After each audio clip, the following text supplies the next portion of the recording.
in the national capital, in the Kalkaji region, where the demolition drive is happening. And that's former Delhi Chief Minister Atishi, who is at the spot. There's very heavy police barricading and police deployment at the spot. And some protesters also, as we learn, were gathered while this demolition drive was underway, after which there was a face-off between the former Delhi Chief Minister and the protesters, during the course of which some of them were even detained. And those are the visuals on your screen. Delhi police has, in fact, we are learning, refused entry to former Delhi Chief Minister, and she has said that she will fight for the rights of slum dwellers who she claims were being specifically targeted and forcefully evicted, their houses demolished by the BJP.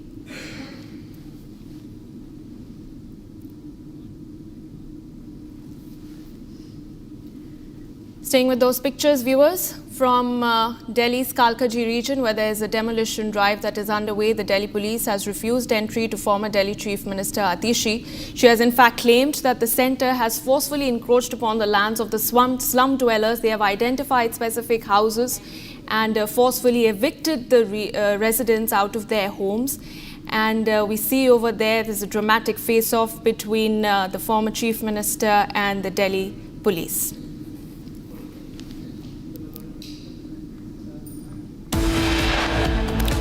All right, on the other side of a very quick break, after taking a strong stand against Pakistan on the global stage, Prime Minister Modi will meet all party delegations at 7:30 p.m. this evening. And Telangana government hikes bus fares, follows Karnataka government's Khatakhat model. We'll get you the latest political reactions on that on the other side.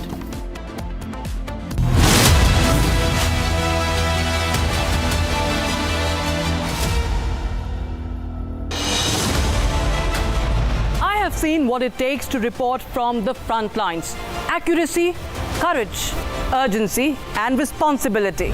At Republic School of Journalism, you will be trained for that reality. It is not theory. It is live learning from inside a working newsroom from day one. If you want to report the truth when it matters the most, Republic School of Journalism is where you begin. Course begins on the 30th of June. Apply now.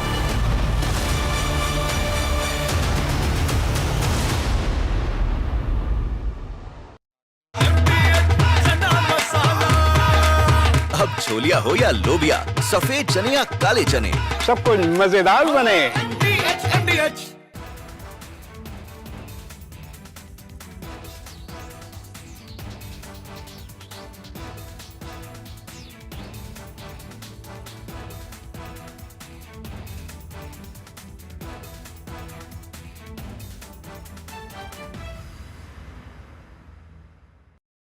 From the Indian Space Research Organization, AX-4 pilot Shubhanshu Shukla. Namaste. I am Group Captain Shubhanshu Shukla. It's not code. And now, consequently, be here. The way this worked out for me was that probably a week before we arrived at Axiom,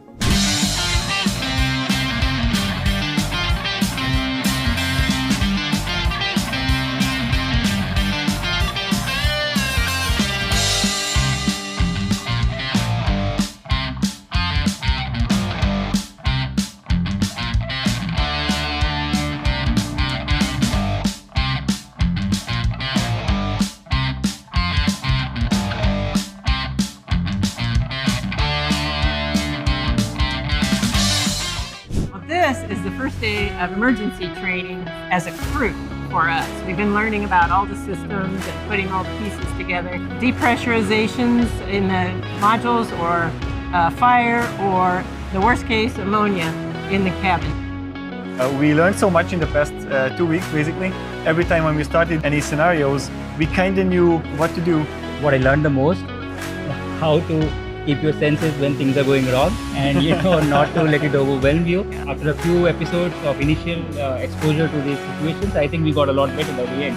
The motto, slow is fast, and I think every single time we calmed down and reconnected and basically discussed how to coordinate the further steps of the instruction, we got better.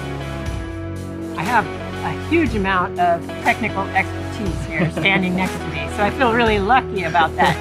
The thing that I feel responsible for is trying to bring this together as a crew and integrating this so that we can react to everything and to perform as a team. We got some wicked smart people. Today was a food tasting session.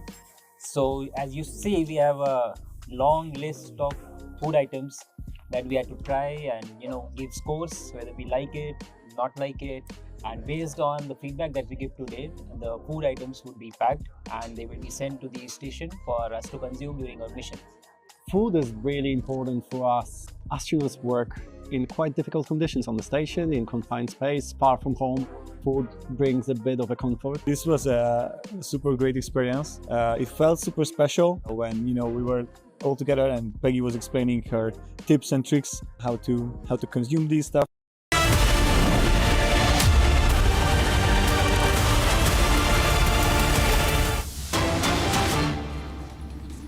All right, we stay with those pictures from Delhi's Kalkaji region where a demolition drive is underway, and we have visuals of former Delhi Chief Minister Atishi in a dramatic face-off with the police and the locals over there at the spot. In fact, she has claimed, viewers, that a large number of security personnel had been deployed in the Bhumiheen camp in Kalkaji ahead of a demolition drive.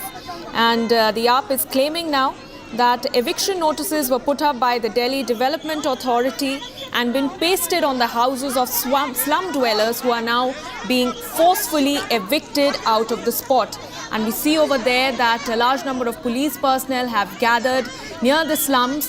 We have the former Delhi Chief Minister and a large number of protesters who are now at the spot in a showdown between them and the AAP leader. And Atishi has claimed that tomorrow the BJP is going to run bulldozers over the Bhumiheen camp, and today the slum residents that were planning to protest, and so the BJP government has deployed thousands of police and CRPF personnel to counter these protesters. These are the claims that have been made by Atishi.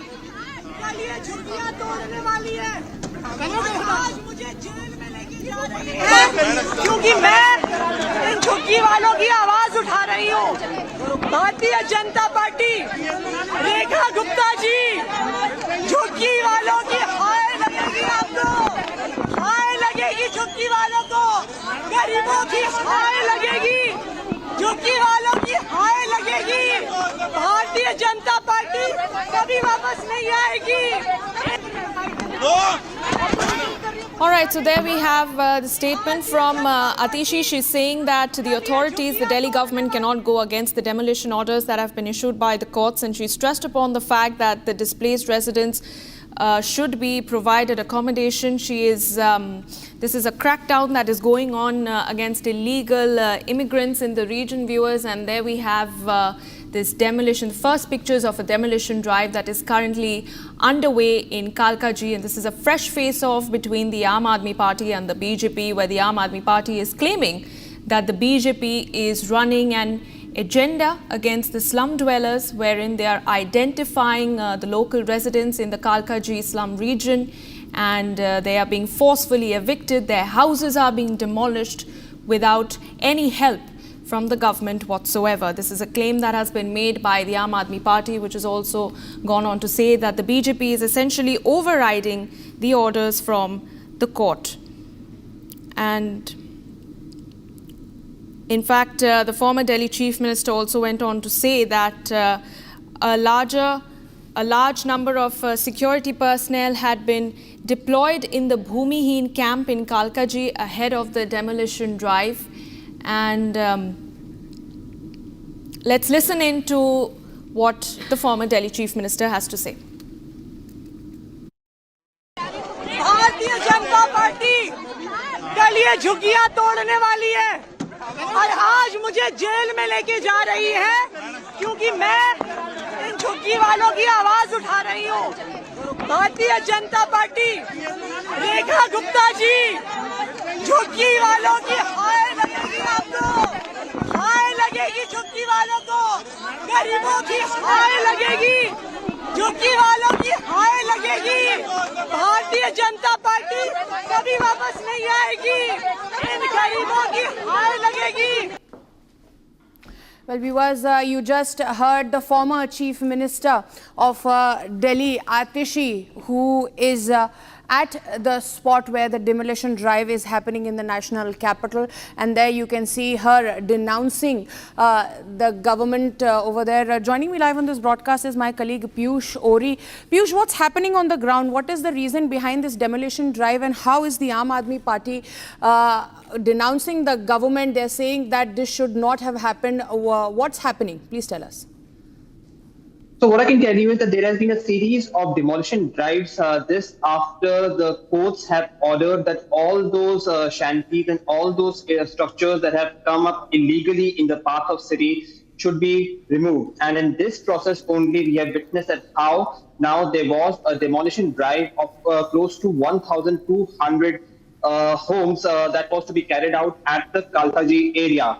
Now, taking into consideration that 1,200 homes have 1,200 families in it, there was a lot of anger, disappointment, and a lot of people raising their dissent against it and sensing that there was a political opportunity in it. The Aam Aadmi Party, with former Chief Minister of Delhi, also came over here in order to register her dissent. But it is important to note over here that the courts have taken a strict stance against those residential structures that have come up illegally in the city.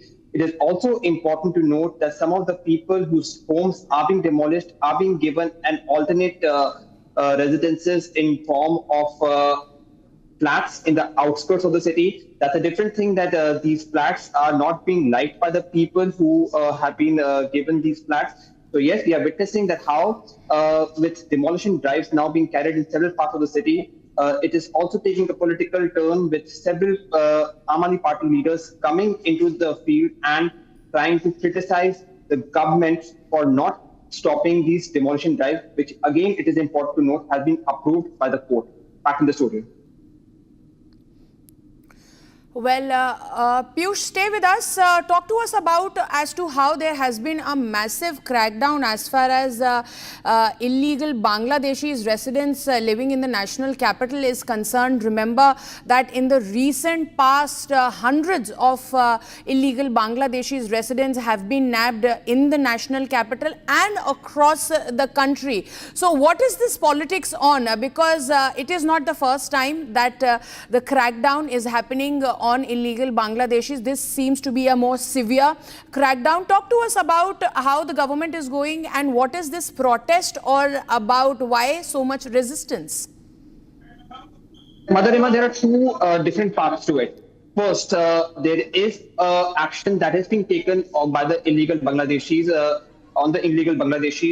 by the government agencies. However, in this case, this time there is an action which is being taken on the illegal structures that have come up in the city. Now, as you understand that as Delhi has urbanized rapidly, there were a lot of migrants that came into the city and they, with the connivance, one would say, of the government agencies, were able to build a lot of residential structures illegally in several parts of the city. Now, owing to this, there is now a strict stance which has been taken by the court, and I repeat over here, by the court itself, to demolish these structures.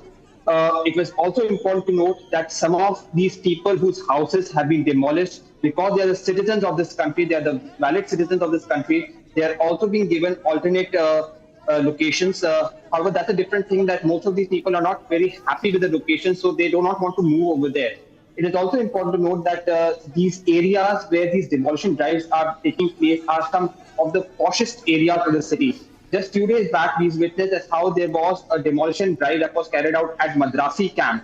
Now, Madrasi camp lies in central Delhi, which is again one of the poshest areas of the city. So thereby, people over there had also raised their dissent and disappointment of their houses being demolished. And the same thing has been happening over here, where this demolition drive has been carried out at Kalkaji, which is again one of the cities. So yes, a lot of people are registering the dissent. They don't want to move out from this place. But again, because these structures are illegal, because these structures have been built illegally, the courts have taken a tough stance.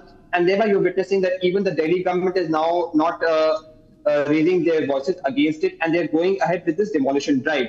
But taking into consideration that there are a lot of families which are getting affected, the Aam Aadmi Party has sensed a political opportunity in it, and you're witnessing that how now once again the drama has come out wherein the former chief minister is saying that because you're demolishing the homes of the poor are not going to help you and they're not going to forgive you for the act which you're doing. Back in the studio. Well, Piyush, stay with us. I would also like to ask you, as to like you said, that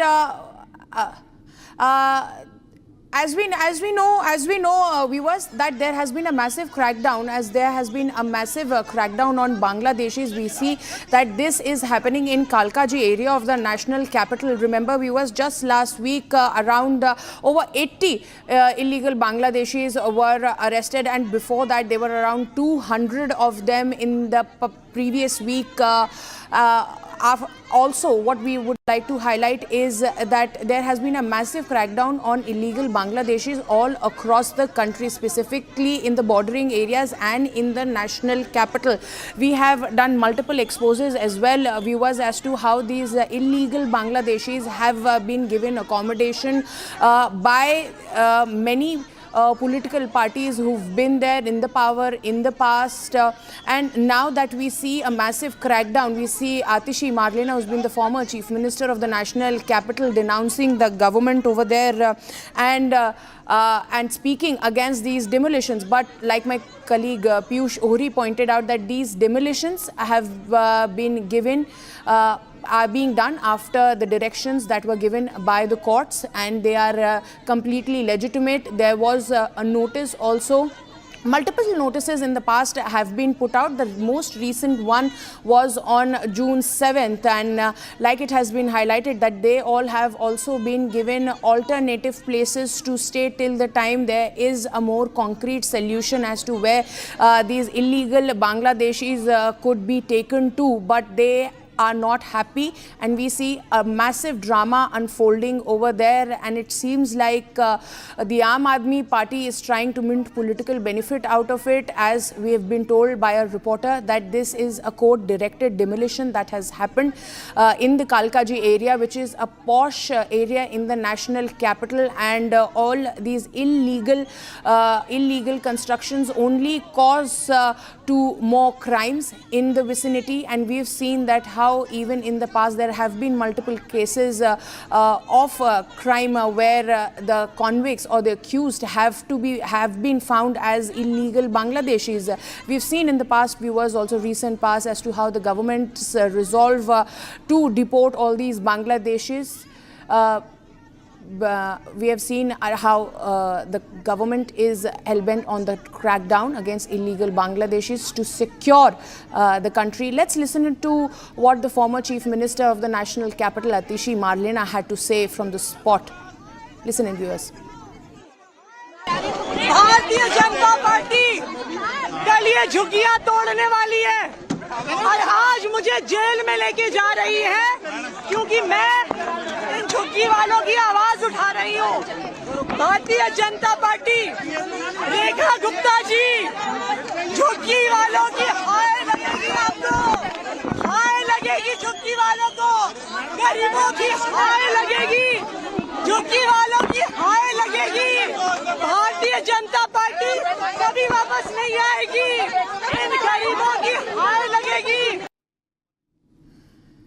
Well, viewers, you just saw Atishi Marlena. Yet again, we played that video bite for you where she goes on to criticize the Delhi Chief Minister Rekha Gupta, and she says that it is not a right to attack the poor. But what Ms. Marlena is not able to highlight over here is the fact that they're all illegal constructions and have been directed by the court. The authorities have been directed by the court to make sure that these illegal constructions are removed for safety and security of the vicinity.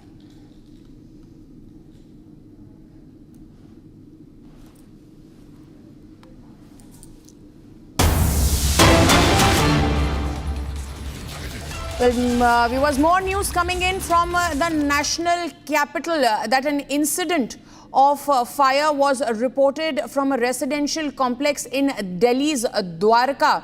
Now, the fire service, the fire tenders have been rushed to the spot. The fire service was informed about the blaze and they rushed multiple tenders at the spot. Multiple people have been rescued from this residential place over there in Dwarka. What we are learning is that multiple lives have also been cost in this matter, but as you can see on your screens, viewers, multiple fire tenders have been rushed to the spot. The fire services had received for a call at around 10 a.m. after which there were fire tenders that were rushed to the spot. Exclusive visuals on the screen. Joining me live on this broadcast is my colleague Akhil, who's reporting from the spot. Akhil, what's happening over there? Are there any casualties, Akhil? Has everybody been rescued safely so far? Well, absolutely, Madhurima. If you see, this is a very unfortunate incident which took place this morning at around 10 a.m. Right now, we are at Dwarka region. Behind me, you can see this is a very residential complex where this incident took place in Dwarka. If you can see the visual, I would like to request my Vijay to show you the view of this very building. So what has happened that the fire incident took place at around 10 a.m. on the very 7th floor of this very building, and people tried to move through stairs as well because the lift was not working at that point in time, and when that incident took place, in order to save their lives, some people jumped from the 7th floor. And what we got to learn from the locals over here, those who are the residents of this very apartment, they have said that in which 3 people initially got injured, and they were taken to a nearby hospital where the doctors have declared them dead. In that, what we have got to learn that 1 person is a male and 2 other kids were also injured. So this is a very unfortunate incident that has come from the Dwarka region. Behind me, you can see the visual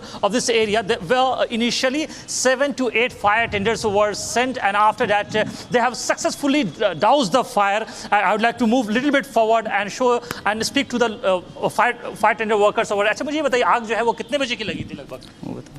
आग जो है वो कितने बजे की लगी थी? हमारे कंट्रोल में पता चलेगा sir. So here, these workers are saying that they will release the official statement. But if you see the locals over here, I would like to move a little bit forward because people are a bit hesitant to speak on this issue right now. But the official confirmation that we have got from our sources that 3 people have died in this very incident. अच्छा, ये मुझे ये बताइए कि ये जो आग लगी है, घटना हुई है, कितने बजे के आसपास हुई थी? ओके भाई. आप मौजूद थे यहाँ पे जब आग लगी?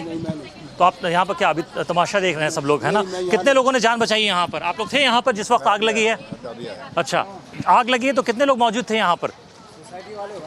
आप लोग भी बाहर से आए हैं, ज़्यादातर लोग जो है वो बाहर से आए हैं. अच्छा, मुझे ये बताइए कि जिस वक्त आग लगी थी आप मौजूद थे यहाँ पे? ये लोग सब पूछिए. आप लोग मौजूद थे क्या यहाँ पे? कब आप भी देखने के लिए आए हैं? सब चश्मदीद हैं यहाँ पे बस. आप लोग भी देखने के लिए आए. ज़रा आगे की तरफ बढ़ते हैं, ज़रा जानने की कोशिश करते हैं. अच्छा, मुझे ये बताइए, ये सोसाइटी के आप क्या रेजिडेंट हैं? यहाँ पे आग लगी उस वक्त मौजूद थे आप? देखा आप लोगों ने आग? काफ़ी लेट हो गए थे. काफ़ी लेट हो गए थे. हाँ. सुनने में आ रहा है कि कुछ लोगों की जान भी गई है इसमें. क्या हुआ था, क्या मंजर था? अभी कुछ कह नहीं सकते हैं, अभी रीज़न पता नहीं लगा है, बट आग लगी है बस ये पता लगा है. एसी में शॉर्ट सर्किट हुआ था ऐसा? सब कुछ बोल रहे हैं. अभी क्लियर नहीं हो पा रहा. अभी तो यही वो 3 ईमानदार जो थे वो कूद गए वहाँ से जब आग लगी. ये आप कह रहे हैं कि 3 लोग कूदे कहाँ? 7th फ्लोर से? 2 बच्चे थे, 10th या 9th से कूदे. अच्छा, 10th फ्लोर से कूदे. अब बाकी लोग कैसे निकले वहाँ से? बाकी लोग पहले निकल गए होंगे एग्जिट के थ्रू, बट अगेन इतना गेट से, फिर गेट खुला नहीं तो वो फिर कूद गए वहाँ से. एक बच्ची किधर से निकली? गेट से बच्ची और एक उसकी लेडीज थी, एक वो गेट से निकल गए. बाकी वो मेरे ख्याल से ऑटोमेटिक गेट था कुछ, वो फिर आग बढ़ी तो उधर को जा नहीं पाए, बालकोनी से कूद गए. ये जो सोसाइटी है मैं देख पा रहा हूँ यहाँ फायर का सिस्टम पूरी तरीके से जो है ना सही नहीं है. नहीं, फायर वायर देखो ना, ये लगे तो है, ये फायर नहीं काम तो नहीं करते ना. इतना 10 बजे आग लगी है, तकरीबन बुझाते 2 घंटे लग गए. हाँ, तो थोड़ा फायर ब्रिगेड भी 10-20 मिनट तो उन्होंने भी ले लिए. अच्छा जी. कितने देर लगे आग बुझाने में? लगभग 1-1.5 घंटा लग गया. हाँ, 45 मिनट्स टाइप. बहुत तेज आग थी। Hey, you see, Madhurima, if you just see the fire system over here in this very building, so it is not very easy to douse fire in such apartments. And not only in this very apartment, if you just move around in this very locality of Dwarka, you will find that in such apartments, the fire system is not properly enabled. And it's due to several lapses due to the authorities also, and due to the locals and residents and the RWA authorities as well. So for this, who is accountable? That needs to be established in the later phase. But as of now, what we have got to learn that 3 people have lost their lives in this very unfortunate incident that took place this very early morning. Akhil, stay with us. Talk to us about as to how those people jumped from the 7th floor. Was there nobody to help them or aid them, which really pushed them to resort to this this maneuver over there where they tried to jump from the 7th floor? What had really happened? See, Madhurima, these things will come out in the investigation. But I just spoke to a local over here, and he has said that when that incident took place, at that point in time, the gate was locked, and that gate was automatic, and they had no way to come out from that very apartment. And then what they did, the residents of that very apartment just jumped from that very building. I would like to request my VJ to pan and show you the visual of that very 7th floor, and also show you the visual of the ground floor as well. Here you can see these are the broken windows and gates. So what they basically broke those windows, and they jumped from the 7th floor to the ground floor, in which 3 people have got severely injured while they were taken to the nearby hospital. The doctors have declared all 3 of them brought dead. I would like to move a little bit forward and try to speak to the more locals over here. अच्छा, मुझे ये बताइए, जब ये दुर्घटना घटी है तो उस वक्त आप यहाँ पे मौजूद थे क्या? No, I was not here. You were not here. अच्छा, मुझे बताइए कि यहाँ पर जो आग लगी है उसके अंदर कितने लोग गिरे थे ऊपर से? I'm being told that there was one father and his two kids. 2 kids. 2 kids. 2 kids. अच्छा, यहाँ पर जब आग लगी उसके कितने देर के बाद जो है दिल्ली पुलिस की टीम आई और दिल्ली फायर सर्विस की team I? They took their own sweet time, but we cannot blame them because of the traffic and people's civic sense. They don't give way to them. So it was about like half an hour or 45 minutes. I don't know, maybe half an hour. At what time they got the information that there's a fire incident which has been reported in Dwarka region? Time we were very scared. We were in our own buildings looking at the fire. You live in which building? I live in Tower 1. You live in Tower 1. And the incident took place in this very Tower 1 only? Yeah. So it was very, very scary. So I did not account for the time, what time they came, but it took them around 30-45 minutes approximately from the time it started. The fire started raging and people started screaming. Do you think that the fire system which is enabled in this very apartment is adequate? It's not at all. It's not at all safe here, living here. Why it's not safe? Then why you are living over here? Did you complain this about to the SDM or the senior authorities? Nobody talks about it. It's all about, who are the powerful people in the society, and they will take the matters in their own hands. If you start talking about these things, nobody will get in support of you because they think that fire safety is something which is not of utmost importance. What is important is their own lives. We don't think about others. We don't think about ourselves as well. We live in an age where we live in buildings and cooped up in our own flats, but we don't understand the dynamics. That whenever there is this kind of things like there is a gas line or the electricity. All right, time to get those details. Akhil, I have to move ahead right now because we're tracking some of the other stories coming in. Public access's latest visuals of the Singapore cargo ship fire. Fires and explosions are persisting from midships to the container bay ahead of the accommodation block. The forward bay fire is now under control. A lot of thick smoke remains. More containers reported overboard. India Coast Guard ship Samudra Prahari and others are conducting firefighting operations and boundary cooling. ICG ship Samarth along with salvors are being deployed from Kochi. So big update coming in right now, viewers. We'll try to get you more updates in terms of what is happening, but I have Ashwin. I repeat, I have Ashwin with me to help us understand this. Ashwin, those pictures are coming in and we see that the fires are continuing because the Singapore flag cargo ship caught fire at the coast of Kerala, but there's still some explosions happening from what we understand. Fires and explosions persisting. Yes, go ahead, Ashwin.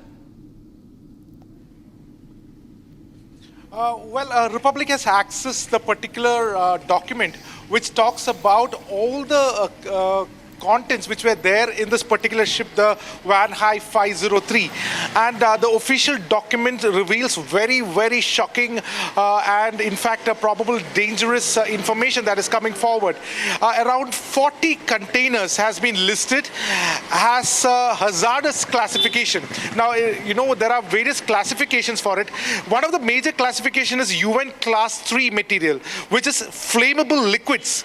So there is a presence of flammable liquids such as paint, resins, solutions and adhesives.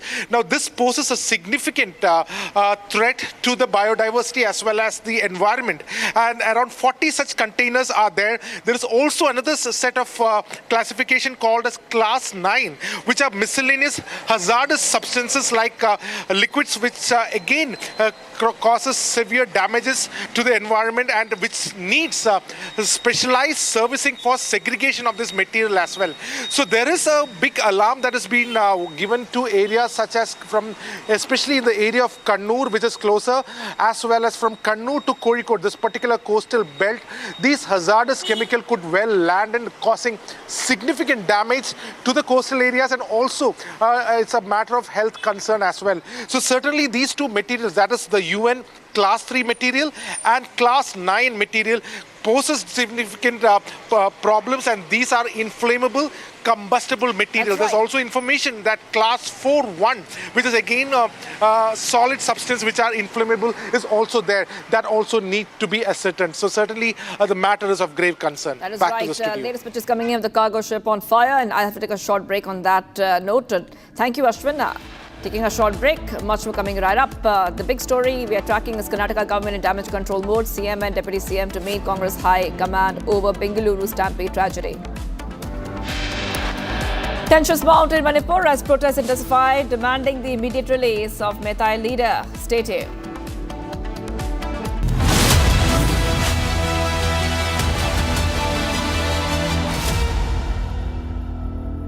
विमल में गुलिस्तां के ये कुछ लजीज फरिश्ते जब साथ घुले तो जी लग जाए और दिल कहे कि स्वाद की जुबान में खुद को ऐसे डुबाऊं कि निकल ना पाऊं। विमल की जुबान कुछ है ही ऐसी, मानते हैं? विमल, बोलो जुबान कैसी? MDH की हल्दी मिर्ची धनिया करे कमाल, ये रंग दे, ये खुशबू दे, ये तीखा, ये कम पड़े, क्या निराला MDH मसाला। स्क्वाड्रन लीडर राकेश शर्मा, सारे राष्ट्र का ध्यान आपके तरफ है। भारत के नागरिक होने के नाते आपको धन्यवाद देता हूं और मेरे क्रू मेंबर्स भी मेरे साथ आपको धन्यवाद देते हैं। ऊपर से भारत कैसा दिखता है आपको? जी, मैं बगैर किसी झिझक के कह सकता हूं कि सारे जहां से अच्छा।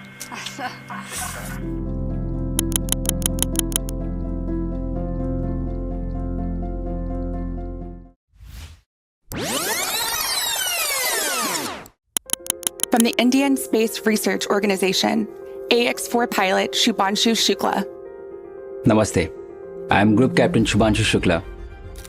A fighter pilot for 15 years, he was selected as one of 4 Indian astronauts in 2020. Captain Shukla, are you ready for the ride? Will you do some yoga in space like your idol Rakesh Sharma did in 1984? The first Indian astronaut, Wing Commander Rakesh Sharma, traveled to space in 1984. I grew up reading about him in textbooks and listening to his stories from space. I was deeply, deeply impressed by him. This journey that I'm on, it has been a long one for me. And it started out somewhere. I didn't know that this is the path it is going to finally take. I would say that I've been extremely fortunate and extremely lucky to have gotten the opportunities to first fly all my life, which was a dream job for me, and then have the opportunity to apply to astronaut corps, and now consequently be here.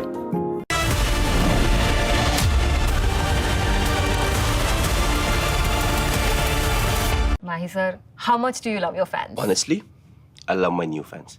पुराने वाले बेकार में शोर करते पर fans हैं शोर तो करेंगे ही ना नए वाले नहीं करते and they listen to what I say. The new generation Orient BLDC fans. Super silent performance with voice control. Silly me, I thought cricket fans आधे बाउल दही में 4 चम्मच MDH चटनी पुदीना मसाला डाला, स्टर करो, पुदीना चटनी तैयार। MDH चटनी पुदीना मसाला। MDH।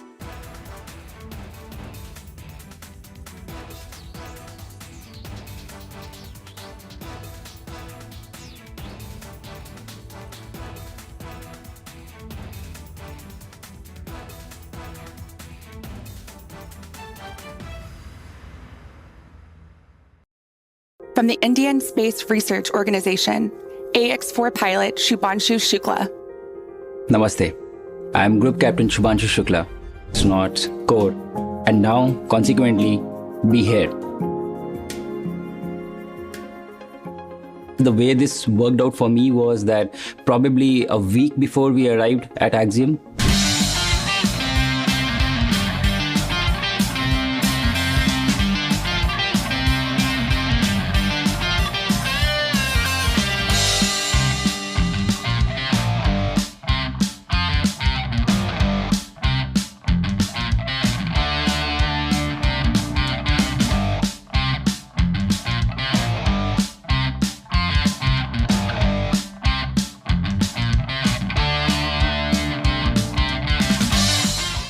This is the first day of emergency training as a crew for us. We've been learning about all the systems and putting all the pieces together. Depressurizations in the modules, or fire, or the worst case, ammonia in the cabin. We learned so much in the past 2 weeks, basically. Every time when we started any scenarios, we kind of knew what to do. What I learned the most, how to keep your senses when things are going wrong, and not to let it overwhelm you. After a few episodes of initial exposure to these situations, I think we got a lot better by the end. The motto, slow is fast, and I think every single time we calmed down and reconnected and basically discussed how to coordinate the further steps of the instruction, we got better. I have a huge amount of technical expertise here standing next to me, so I feel really lucky about that. The thing that I feel responsible for is trying to bring this together as a crew and integrating this so that we can react to everything and to perform as a team. We got some wicked smart people. Today was a food tasting session.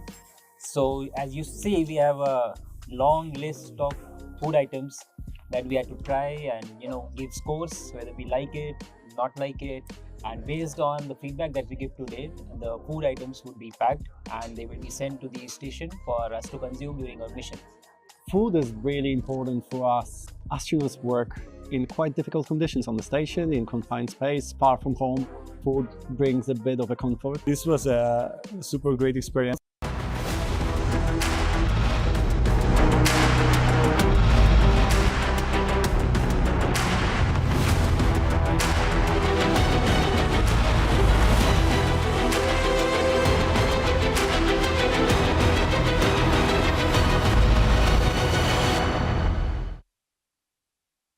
मेरी नई Hyundai extra तुमने भी तो कल नई car ली है ना, उसमें भी तो होगा ना ये वॉइस इनेबल सनरूफ है ना अंकल, सिंगर इनेबल सनरूफ। और बेनिफिट्स ये तो मिले होंगे ना, ये मिला।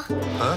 हुंडई कार्स पर मिल रही है अमेजिंग डील्स। वैसे लोगे तो आप हुंडई ही, चाहे दिल की सुनो या डील्स की।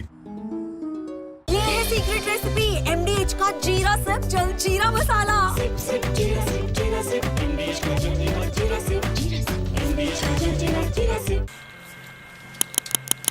Squadron leader Rakesh Sharma,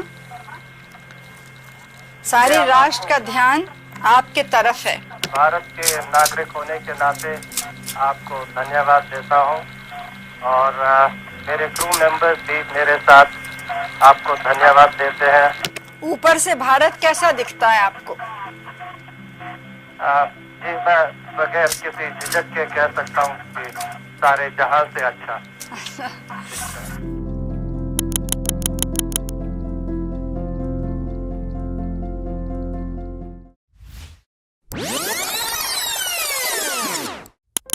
From the Indian Space Research Organization, AX4 pilot Shubhanshu Shukla. Namaste. I am Group Captain Shubhanshu Shukla. A fighter pilot for 15 years, he was selected as one of 4 Indian astronauts in 2020. Captain Shukla, are you ready for the ride?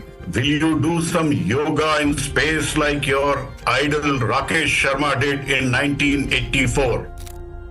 The first Indian astronaut, Wing Commander Rakesh Sharma, traveled to space in 1984.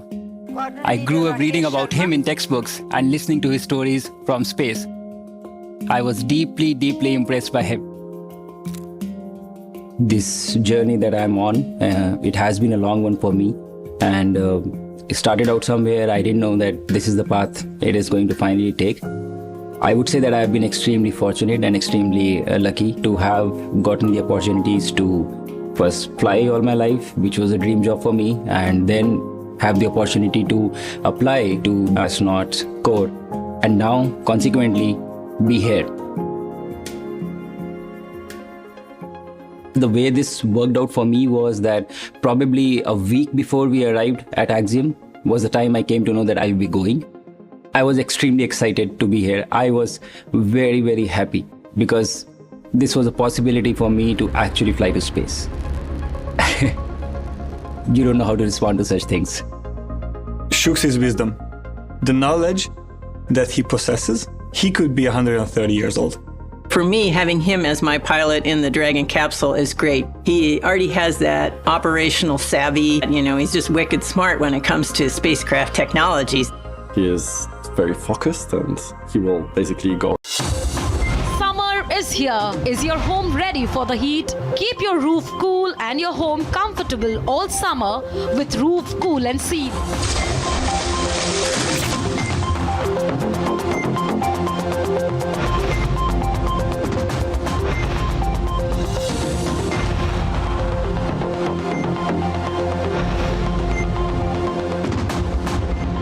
पसीना मत बहाओ, Berger roof cool and seal लगाओ. From Asia's largest news headquarters, setting the agenda for Bharat.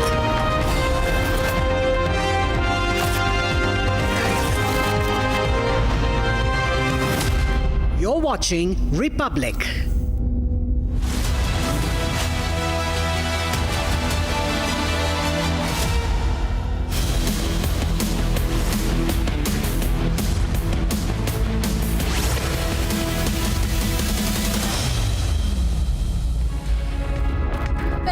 You're watching live and breaking on Republic TV. The top story that we are tracking is Group Captain Shubhanshu Shukla set for the liftoff for the International Space Station, and that is going to be held tomorrow. That is the big story. Let's take a look at the other big stories that we are tracking in the headlines.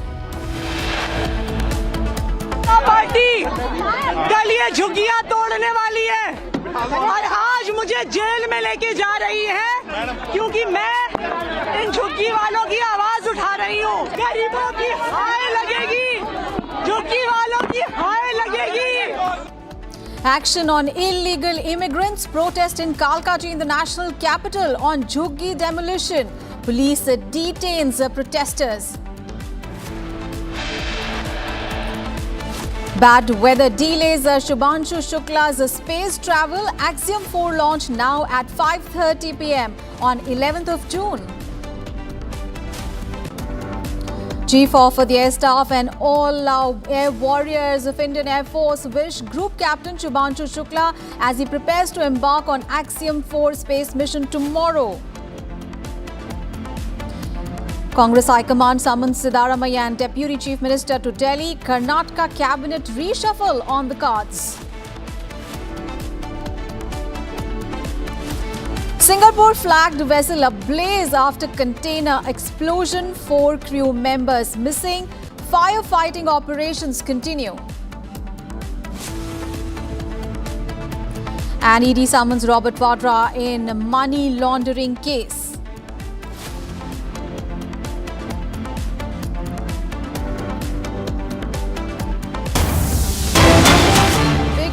Coming in from Jammu and Kashmir, where the state investigation agency is conducting raids in 2 districts of Jammu as part of an ongoing narco-terrorism investigation.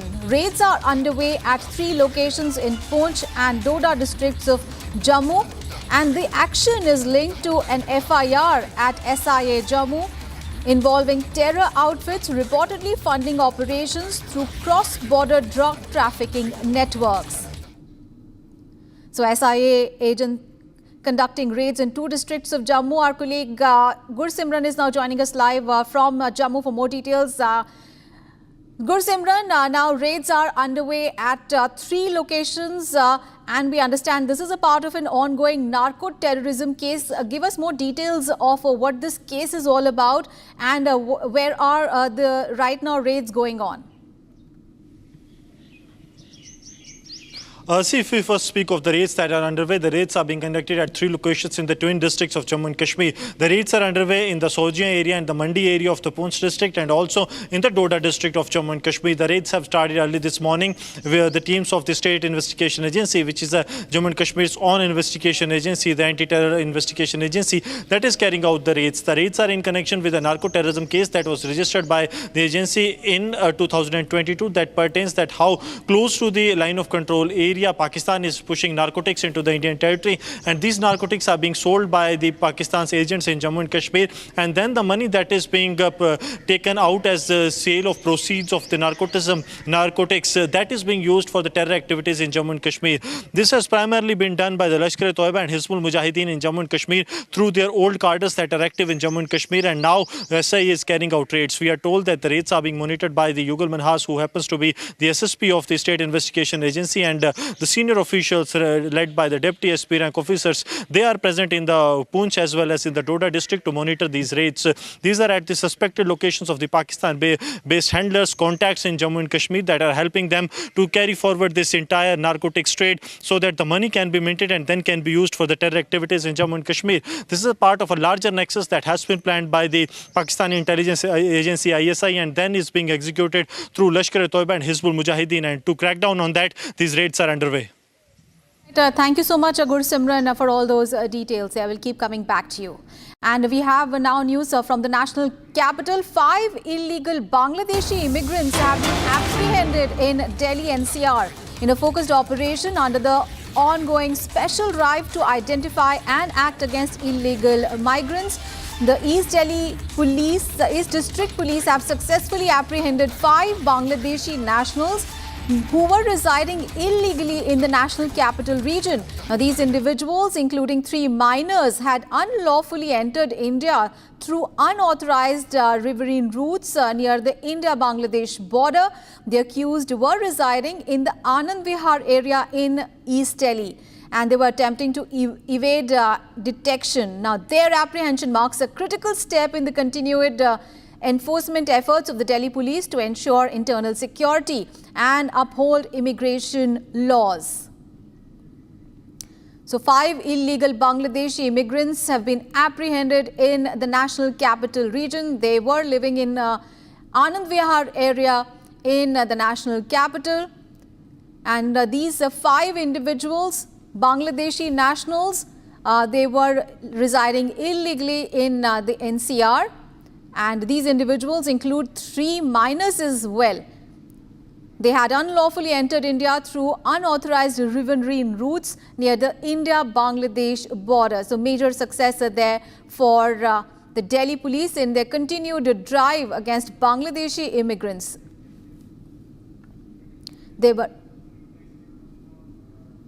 And remember, this is a critical step in continued efforts of the Delhi police to ensure internal security and uphold immigration laws. And 5 illegal Bangladeshi immigrants have been apprehended by the Delhi police.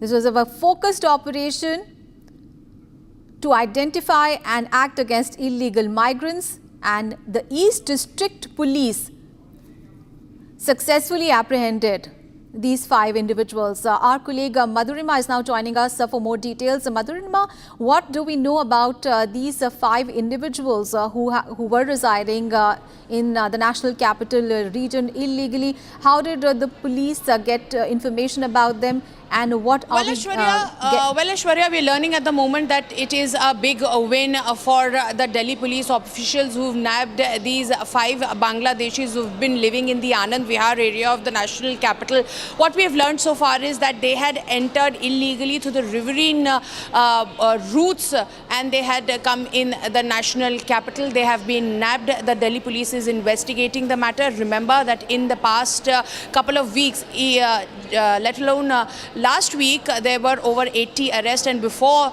that, the previous week before that, there were around 200 arrests in total in the national capital as well. And this is the part of an ongoing operation in the entire country where there has been a crackdown on illegal Bangladeshis who've been residing in India unlawfully and without verified documents. The police had found that they did not have any of the verified documents that an Indian citizen is required to have, and which is why they have been nabbed. The further investigation is underway. Aishwarya. All right, Madhurima, thank you so much for those details. I will keep coming back to you. And we are continuing our focus on Group Captain Sudhanshu Shukla, who is all set to embark on the historic journey to the space. And those who knew him best share the story of a boy who dared to dream big. From the bylanes of Lucknow to the vast expanse of the cosmos, Shukla's journey is a testament to the power of hard work, discipline, as well as unwavering determination. So let us hear from the people who've been with him every step of the way, his family and friends. Let's take a listen.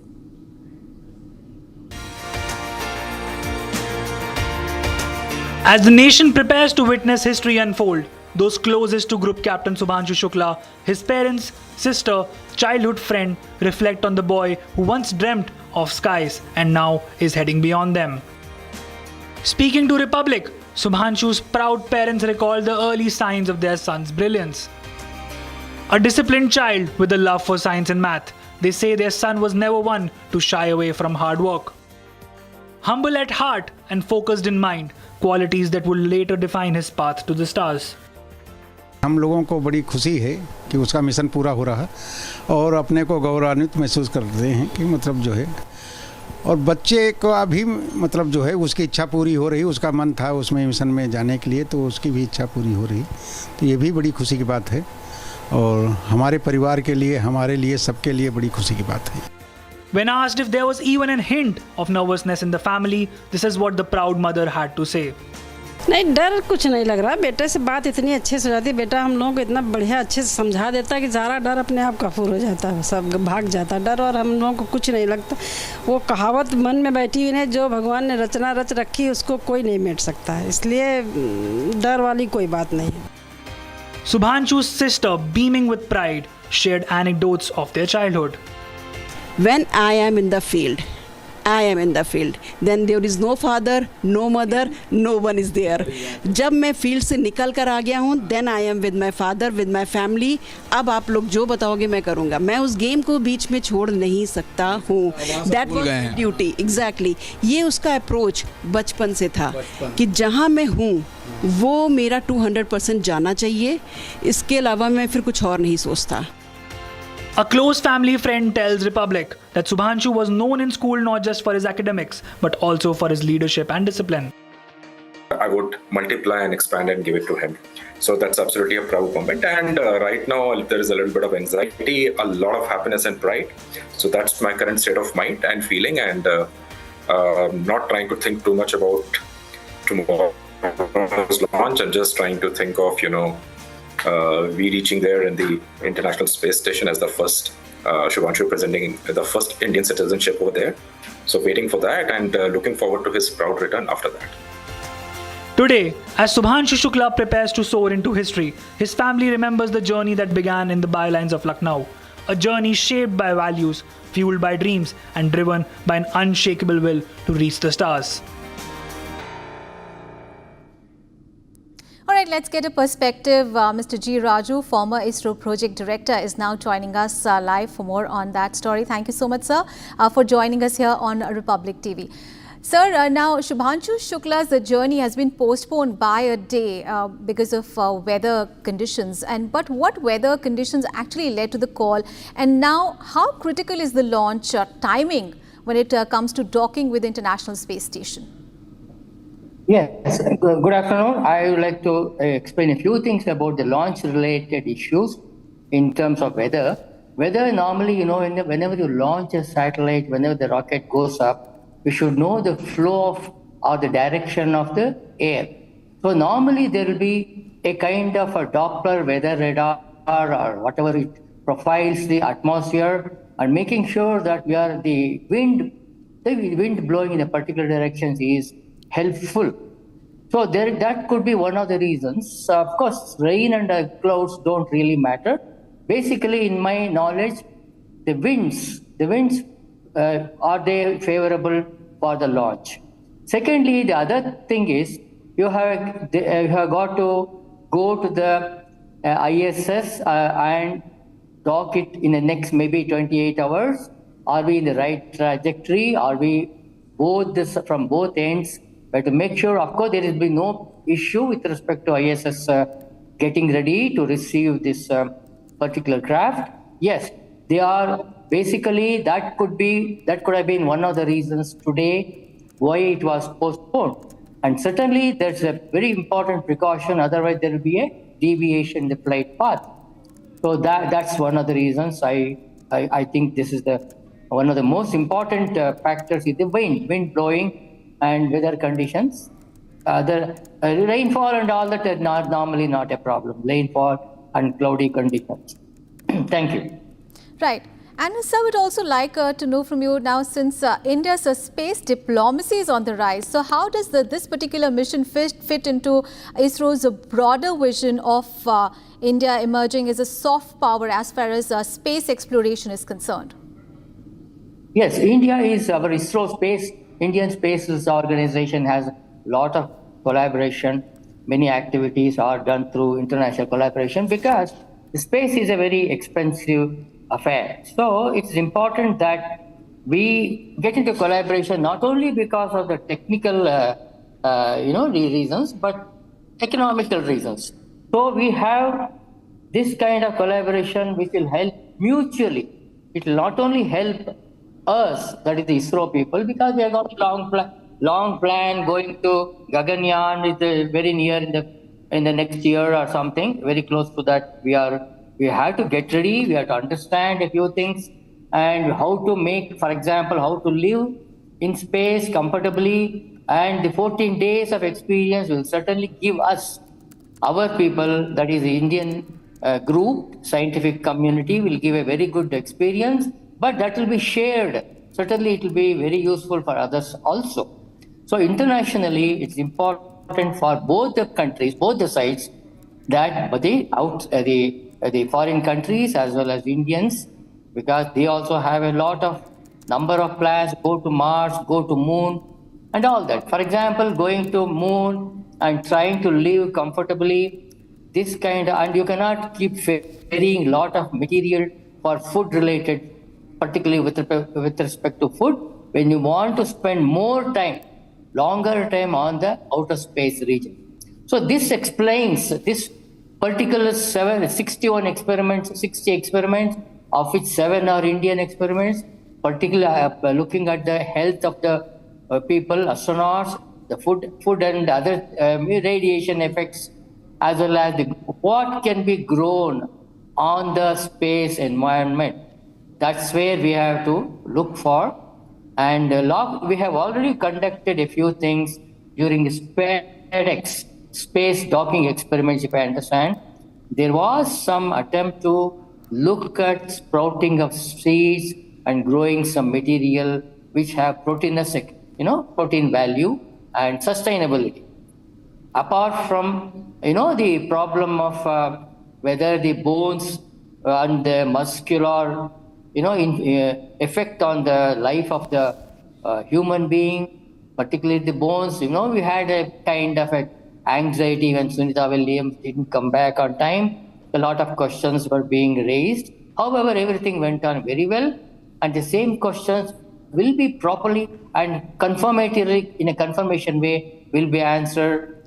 And also, there is one more important thing is the psychological and how to plan, how to operate a electrical gadget. When I'm looking at a screen, how will I manage to touch screen and all that? This is one of the very important things that has to be practiced. Thank you. Right, sir. Thank you so much for those insights. India waiting with the bated breath for Shubhangshu Shukla to lift off for the International Space Station there. Thank you so much. And now let's get you more stories from across the nation in Bharat in 2 minutes.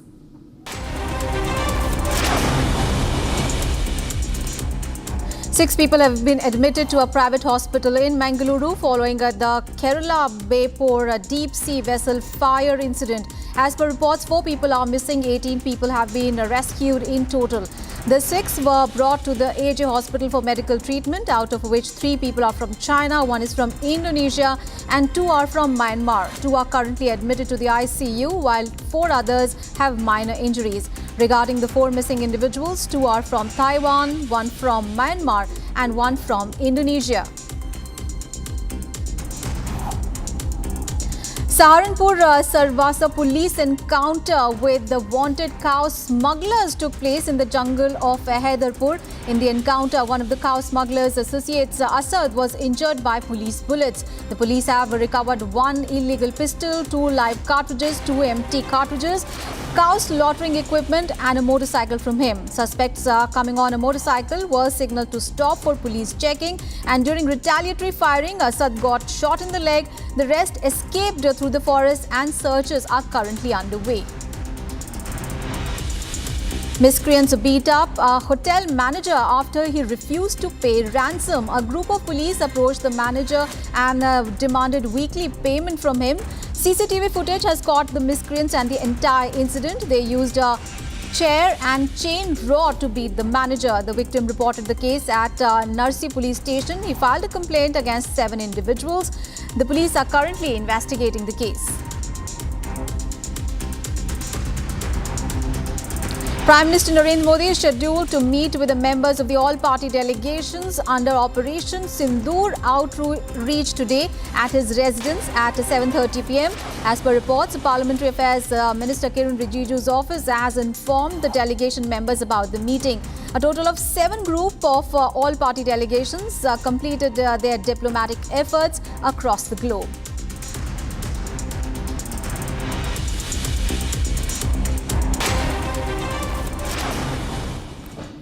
And let's move on in the bulletin now. The Indian Navy safely rescued 18 crew members of the Singapore-flagged MV Van Hai 503 in a closely coordinated search and rescue operation of the Indian Navy and the Indian Coast Guard. Here is a report of the Kerala coast. The Indian Navy safely rescued 18 out of 22 crew members of the Singapore-flagged MV WAN HAI 503 in a closely coordinated search and rescue operation with the Coast Guard, DG Shipping and other stakeholders. The inputs of the incident were received at the IFC IOR at 9:30 am yesterday. Responding to the initial inputs, INS Surat and Adonia aircraft were immediately deployed by the Indian Naval Forces to render necessary assistance. Around 4:30 p.m, 18 out of 22 crew members were safely rescued by INS Surat. First aid has been rendered to the injured crew members. And the ship is presently proceeding to New Mangalore for disembarkation and further medical management.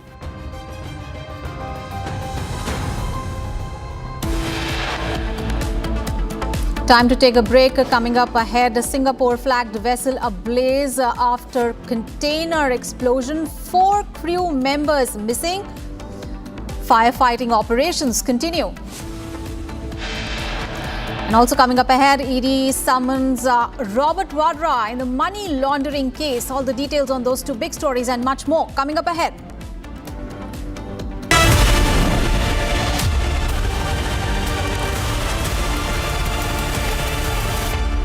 विमल में गुलिस्तां के ये कुछ लजीज फरिश्ते जब साथ घुले तो जी ललचाए और दिल कहे कि स्वाद की जुबां में खुद को ऐसे डुबाऊं कि निकल ना पाऊं। विमल की जुबां कुछ है ही ऐसी, मानते हैं? विमल, बोलो जुबां कैसी? अब छोलिया हो या लोबिया, सफेद चने या काले चने, सब कुछ मजेदार बने।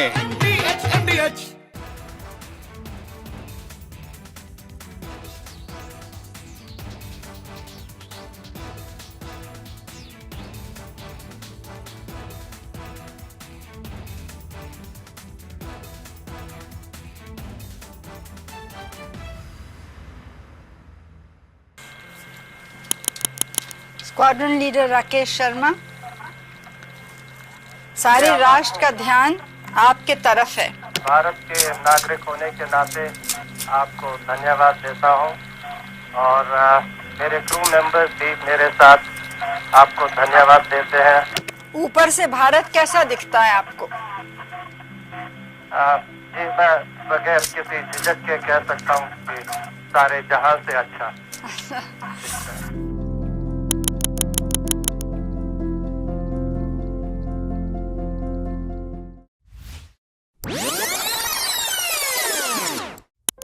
From the Indian Space Research Organization, AX4 pilot Shubhanshu Shukla. Namaste. I am Group Captain Shubhanshu Shukla. A fighter pilot for 15 years, he was selected as one of 4 Indian astronauts in 2020. Captain Shukla, are you ready for the ride? Will you do some yoga in space like your idol Rakesh Sharma did in 1984? The first Indian astronaut, Wing Commander Rakesh Sharma, traveled to space in 1984. I grew up reading about him in textbooks and listening to his stories from space. I was deeply, deeply impressed by him. This journey that I'm on, it has been a long one for me. And it started out somewhere. I didn't know that this is the path it is going to finally take. I would say that I've been extremely fortunate and extremely lucky to have gotten the opportunities to first fly all my life, which was a dream job for me, and then have the opportunity to apply to astronaut corps, and now consequently be here. The way this worked out for me was that probably a week before we arrived at Axiom was the time I came to know that I'll be going. I was extremely excited to be here. I was very, very happy because this was a possibility for me to actually fly to space. You don't know how to respond to such things. Shooks his wisdom.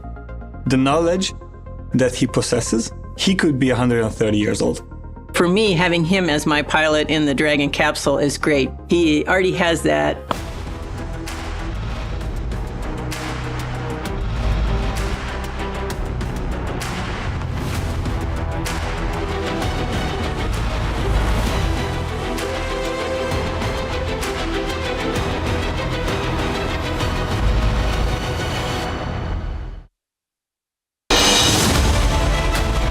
Seen it, what it takes to report from the front lines. Accuracy, urgency, courage, responsibilities.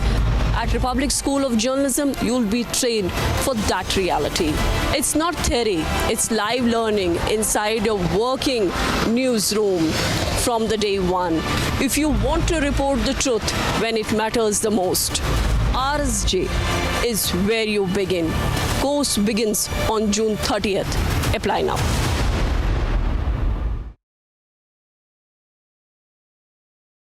मेरी नई Hyundai extra तुमने भी तो कल नई car ली है ना, उसमें भी तो होगा ना ये वॉइस इनेबल सनरूफ है ना अंकल, सिंगर इनेबल सनरूफ। और बेनिफिट्स ये तो मिले होंगे ना? ये मिला। हाँ? हुंडई कार्स पर मिल रही है अमेजिंग डील्स। वैसे लोगे तो आप हुंडई ही, चाहे दिल की सुनो या डील्स की। MDH की हल्दी मिर्ची धनिया करे कमाल, ये रंग दे, ये खुशबू दे, ये तीखा, ये कम पड़े, क्या निराला MDH masala. From the Indian Space Research Organization, AX4 pilot Shubhanshu Shukla. Namaste. I am Group Captain Shubhanshu Shukla, astronaut corps, and now consequently be here. The way this worked out for me was that probably a week before we arrived at Axiom,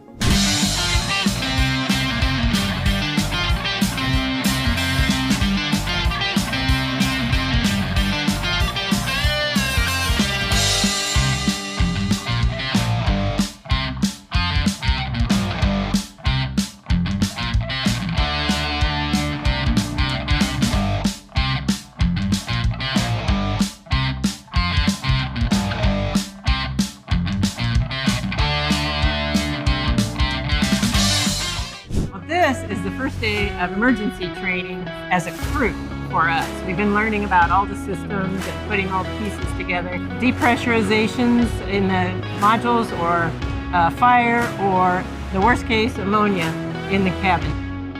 We learned so much in the past 2 weeks, basically. Every time when we started any scenarios, we kind of knew what to do. What I learned the most, how to keep your senses when things are going wrong and not to let it overwhelm you. After a few episodes of initial exposure to these situations, I think we got a lot better by the end. The motto, slow is fast, and I think every single time we calmed down and reconnected and basically discussed how to coordinate the further steps of the instruction, we got better. I have a huge amount of technical expertise here standing next to me, so I feel really lucky about that. The thing that I feel responsible for is trying to bring this together as a crew and integrating this so that we can react to everything and to perform as a team. We got some wicked smart people.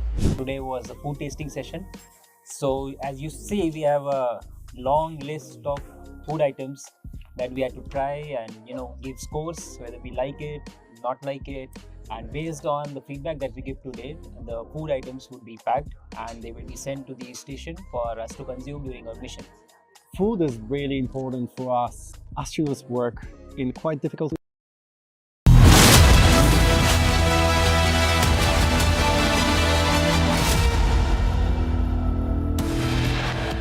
Janata party कल ये झुग्गियां तोड़ने वाली है और आज मुझे jail में लेके जा रही है क्योंकि मैं इन झुग्गी वालों की आवाज उठा रही हूँ। गरीबों की हाय लगेगी, झुग्गी वालों की हाय लगेगी।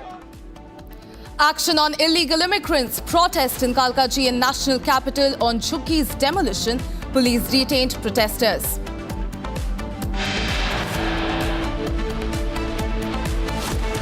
Bad weather delays Shubhanshu Shukla's space travel Axiom 4 launch now at 5:30 p.m. on June 11th.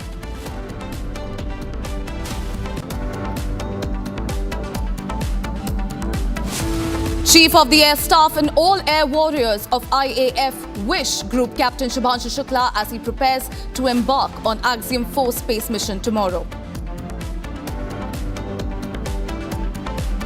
Congress High Command summons Siddaramaiah and Deputy CM to Delhi. Karnataka cabinet reshuffle on the cards.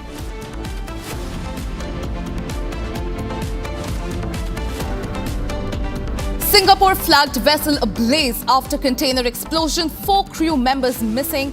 Firefighting ops continue. ED summons Robert Vadra in money laundering case.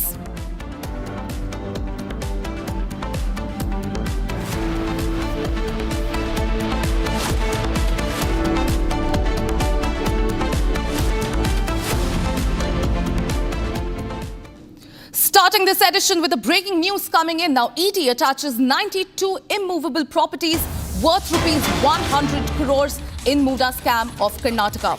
The Directorate of Enforcement ED Bangalore Zonal Office has provisionally attached 92 immovable properties having the market value of rupees 100 crore approximately on the 9th of June 2025 under the provisions of the Prevention of Money Laundering Act 2002 in connection with the Muda case.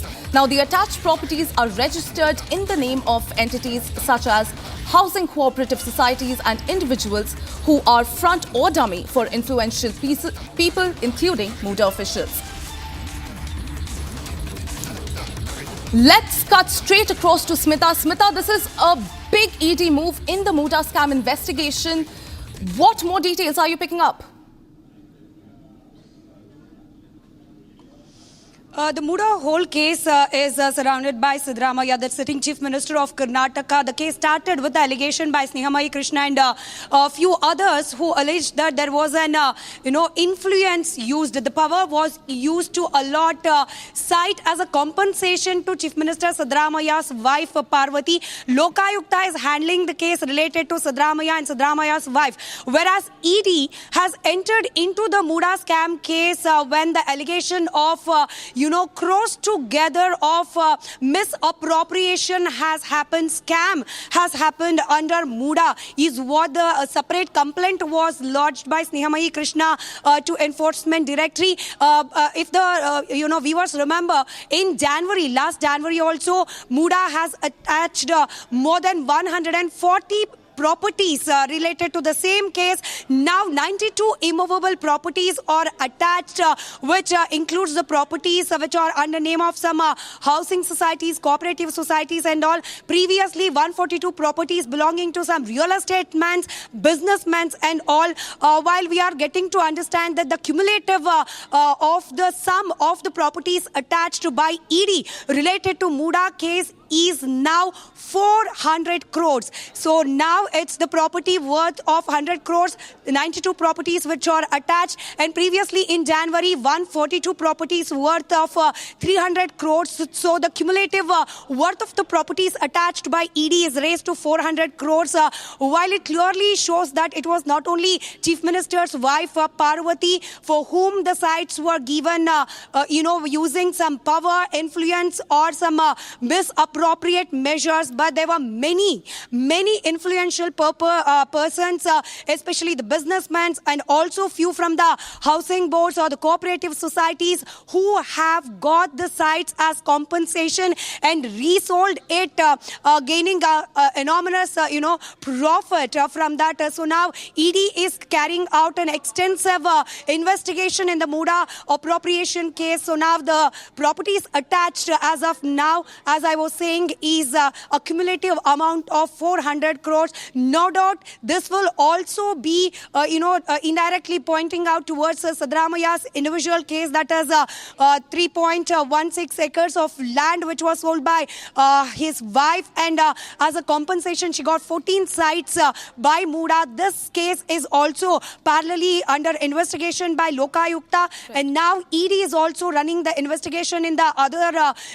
cases. So no doubt after a month or so silence in the Muda case, now yet again Chief Minister Siddaramaiah will come under pressure. Back to studio. Right.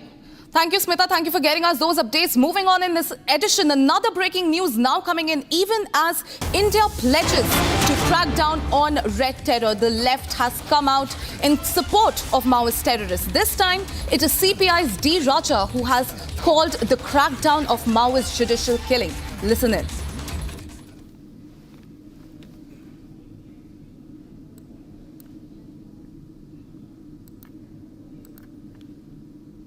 It is not the issue that government of the day can kill everybody in the name of encounter. After all, India is a country which is a democracy, which believes in rule of law. And what is happening in the name of Operation Kagar, it is to target the Adivasis, terrorize Adivasis in the name of encounter. In the recent period, number of people have been killed. How many of them are Maoists? How many of them are tribal people? We do not know. That is why our party has also demanded there must be an high-level inquiry. Now it continues and it continues. It all is exposed as extrajudicial killings. If you have anybody under your watch, bring them, ask them to stand before law of the land and let law take its course. Instead of that, killing just like that, this is what we find extrajudicial killings. Another thing, let me point out, the Maoists themselves have proposed for ceasefire. Let us not enter into encounter like this. We will discuss. They have proposed to the government to have a dialogue, to sort out the problems, and in order to protect the tribals as well as in order to find solution to the problems which they are confronting, facing. Why government cannot agree to that?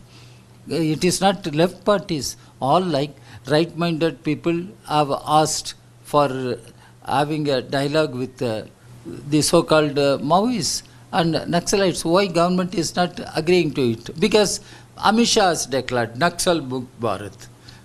What he means by Naxal Mukt Bharat, earlier he declared Congress Mukt Bharat. What happened to Congress Mukt Bharat, we don't know. Now Naxal Mukt Bharat. Tomorrow what he will declare, this is what we should take note. This is a very alarming situation, the way the government is handling the problems of tribal people and even the Naxalites or Maoists. We have differences with them, but it doesn't mean they can be killed like this. There is a law. To write in favor of Maoist, it clearly means that left party leaders are supporting Maoist and they're supporting the killings also. No, we have written a letter in order to find a solution, in order to restore peace and normalcy in tribal areas. And if somebody visits Chhattisgarh, one can understand the people are living in fear. They don't speak out. I had been to Chhattisgarh. I addressed a press meet also. It is not that we support violence. We disapprove violence, deplore violence. But how to solve the problems, how to find solution to the the problems which people are facing in Chhattisgarh. That's what we have been raising. And it is not that we take side. We want law of the land should prevail. Tracking another breaking news that is coming in, IED recovered from the spot after Sukma Maoist attack. A large number of BDS teams reached the spot. The forensic teams recovered samples after the investigation. Now, there was a possibility of Maoists planting serial IEDs before the incident. IED wires were also seen at the spot in the morning. Now, the soldiers deactivated the IED, as well as additional superintendent of police was also martyred in the blast incident. Viewers, that is the big breaking news that is coming in. An IED has been recovered from the spot after the Sukma Maoist attack, the same attack that claimed the life of Superintendent of Police. He was martyred in the blast incident. Ladies and gentlemen, remember, a large number of BDS teams also reached the spot. Let's cut straight across to Bharat, who's joining me live in this bulletin. Bharat, an IED has been recovered from the spot after the Sukma Maoist attack, the same attack in which the additional superintendent of police was also martyred. Give us more updates. देखिए, इतनी बड़ी घटना होने के बाद जिस इलाके पे घटना घटित हुई, जिस इलाके पे आईईडी के जद में आने से एक एडिशनल एसपी शहीद हो गए, जिसके पार्थिव शरीर को छत्तीसगढ़ की राजधानी रायपुर में ले जाया गया, वहां पे छत्तीसगढ़ के गृह मंत्री सहित मुख्यमंत्री को द्वारा पार्थिव शरीर को श्रद्धांजलि अर्पित की गई। लेकिन इस विषय को लेकर जिस इलाके पे घटना घटित हुई वो पूरा इलाका कोंटा थाना क्षेत्र के अंतर्गत आता है। ऐसे में जिस इलाके पे जेसीबी की मौजूदगी थी, जेसीबी को माओवादियों ने आगजनी की थी, जिसकी सूचना पुलिस को मिलती है और भारत बंद का आह्वान जो माओवादियों ने किया था, जिसको लेके वो एरिया डोमिनेशन के लिए निकले थे। क्या हालात, क्या परिस्थितियां उस इलाके पे बन रही है, क्योंकि वो पूरा इलाका माओवादियों की एक्टिविटी वाले इलाके हैं, माओवादियों की आमद वाले इलाके हैं, माओवादियों की मौजूदगी यानी माओवादियों की जो उपस्थिति वो दर्ज होने वाले इलाके हैं। वैसे इलाके पे जो एडिशनल एसपी सहित जो जवान है उनको लेके उस इलाके पे सर्चिंग के लिए निकले थे। उसी दरमियान जो आईईडी के जज्बा ने शहीद हो गए। शहीद होने के पश्चात उस इलाके पे क्या हालात बन रही है, बस्तर आईजीपी सुंदरराज भी मौके स्थल पर पहुंचे, डीआईजी कमलोचन कश्यप सहित तमाम जो अधिकारी हैं उनके साथ मौके स्थल पर पहुंच के जायजा लेने की उन्होंने कोशिश की। हालांकि जिस इलाके पे घटना घटित हुई, जिस इलाके पे जो आईईडी से माओवादियों ने एक तरीके से कारणा करतूत जो करने की कोशिश की, जिससे जो जवान हमारे शहीद हुए हैं, जो एएसपी के जो पद पे काबिज थे अधिकारी जो शहीद हुए हैं, वो कैसी रणनीति बनाए थे माओवादी, उसको समझने की कोशिश की जा रही थी। लेकिन बीडीएस की टीम आज मौके पे उस इलाके पे पहुंची थी, साथ ही साथ जो फोरेंसिक की टीम है वो भी उस इलाके पे पहुंची थी। सारे विषयों को लेके एकदम बारीक से जांच करने की कोशिश की जा रही थी, क्योंकि लगातार हम देख रहे हैं आईईडी अमूमन माओवादी जो है वो इस्तेमाल कर रहे हैं जवानों को नुकसान पहुंचाने के लिए। ऐसे में भारत बंद का उन्होंने आह्वान किया था, जिस को लेके पुलिस जो है अपनी एक्टिविटीज दिखाने की कोशिश की जा रही थी। कहीं ना कहीं जो माओवादी हैं वो उनकी जो उपस्थिति दर्ज ना हो, जिसको लेके जो पुलिस के जो जवान हैं, जो अधिकारी हैं, उस इलाके पे निकले थे जिस इलाके पे माओवादियों की मौजूदगी होती है, आवाजाही होती है, उपस्थिति होती है। इंटेलिजेंस के सोर्स के अनुसार उस इलाके पे निकले थे। जिस तरीके से ये घटना घटित हुई, कहीं ना कहीं उस इलाके पे अब बस्तर आईजी सहित तमाम जो अधिकारी है वो पहुंच रहे हैं, जायजा ले रहे हैं और जवानों को जो मनोबल है वो बढ़ाने की कोशिश की जा रही है। और ये कहा जा रहा है कि ये जो शहादत है ये व्यर्थ नहीं जाएगा, हम 4 दुगुनी बल के साथ और उनसे लड़ेंगे और कहीं ना कहीं जो माओवाद है उसको समाप्त करने की कोशिश की जाएगी। जी भरत, हम आपसे ये भी जानना चाहते हैं कि इस एरिया में कोई और आईईडी होने की क्या कोई संभावना है, और हमारे जो एसपी सुपरिटेंडेंट जो मार्टर हुए हैं, जो शहीद हुए हैं इस ब्लास्ट में, इनके अलावा कोई और भी इंजरीज हुई हैं क्या? हमें इस बारे में भी जानकारी दीजिए।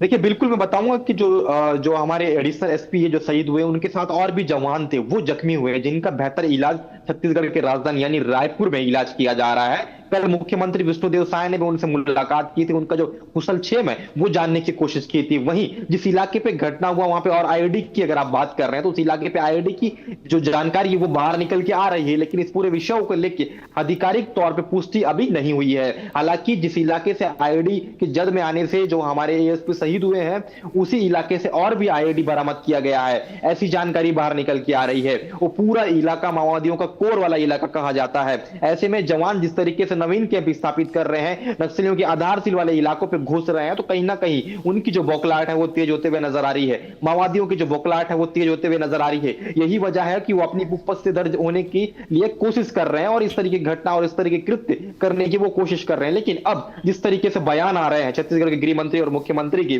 और बस्तर आईजीपी सुंदरराज से, ये कह रहे हैं कि कहीं ना कहीं जो नक्सलवाद है वो अंतिम सांस ले रहे हैं और हम लगातार ये शहादत होने के बावजूद भी हम डट के लड़ेंगे और ये शहादत व्यर्थ नहीं जाएगी।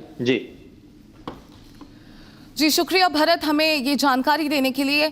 Ladies and gentlemen, moving on to another story that we are tracking. Now, police officials have paid a tribute to late ASP Akash Rao, who had lost his life due to the IED blast that took place in Sukma. The tribute was held yesterday in Rajpur of Chhattisgarh. Here are more details.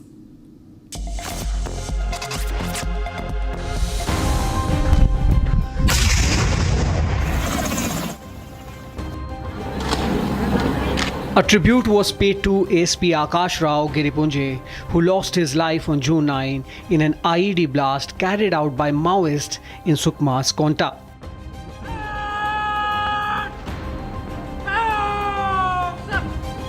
Chhattisgarh Chief Minister Vishnudev Sai, Assembly Speaker Raman Singh and police officials paid their last respects to ASP Akash Rao.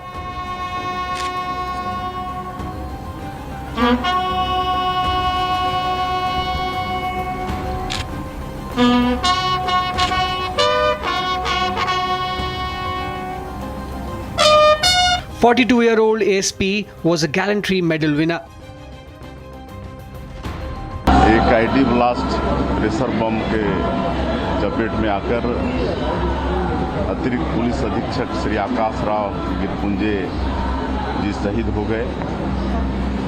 हम उनके शहादत को नमन करते हैं और आज उनको श्रद्धांजलि देने के लिए यहाँ पर आए हुए थे। आकाश राव का शहादत बेकार नहीं जाएगा। नक्सलवाद अंतिम सांसें ले रहा है, निश्चित रूप से नक्सलवाद का खात्मा होकर रहेगा। ASP was leading a foot patrol in an area where Maoists had torched vehicles in the previous night.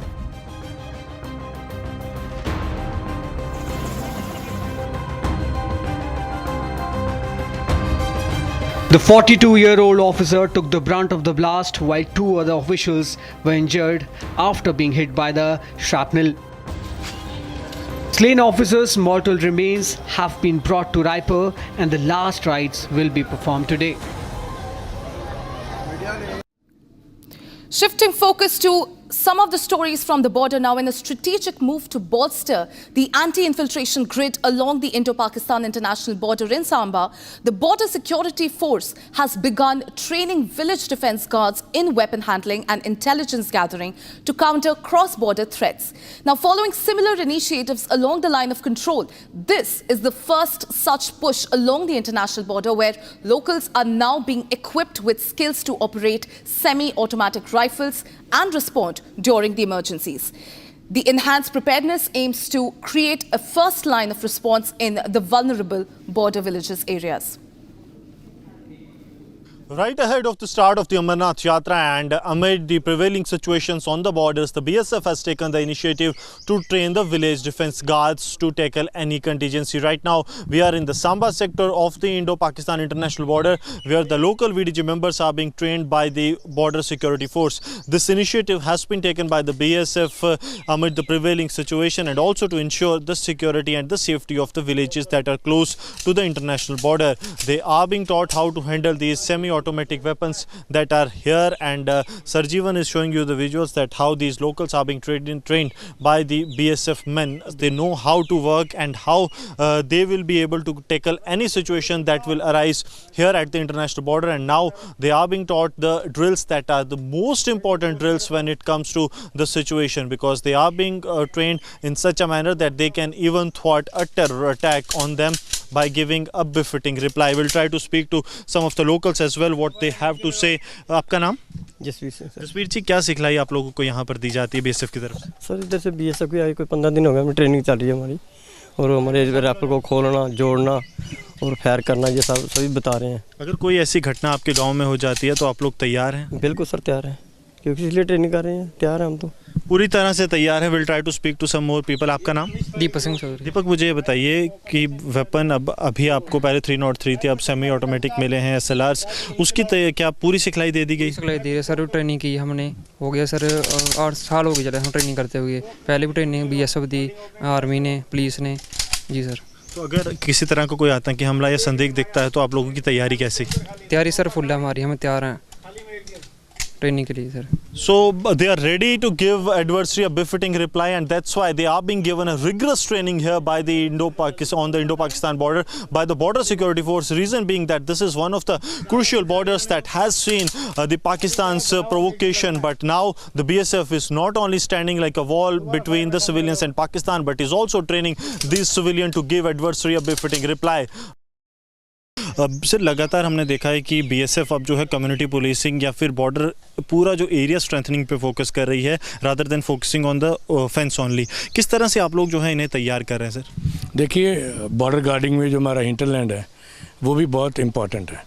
Physical barriers जो हमारा फेंस है, और ये एक बहुत इम्पॉर्टेंट बैरियर है जो हमारी पॉपुलेशन है।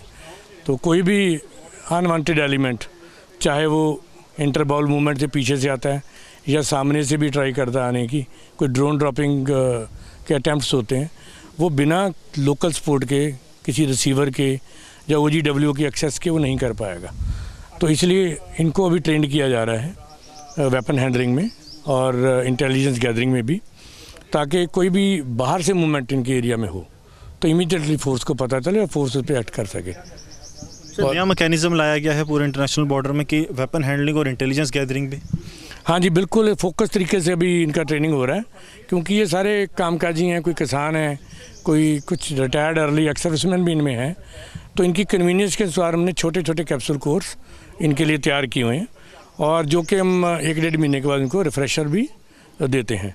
तो इसमें इनका जैसे फायरिंग प्रैक्टिस भी बाद में होगा, एमुनिशन इनका आ रहा है अभी, तो फायरिंग का प्रैक्टिस भी देंगे, और छोटी मोटी जो फायर पोजीशन लेना, पेट्रोलिंग करना, अगर अचानक कोई सिचुएशन आ जाए तो अपने डिफेंस करना, उसको होल्ड अप करना जब तक फोर्सेस नहीं पहुंचती। तो ऐसे इनको जो तरबियत यहाँ पे दी जा रही है। सर, अमरनाथ यात्रा भी आने वाली है, उसको लेकर भी एक पूरा मैकेनिज्म बनाया जाएगा कि सेकंड लाइन ऑफ डिफेंस को भी इन्वॉल्व किया जाए पूरे strengthening?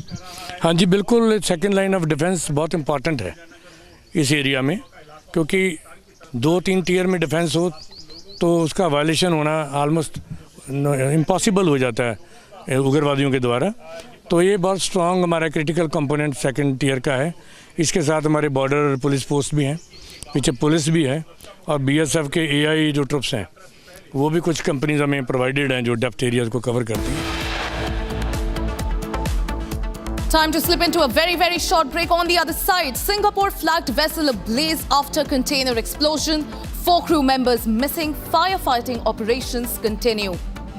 Not just this, we're also tracking ED has summoned Robert Vadra in money laundering case. We'll be getting you that and a lot more. Don't go anywhere. Stay tuned. We'll be right back.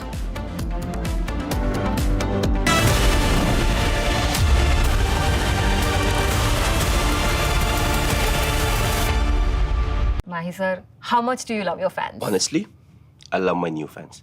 पुराने वाले बेकार में शोर करते sir fans हैं शोर तो करेंगे ही ना. नए वाले नहीं करते. And they listen to what I say. The new generation Orient BLDC fans. Super silent performance with voice control. सिली में आए तो और Cricket fans. आधे बाउल दही में 4 चम्मच MDH चटनी पुदीना मसाला डाला. स्टर करो. पुदीना चटनी तैयार. MDH चटनी पुदीना मसाला. MDH.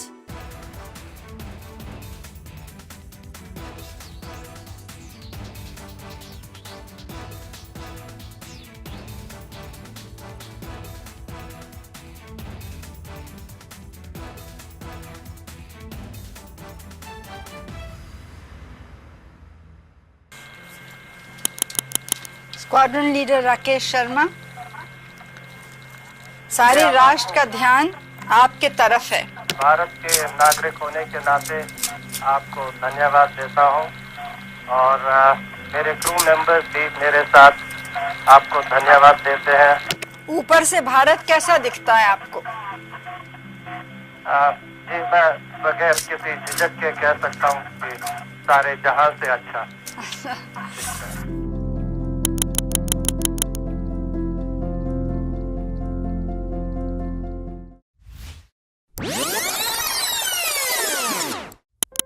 From the Indian Space Research Organization, AX4 pilot Shubhanshu Shukla. Namaste. I am Group Captain Shubhanshu Shukla. A fighter pilot for 15 years, he was selected as one of 4 Indian astronauts in 2020. Captain Shukla, are you ready for the ride? Will you do some yoga in space like your idol Rakesh Sharma did in 1984? The first Indian astronaut, Wing Commander Rakesh Sharma, traveled to space in 1984. I grew up reading about him in textbooks and listening to his stories from space. I was deeply, deeply impressed by him. This journey that I'm on, it has been a long one for me. And it started out somewhere. I didn't know that this is the path it is going to finally take. I would say that I have been extremely fortunate and extremely lucky to have gotten the opportunities to first fly all my life, which was a dream job for me, and then have the opportunity to apply to astronaut corps, and now consequently be here. The way this worked out for me was that probably a week before we arrived at Axiom was the time I came to know that I will be going. I was extremely excited.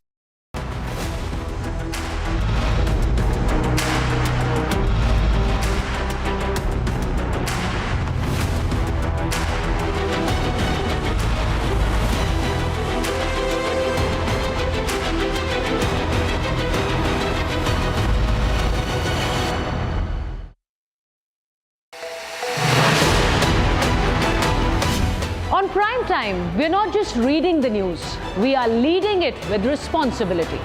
Every night, we're asking tough questions, breaking the biggest stories, and setting the national agenda. At Republic School of Journalism, you will learn how to front the news with confidence, clarity, and conviction. RSJ Diploma begins June 30th. Your prime time starts here.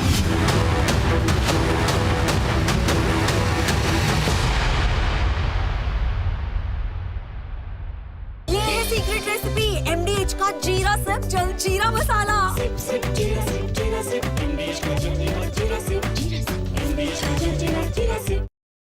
From the Indian Space Research Organization, AX4 pilot Shubhanshu Shukla. Namaste. I am Group Captain Shubhanshu Shukla, astronaut corps, and now consequently be here. The way this worked out for me was that probably a week before we arrived at Axiom,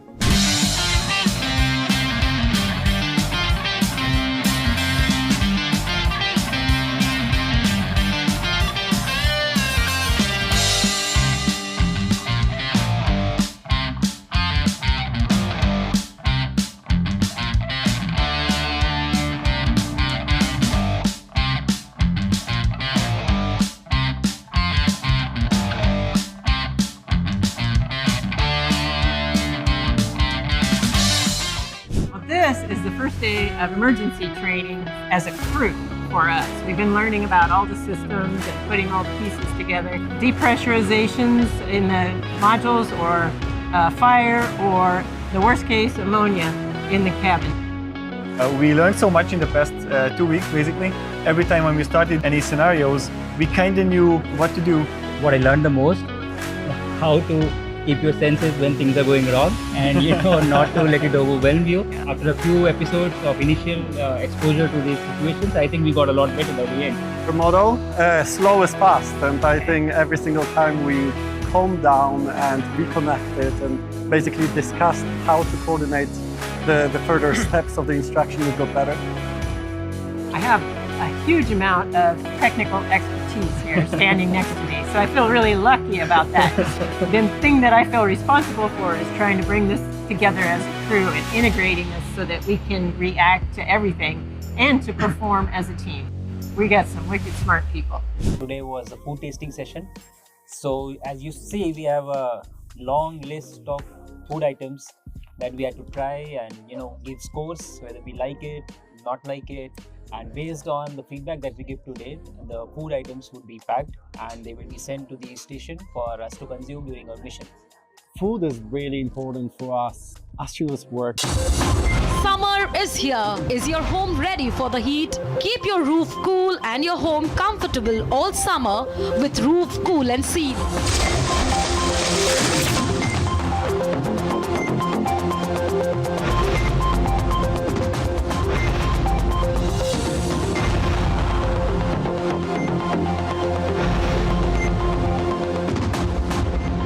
पसीना मत बहाओ, Berger roof cool and seal लगाओ।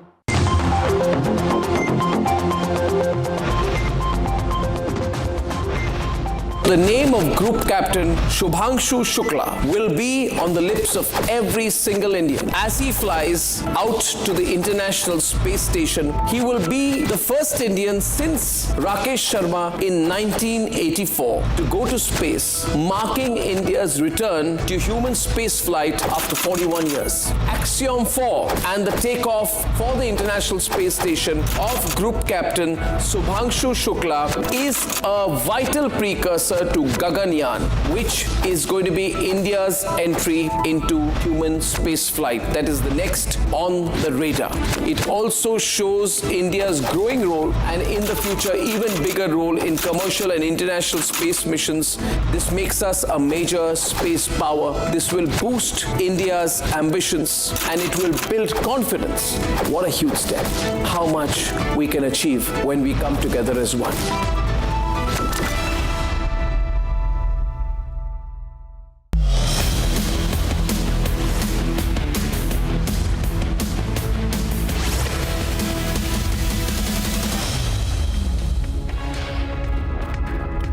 Very good afternoon, viewers. It's 2 p.m. and you're watching Live and Breaking with me, Antara Gupta.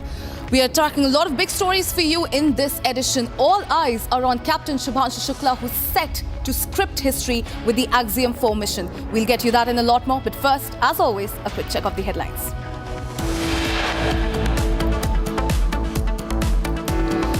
Five illegal Bangladeshi infiltrators apprehended in national capital. Operation Pushback in action. Bharatiya Janata party कल ये झुग्गियां तोड़ने वाली है और आज मुझे jail में लेके जा रही है क्योंकि मैं इन झुग्गी वालों की आवाज उठा रही हूँ। गरीबों की हाय लगेगी, झुग्गी वालों की हाय। Action on illegal immigrants. Protest in Kalkaji in Delhi. Police detains protesters. Bad weather delays Shubhanshu Shukla's space travel. Axiom 4 launch now at 5:30 p.m. on June 11th. Chief of the Air Staff and all air warriors of IAF wish Group Captain Shubhanshu Shukla as he prepares to embark on the Axiom 4 space mission tomorrow. Congress High Commission summons Siddaramaiah and Deputy Chief Minister D.K. Shiv Kumar to Delhi. Karnataka cabinet reshuffle on the cards.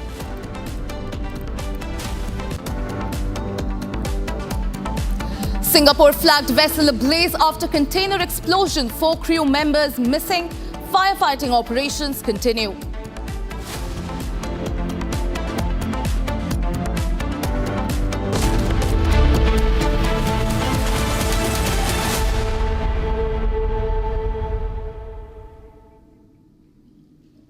India's space ambitions are soaring to new heights. With the Axiom 4 mission, ISRO is all set to conduct groundbreaking experiments, and Group Captain Shubhanshu Shukla is poised to make history as the second Indian in space. Let's dive into the details of this remarkable mission and what it means for India's space program. Take a look. India's space ambitions are taking a bold step forward. The Indian Space Research Organization, ISRO, has lined up 10 experiments for its latest space mission. These include studies on how microgravity affects muscle function and how prolonged exposure to computer screens could impact astronauts' physical and cognitive health. Another key experiment will focus on agriculture beyond Earth, testing how 6 different varieties of crop seeds respond to space-like conditions. The findings could pave the way for future food production in space. Joining the journey are some of the Earth's toughest microscopic travelers, tardigrades. Also known as the water bears, these resilient creatures can survive extreme temperatures, radiation, and even the vacuum of space. ISRO hopes to learn how life might persist in extraterrestrial environments. These experiments were originally planned for India's first human spaceflight mission, Gaganyaan. But with the opportunity to collaborate on the Axiom 4 mission, ISRO can now build on this early research and redefine more advanced experiments for future independent missions. And now, in a historic milestone, 41 years after Rakesh Sharma became the first Indian in space, Group Captain Shubhanshu Shukla is set to become the second Indian in space and the first to set foot on the International Space Station. Currently in the final phase of the pre-launch quarantine at NASA's Kennedy Space Center, Shukla's experience is expected to provide crucial insights for India's future astronauts. Announced in 2018, Gaganyaan is India's maiden crewed spaceflight mission. Initially scheduled for launch in 2022, the project is now expected to lift off in early 2027. A successful Gaganyaan would place India in an elite club, alongside the United States, Russia, and China, as one of the few nations to independently send humans into space. According to ISRO, the immediate goal is to demonstrate human space flight to low Earth orbit. The long-term vision to establish a sustained Indian human presence in space. At the heart of the mission is the aim to prove that India can indigenously develop the complex technologies needed for human space exploration. ISRO's trusted workhorse, the LVM-3 rocket, will carry them into space, formerly known as the GSLV Mk3rd. The LVM-3 is ISRO's most powerful launch vehicle.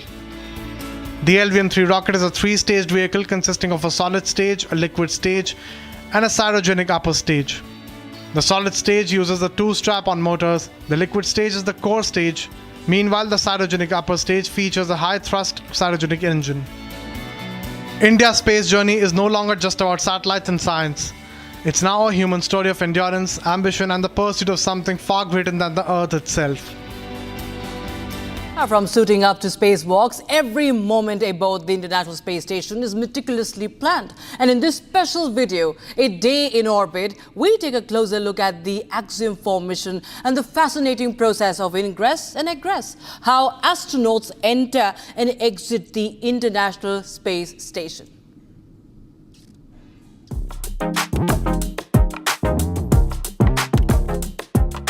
Right now we are at the Space Vehicle Mock-up facility at NASA. This is Building 9. Today we learned how to ingress and egress to ISS. So basically when we come to the station, we need to go into the station, and in case of, for example, an emergency, we have to know how to go out and close all the hatches. So that's exactly what we train today. it is something else to feel for it yourself once you walk into the mock-up and you realize there is a lot of space inside, right? It's not a small station at all. I enjoyed it tremendously today because it was the first practical class we had. So the first time we really could use some wrenches and tools as well as touch, basically the hatch. It's a little bit harder than, when you arrive to your neighbor and knock on the door. It's something similar, but it just has, more steps.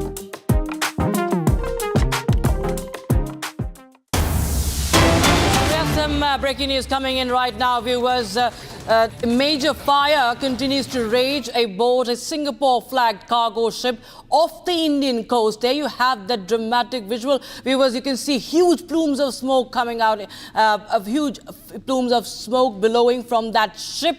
That drone image on your screens right now, visuals accessed by, in fact, I think that footage is from an aircraft, if I'm not mistaken. Visuals accessed by Republic TV shows intense flames and explosions from the midships to the container bay just ahead of the accommodation block.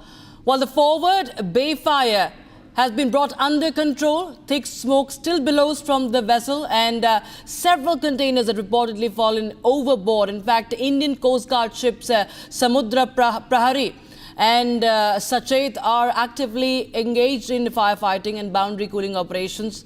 And my colleague Ashwin is joining us on the broadcast for more. Ashwin, the Indian Coast Guard ship Samarth and other teams have been deployed from Kochi.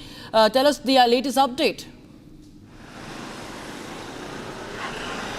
Well, you can see this latest visual. You can see two ships are used for firefighting, and that is the Samudra Prahari. It's a Samudra class PCV, also called as a pollution control vehicle.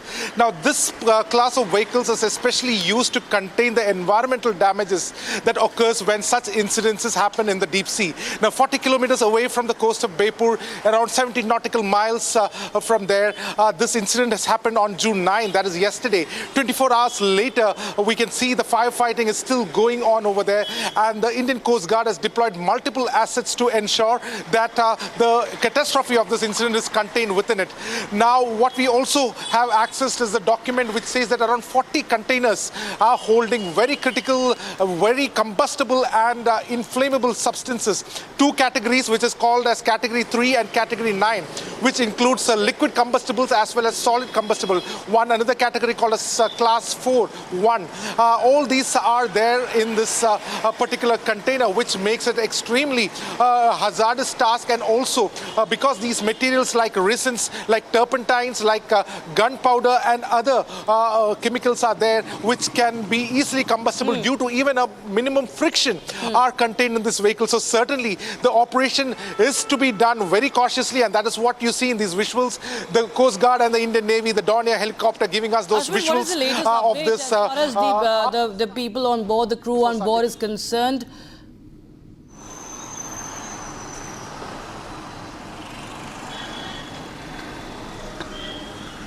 Ashwin, can you hear me?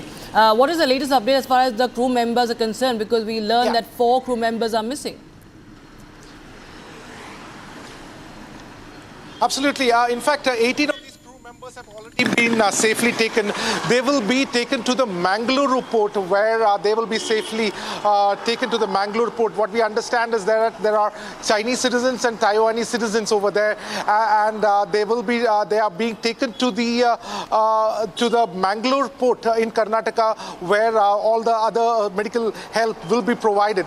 Right now, the entire effort is now being put in to douse the fire in the middle of the sea that is happening, and the Samudra class vehicle, the PCV, the pollution control vehicles, 2 of them are right now being put to task. It is expected that more vehicles will come to ensure that the flame that is bulging from inside the underdeck of the ship is contained as soon as possible. Meanwhile, 18 of the members have been safely taken to Mangalore port as well. Right, thank you so much.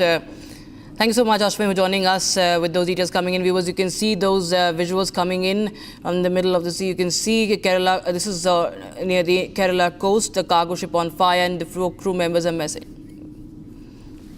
And more breaking news coming in right now. Odisha Vigilance has apprehended Sushmita Oram, a junior engineer of the Gaisila block, while she was caught red-handed accepting a bribe of 8,000 rupees from a former sarpanch and contractor.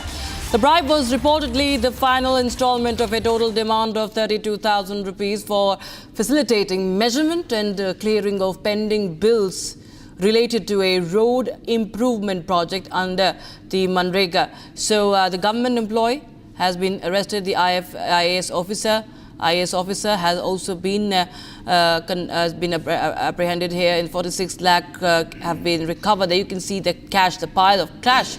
46 lakh rupees in cash has been recovered from the resident of that officer.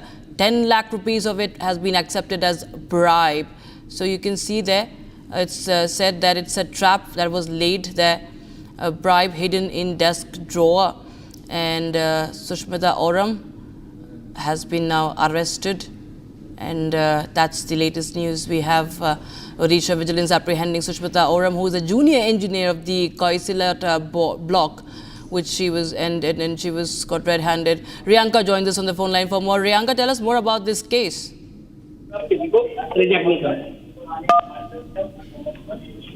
Well, Lakshata, requesting you to please repeat the question once. The government employee. Riyanka, the government employee has been caught taking bribe. Sushmita Oram has been apprehended and she's been caught red-handed also. Meanwhile, there is this IAS officer also. The lakhs and lakhs of rupees have been recovered from the residents. 47 lakh rupees have been recovered. Please tell us more updates on this case. Rakshita, the Vigilance Department in Odisha is on action mode and they are working at this point in time to nab such people who are indulged in corruption. It was only yesterday when in fact we had seen that one of the IS officers were arrested taking bribe of lakhs of rupees. Nearly 47 lakh rupees was the amount of bribe which was recovered by the Vigilance Department. And today another information coming in of a government employee, junior engineer, Sushmita Oram, who was also caught in the act red-handed.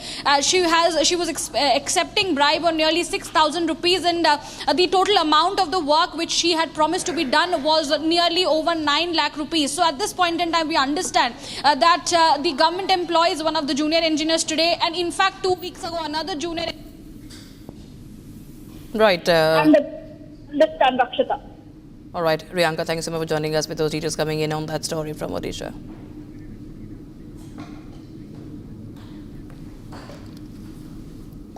All right, viewers, a fire broke out in a residential building in Dwarka of Delhi. A man along with his 2 children died after they jumped out of the building in order to escape the burning building. Is the ground report. Unfortunate incident which took place this morning at around 10 a.m. Right now we are at Dwarka region. Behind me you can see this is a very residential complex where this incident took place in Dwarka. If you can see the visual, I would like to request my Vijay to show you the view of this very building. So what has happened that the fire incident took place at around 10 a.m. on the very 7th floor of this very building, and people tried to move through stairs as well because the lift was not working at that point in time, and when that incident took place, in order to save their lives, some people jumped from the 7th floor. And what we got to learn from the locals over here, those who are the residents of this very apartment, they have said that in which 3 people initially got injured and they were taken to a nearby hospital where the doctors have declared them dead. In that, what we have got to learn that 1 person is a male and 2 other kids were also injured. So this is a very unfortunate incident that has come from the Dwarka region. Behind me you can see the visual of this area. There were initially 7 to 8 fire tenders were sent, and after that they have successfully doused the fire. But the official confirmation that we have got from our sources that 3 people have died in this very incident. अभी कुछ कह नहीं सकते हैं, अभी reason पता नहीं लगा है, बट आग लगी है बस ये पता लगा है। एसी में शॉर्ट सर्किट हुआ था ऐसा सब कुछ बोल रहे हैं, अभी क्लियर नहीं हो पा रहा। अभी तो यही कि वो 3 मेंबर जो थे वो कूद गए वहाँ से जब आग लगी। ये आप कह रहे हैं कि 3 लोग कूदे कहाँ? 7th फ्लोर से? 2 बच्चे थे, 10th या 9th से कूदे। अच्छा, 10th फ्लोर से कूदे। और बाकी लोग कैसे निकले वहाँ से? बाकी लोग पहले निकल गए होंगे एग्जिट के थ्रू, बट अगेन इतना निकल गए गेट से, फिर गेट खुला नहीं तो वो फिर कूद गए वहाँ से। एक बच्ची किधर से निकली? गेट से बच्ची और एक उसकी लेडीज थी, एक वो गेट से निकल गए। बाकी वो मेरे ख्याल से ऑटोमेटिक गेट था कुछ, वो फिर आग बढ़ी तो उधर को जा नहीं पाए, बालकोनी से कूद गए फिर। Breaking news coming in from Uttar Pradesh's Mirzapur, viewers, where Dr. B.R. Ambedkar's statue was vandalized by some miscreants, and angry locals have now gathered near the spot, demanding action against those behind this. So, visuals of that vandalized statue on your screens from Uttar Pradesh's Mirzapur, and the statue of Dr. B.R. Ambedkar has been vandalized there, and the locals, the enraged locals, have now gathered at the spot, and they demand the strict action against the miscreants.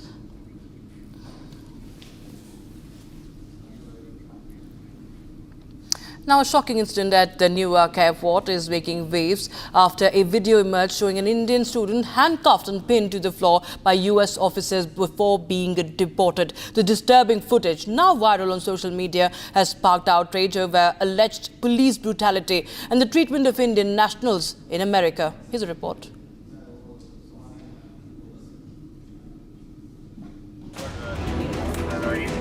A disturbing video from the Newark airport has gone viral, showing an Indian student handcuffed and pinned down to the floor by multiple officers before being deported. The student is visibly distressed, crying out for help as he pleads with the authorities while being forcibly restrained. The video shows the emotional appeals highlight the trauma and desperation he experienced during the incident. The video was shared on social media by Indian-American entrepreneur Kunal Jain, who condemned the treatment and said the young man was made to feel like a criminal. Jain highlighted that this is not an isolated case. Several Indian students have reportedly faced similar deportations in recent weeks. Students have also faced harsh action for failing to explain their stay in the country. The incident has prompted strong reactions from the Indian community and calls for accountability from US authorities. Video, what I put, it's only 20% of what I saw. And I noticed this was a bizarre incident in my view, because you cannot treat a young 21, 22-year-old student like this in front of the public. Whatever may be the case, he got a legal visa probably, that's why he was there. And then he could not explain probably the reason at the port of entry. Now this kid probably had some kind of mental disorientation, he got distressed, and he started yelling. He started saying, मैं पागल नहीं हूँ, तुम लोगों ने मुझे पागल समझ रखा है, मैं पागल नहीं हूँ, वो बार बार यही बोले जा रहा था. तो उन्होंने उसको, जब वो, he was like hitting his head on the wall, they pinned him down. And then when he started speaking, they called some more police personnel. So if you see the later part of this video or the other videos which I have put, that about 7-8 personnel came and they literally tied his hands like this and legs and made him a chicken. And they were trying to pull him forcefully into the aeroplane.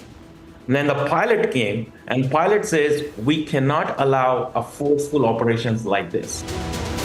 The Indian consulate in New York has taken note of the incident and is in touch with the US authorities. The Indian community is urging for a thorough investigation and better protection for Indian nationals traveling abroad. Some news from across the country. Preparations are in full swing ahead of the Jagannath Yatra that commences on the 27th of June. During the festival, three deities, Jagannath, his brother Balabhadra and his sister Subhadra, are drawn by devotees in wooden chariots to the Gundicha temple. These festivities will continue for a week. Sonam Raghuvanshi, the woman accused of orchestrating a plot to have her husband Raja Raghuvanshi killed during their honeymoon in Meghalaya, has been sent to a 72-hour transit remand. This development follows her surrender in Uttar Pradesh's Ghazipur a day earlier. The remand order was issued late on Monday night after Shillong police presented Sonam before the district court. Indian Navy, in coordination with the Coast Guard, DG Shipping and other stakeholders, have safely rescued 18 out of 22 crew members of the Singapore-flagged MV Han Hai 503. Of the 18 rescued crew members, 6 were brought to the AJ hospital for medical treatment. The MV had reported an internal container explosion and a resultant major fire on board INS Surat, and a Dornier aircraft immediately deployed by the Indian Navy. As the floodwaters of the Dhaleshwari and Kathakal receded in Hailakandi of Assam, many people in the region remained ravaged. A thick layer of silt and mud, accompanied by a pervasive stench, has rendered life unbearable as the area faces a severe drinking water crisis. There is no access to clean drinking water, as many piped water supply schemes are not functional. National Conference Chief Farooq Abdullah expressed his enthusiasm and happiness over the newly launched train service to Katra, calling it a huge blessing for the region.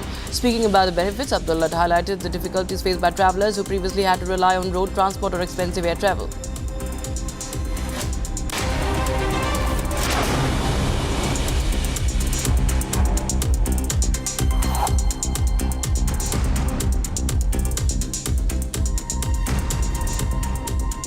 And with that, viewers, time for a very short break. But on the other side, we'll tell you how the CPI leader D. Raja has now batted once again for the Maoists. He says that talks should be held with the Maoist terrorists, and he stokes massive controversy with that statement. We'll get you more of that. Stay tuned.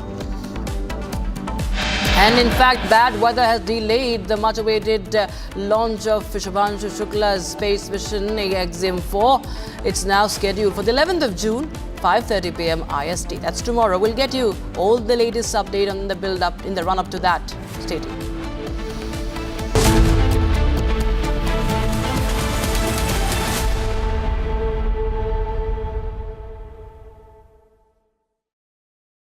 विमल में गुलिस्तां की ये कुछ लजीज फरिश्ते जब साथ घुले तो जी ललचाए और दिल कहे कि स्वाद की इस जुबान में खुद को ऐसा डुबाऊं कि निकल ना पाऊं। विमल की जुबान कुछ है ही ऐसी, मानते हैं ना? विमल, बोलो जुबान केसरी। MDH की देगी मीरज, देगी मिर्च का तड़का, अंग अंग फड़का। MDH की देगी Miraj.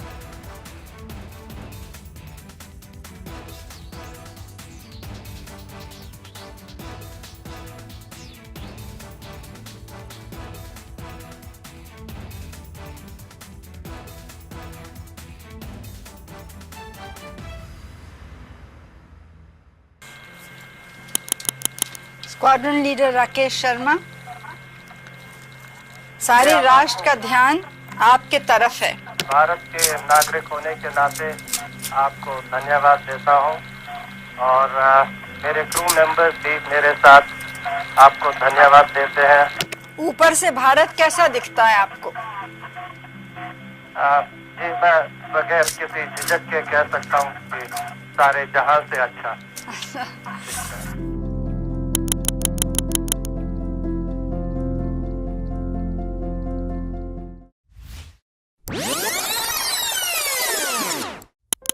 From the Indian Space Research Organization, AX-4 pilot Shubhanshu Shukla. Namaste. I am Group Captain Shubhanshu Shukla. A fighter pilot for 15 years, he was selected as one of 4 Indian astronauts in 2020. Captain Shukla, are you ready for the ride? Will you do some yoga in space like your idol Rakesh Sharma did in 1984? The first Indian astronaut, Wing Commander Rakesh Sharma, traveled to space in 1984. I grew up reading about him in textbooks and listening to his stories from space. I was deeply, deeply impressed by him. This journey that I'm on, it has been a long one for me. And it started out somewhere. I didn't know that this is the path it is going to finally take. I would say that I have been extremely fortunate and extremely lucky to have gotten the opportunities to first fly all my life, which was a dream job for me, and then have the opportunity to apply to astronaut corps, and now consequently be here. The way this worked out for me was that probably a week before we arrived at Axiom, was the time I came to know that I'll be going. I was extremely excited to be here. I was very, very happy because this was a possibility for me to actually fly to space. You don't know how to respond to such things. Shooks his wisdom. The knowledge that he possesses, he could be 130 years old. For me, having him as my pilot in the Dragon capsule is great. He already has that operational savvy. He's just wicked smart when it comes to spacecraft technologies. He is very focused and he will basically go 1, 2, 3, 4 in a record time. I have seen what it takes to report from the front lines: accuracy, courage, urgency and responsibility. At Republic School of Journalism, you will be trained for that reality. It's not theory, it's live learning from a working newsroom from day one. If you want to report the truth when it matters the most, Republic School of Journalism is where you begin. Courses begin on 30th June. Apply now.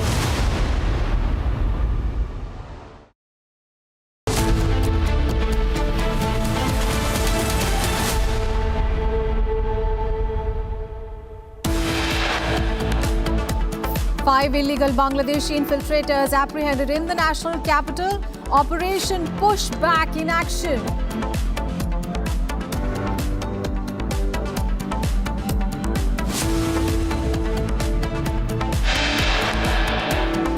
Action on illegal immigrants. A protest in Kalkaji in Delhi. Police detains protesters.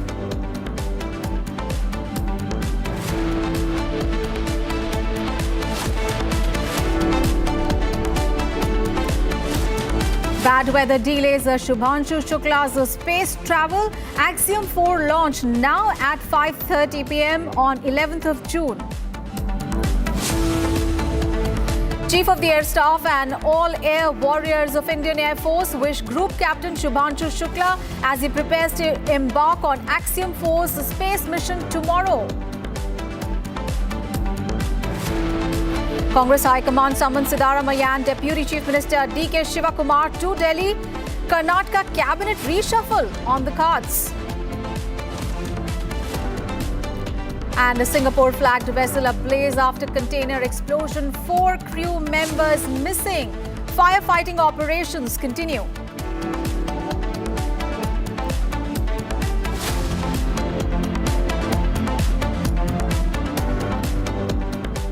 We have breaking news coming in. The BJP has escalated its attack on the CPI after it proposed a dialogue with Maoist terrorists.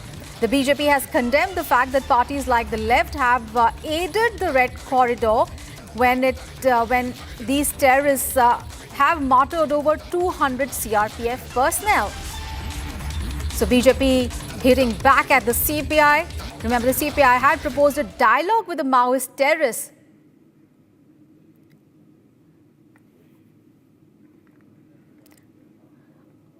All right, so let's listen into the reaction. Right now, we are being joined by BJP's National General Secretary, Tarun Chugh. Mr. Chugh, 5 of left parties have written a joint letter to Prime Minister Modi regarding the judicial killings in Chhattisgarh area, and they're saying these judicial killings are being taken in the name of Operation Kagar. वामपंथी दल जनता को ये बताएं कि निर्दोष निहत्थे नागरिकों की जघन्य तरीके से तड़पा कर मारने वाले एवं सैकड़ों सुरक्षा बल के जवानों को जघन्य तरीके से मौत के घाट उतारने वाले इन राक्षसों के साथ आपका क्या रिश्ता है, जिनके हाथों में हथियार हैं, हमारे नागरिकों की हत्या कर रहे हैं, सुरक्षा बलों पर हमले कर रहे हैं, वो पहाड़ में हो या जंगल में, उन्हें मिट्टी में मिलाया जाएगा, बख्शा नहीं जाएगा। ये आपका इनके साथ रिश्ता क्या है, देश जानना चाहता है। बार बार ये बोला जा रहा है कि ये चीजें बातों से सुलझाई जा सकती है, कोर्ट में ले जाया जाए, बातों से। एक ही दिन में दंतावाड़ा में 200 से ज्यादा सीआरपी के जवान को शहीद करने वाले ये लोग, माइंस बैठाकर पूरी की पूरी पॉलिटिकल पार्टी को ध्वस्त करने वाले लोग, जिनके हाथों में हथियार हैं, सरकार की बार बार अपील करने के बाद भी वो आत्मसमर्पण नहीं कर रहे, आप उन्हें उनके तरफ मर्सी की बात कर रहे हैं। लगातार जिन्होंने लाल कॉरिडोर बनाकर नागरिकों की हत्याओं की श्रृंखला बना रखी है, माइंस बचाकर लोगों को मारा जा रहा, और वामपंथी दल उसके लिए उसको राजनीतिक रंग दे रहे हैं। मेरी वामपंथी दलों से निवेदन है, आपका रिश्ता क्या है? क्या इन हत्याओं के पीछे इन वामपंथी दलों की सॉफ्ट सपोर्ट है? क्या आपके इशारों पर सैकड़ों सीआरपी के, सुरक्षा बलों के, पुलिस के जवानों की हत्या हुई है? वहां के नागरिकों को मारा गया है? राष्ट्रगान गाने पर, स्कूल में जाने पर हत्या होती है, बलात्कार होते हैं। आप उसकी सपोर्ट में हैं? देश जानना चाहता है। All right, viewers, we all are waiting for this very special moment that's going to be etched in the annals of history. And India's tricolour will be in space after 41 long years. The countdown for Group Captain Shubhanshu Shukla's space trip is underway. He's all poised to make history. He's preparing to embark on this Axiom Mission 4. And we are building up to just that. And we have a very special guest on the broadcast to speak over the same. Wing Commander Manav Sharma joins us on Republic TV. Thank you so much, Commander Sharma. And you are a close friend of Group Captain Shukla as well. And I'm sure that a lot will be going through your mind, sir. If the first question could be, I won't ask you, since you've been an officer yourself in the Air Force, I won't ask you, are you anxious? But if you just could tell what's going through your mind seeing an Indian Air Force officer going to space after 41 years. Goosebumps. First thing is goosebumps. Oh, you got that one. Okay, so yeah, I've known Group Captain Shukla ever since he was a fighter pilot in one of the squadrons where we were posted together, and he's been an awesome person to know. He's been great right from the very beginning, and now when I've seen him, I've known him for a very long time, and now when I see Shubhanshu poised on the cusp of history, well, all I can say is makes me feel immensely proud as an Indian, makes me feel immensely proud as an Air Force officer, and all the very best to him for his trip to the ISS. And sir, because you've been also, you've seen him very closely, and how, if you could just recount some of the best, memories of him, which really show a few things that what are the unique traits, or how Shubhanshu is really, apart from the others, what sets him apart, because he's the one who has been chosen for the Gaganyaan mission also, and he's the one who has been chosen for this Axiom 4 mission as well. So I'll come to the Gaganyaan part, but since you know him closely, what really sets him apart? So Shubhanshu, ever since he was a younger officer, I would say, in the Air Force, well, he's always had a level head on his shoulders, very cool head. He's a test pilot, which goes on to prove the fact that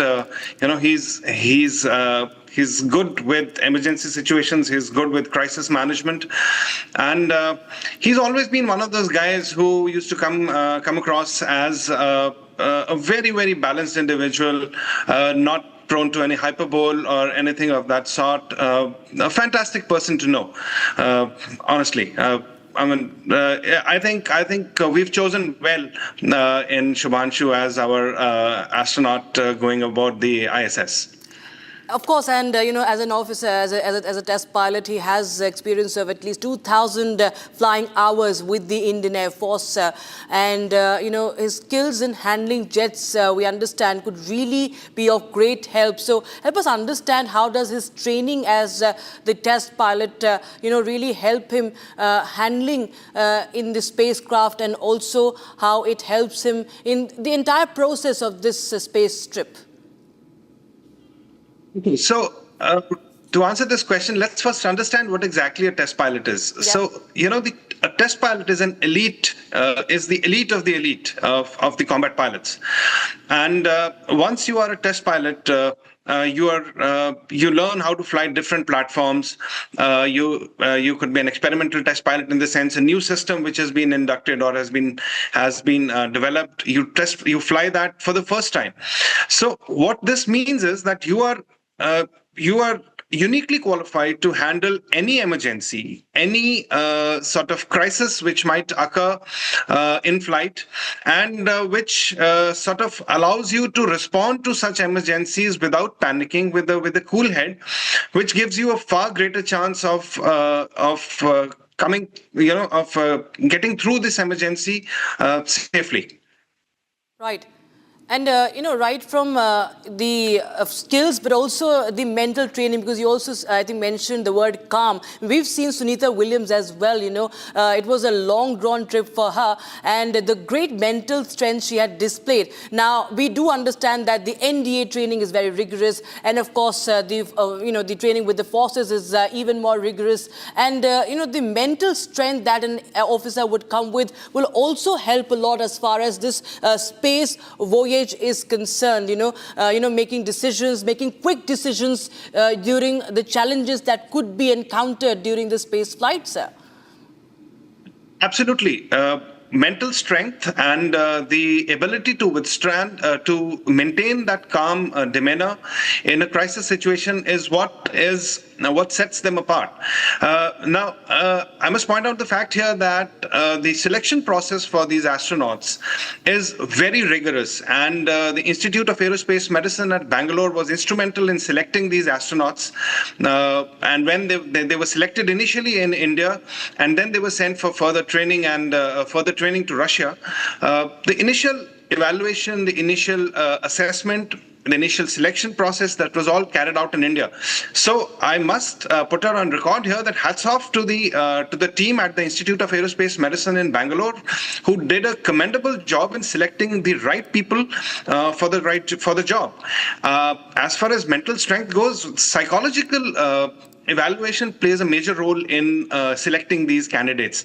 So we have trained aviation psychologists at the institute in Bangalore who played a major role in this entire selection process, and well, the result is here for everybody, for the entire world to see. Shubhanshu Shukla, for you. Absolutely, and of course the team spirit also comes in. How to in fact operate a team and also lead a team. Those skills become very important, and those skills will also come in very, very handy. If you could recount any of his any sort of anecdotes, because you've been quite closely associated with him, sir. So I would like you to, in fact, if you could just share any of any anecdote you have of Group Captain Shukla that you can share with us about him. On the personal front or professional front, whichever is your fondest memory with him. Okay, so let me first put things in perspective. I was the senior medical officer of the station, where Shubhanshu was one of the fighter pilots. All right, so we had a briefing where there were a lot of things being discussed about various tactics and so on and so forth. I had a question which was way out of my syllabus, if I could say that. It had nothing to do with medicine. It was something which the speaker was talking about, and I raised a question which just came to my mind, and then I was told that it's kind of way out of my league. It doesn't really make sense. So I mean, being a physician and not really very genned up on the tactics and all, so I kind of kept quiet. So Shubhanshu walked up to me later after the briefing, and he says, "Sir, I understood exactly what you were asking. Valid question, and maybe we will have an answer for this sometime down the line." What I'm trying to point out here or underscore here is the fact that even as a young officer, Shubhanshu had a very, very keen understanding of what's going on, what he's required to do. Not that I'm an expert on flying or on tactics, but then he understood what what me as an almost as a layperson was asking, and then he had the conviction to come up to me and say that yes, he's understood what I was saying, and and of course he did come up with an answer for my question a couple of days later. So yeah, but that's the first thing, and actually the only thing right now that comes to my mind. And he's also been described by the legendary American astronaut as, wicked smart and very tech savvy. Do you agree to that tag, wicked smart? Yeah, smart, definitely. Wicked, maybe not, but definitely smart, exceptionally smart, I must say. And I consider it a personal privilege to have known him as the squadron doctor. And all I can say is that Shubhanshu is just the right man for the job. Phenomenal person, phenomenal. Right, Wing Commander Sharma, thank you so much for joining us on Republic TV. You're welcome. Thank you so much for having me on the show. And of course, Republic TV continues to build up to that mega space flight. But for the meantime, I hand over back the command of the mic to my colleague Aishwarya. Take it away. Thank you so much there, Rakshita. And the Axiom mission astronauts, including India's Group Captain Shubhanshu Shukla, are all prepared for the big leap tomorrow. Months of training has gone into this one mission. Here is a glimpse into how the crew prepared for emergency in space. Take a look.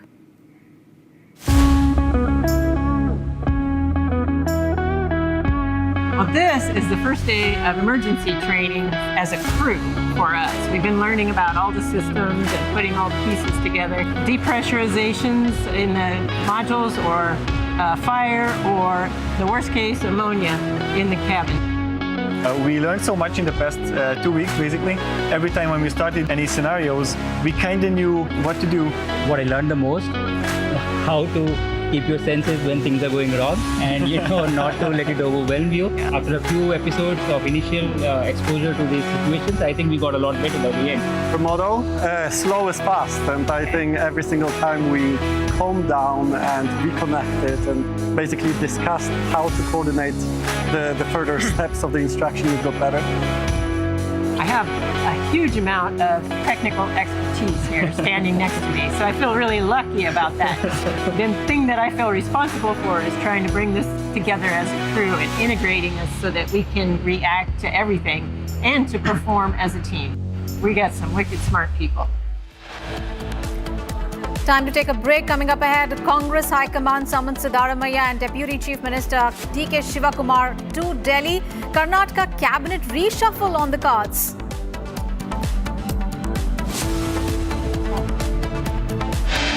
Also coming up ahead, 5 illegal Bangladeshi infiltrators apprehended in the national capital. Operation Pushback in action.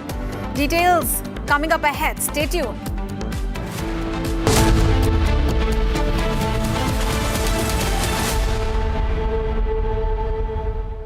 विमल में गुलिस्तां के ये कुछ लजीज फरिश्ते जब साथ घुलें तो जी ललचाए और दिल कहे कि स्वाद की जुबां में खुद को ऐसे डुबाऊं कि निकल ना पाऊं। विमल की जुबां कुछ है ही ऐसी, मानते हैं? विमल, बोलो जुबां कैसी? अब छोलिया हो या लोबिया, सफेद चने या काले चने, सब कुछ मजेदार बने। From the Indian Space Research Organization, AX4 pilot Shubhanshu Shukla. Namaste. I am Group Captain Shubhanshu Shukla. It's not core, and now, consequently, be here.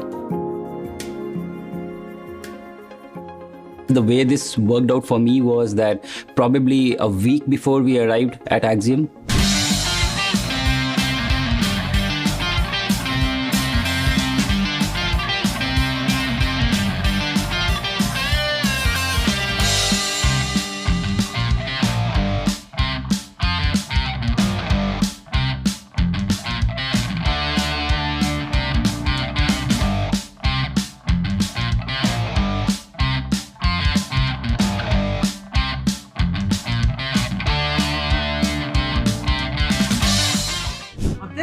the first day of emergency training as a crew for us. We've been learning about all the systems and putting all the pieces together. Depressurizations in the modules, or fire, or the worst case, ammonia in the cabin.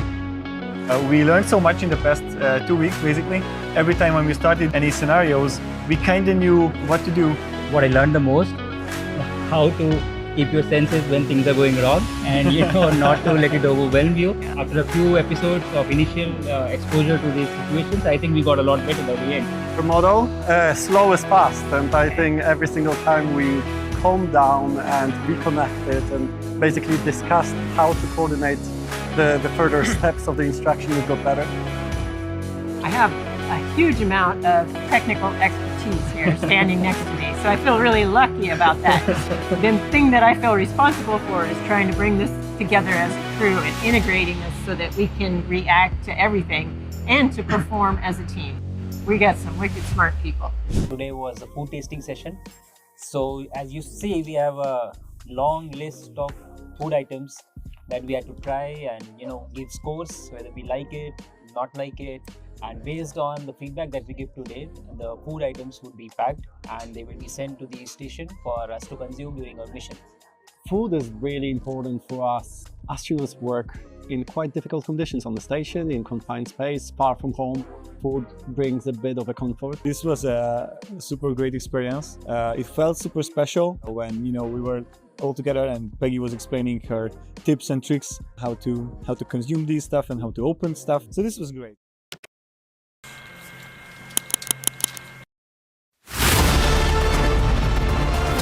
Each night on Prime Time, we don't just bring you the news. We lead it with responsibility, asking the toughest questions, breaking the biggest stories, setting the national agenda. At the Republic School of Journalism, you learn how to front the news with clarity, confidence, and conviction. The RSJ Diploma program begins on the 30th of June. Your Prime Time starts here.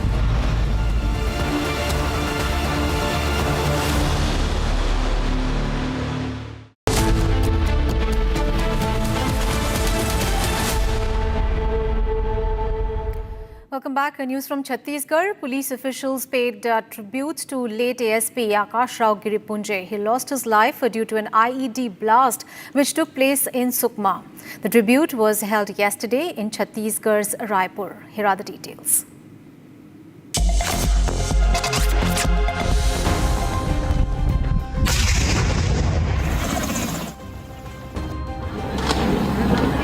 A tribute was paid to ASP Akash Rao Giripunje, who lost his life on June 9 in an IED blast carried out by Maoists in Sukma's Konta.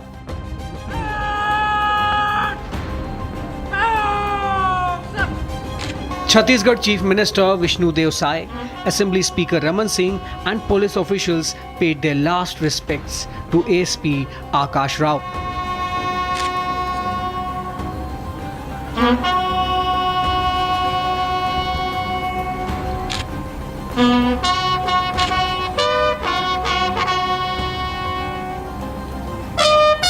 "42-year-old ASP was a gallantry medal winner."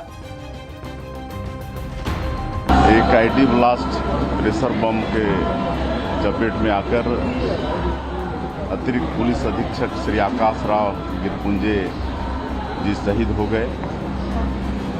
हम उनके शहादत को नमन करते हैं और आज उनको श्रद्धांजलि देने के लिए यहाँ पर आए हुए थे। आकाश राव का शहादत बेकार नहीं जाएगा। नक्सलवाद अंतिम सांसें ले रहा है। निश्चित रूप से नक्सलवाद का खात्मा होके रहेगा। ASP was leading a foot patrol in an area where Maoists had torched vehicles in the previous night.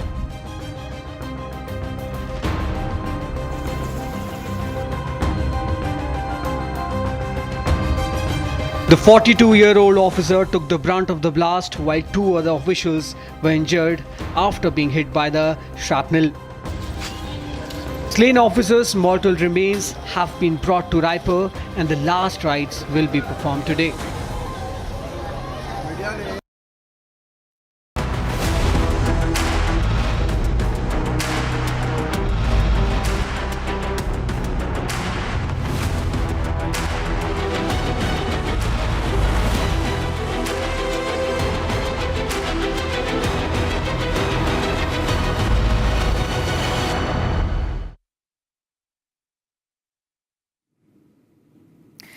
strategic move to bolster the anti-infiltration grid along the India-Pakistan international border in Samba. The Border Security Force has begun training village defence guards in weapon handling as well as intelligence gathering to counter cross-border threats. Now, following similar initiatives along the line of control, this is the first such push along the international border, where locals are now being equipped with skills to operate semi-automatic rifles and respond during emergencies. The enhanced preparedness aims to create a first line of response in vulnerable border villages. Our colleague Gursimran brings us this report.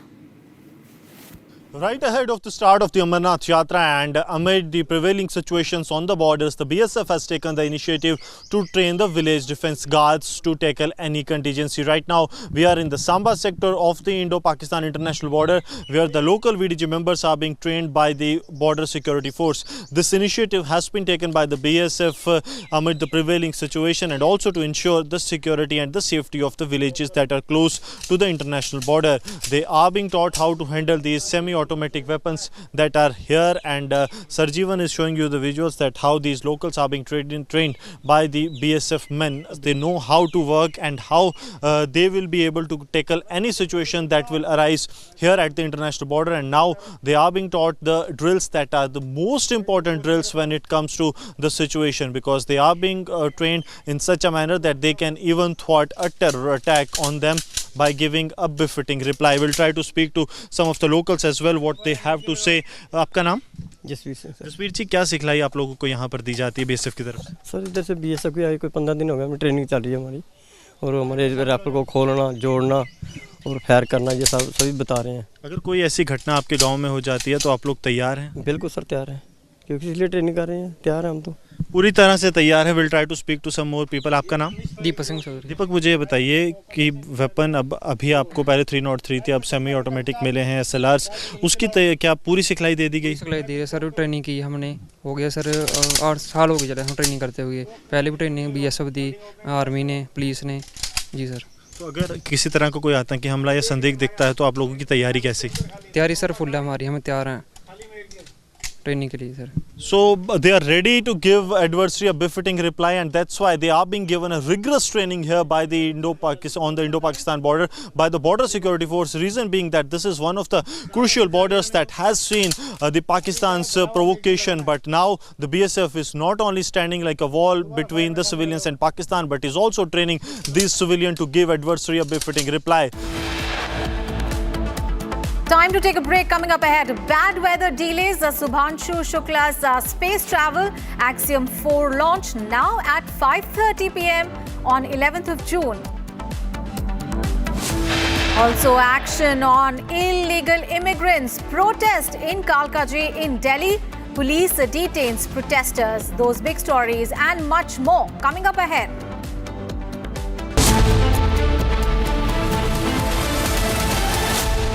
Mahi sir, how much do you love your fans? Honestly, I love my new fans. पुराने वाले बेकार में शोर करते Sir, fans हैं, शोर तो करेंगे ही ना? नए वाले नहीं करते. And they listen to what I say. The new generation Orient BLDC fans. Super silent performance with voice control. Silly me, I thought. Cricket fans. दादी के हाथों का जादू और खुशबू से महकता घर, माँ की मुस्कुराहट और खाने की सुगंध। MDH गरम मसाला, क्योंकि हर रिश्ता है स्वाद से जुड़ा।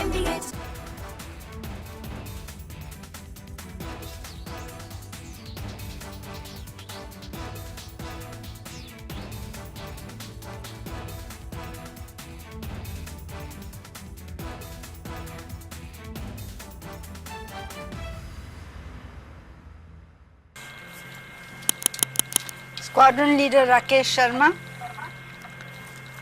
सारे राष्ट्र का ध्यान आपके तरफ है। भारत के नागरिक होने के नाते आपको धन्यवाद देता हूं, और मेरे क्रू मेंबर्स भी मेरे साथ आपको धन्यवाद देते हैं। ऊपर से भारत कैसा दिखता है आपको? जी, मैं बगैर किसी झिझक के कह सकता हूं कि सारे जहां से अच्छा।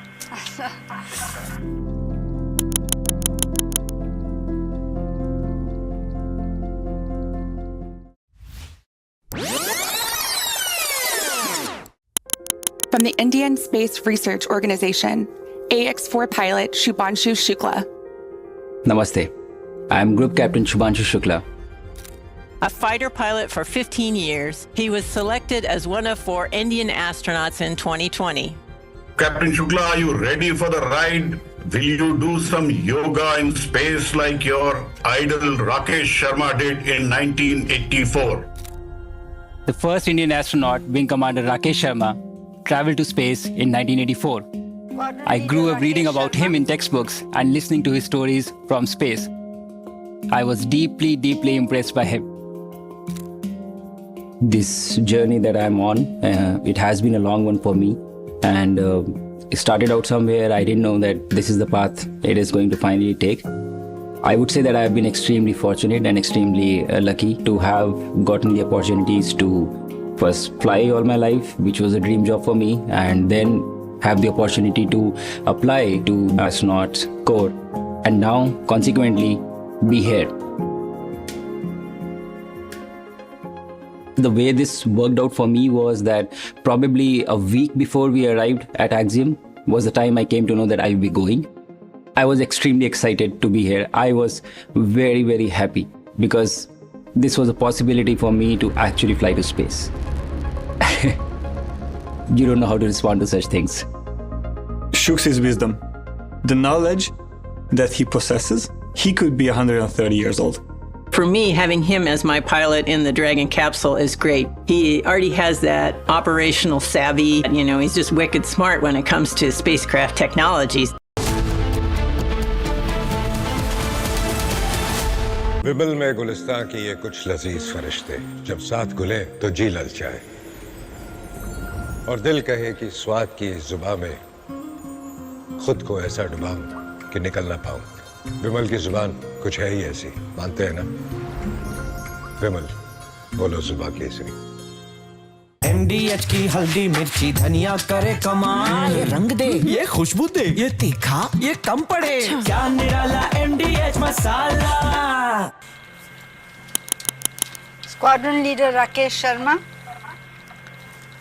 सारे राष्ट्र का ध्यान आपके तरफ है। भारत के नागरिक होने के नाते आपको धन्यवाद देता हूं और मेरे क्रू मेंबर्स भी मेरे साथ आपको धन्यवाद देते हैं। ऊपर से भारत कैसा दिखता है आपको? जी, मैं बगैर किसी झिझक के कह सकता हूं कि सारे जहां से अच्छा।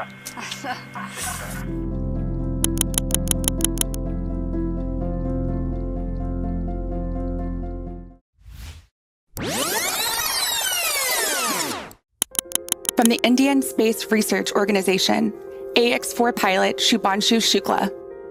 Namaste. I am Group Captain Shubhanshu Shukla. A fighter pilot for 15 years, he was selected as one of 4 Indian astronauts in 2020. Captain Shukla, are you ready for the ride? Will you do some yoga in space like your idol Rakesh Sharma did in 1984? The first Indian astronaut, Wing Commander Rakesh Sharma, traveled to space in 1984. I grew up reading about him in textbooks and listening to his stories from space. I was deeply, deeply impressed by him. This journey that I'm on, it has been a long one for me. And it started out somewhere. I didn't know that this is the path it is going to finally take. I would say that I have been extremely fortunate and extremely lucky to have gotten the opportunities to first fly all my life, which was a dream job for me, and then have the opportunity to apply to astronaut corps, and now consequently be here. The way this worked out for me was that probably a week before we arrived at Axiom was the time I came to know that I will be going. I was extremely excited to be here. I was very, very happy because this was a possibility for me to actually fly to space. You don't know how to respond to such things.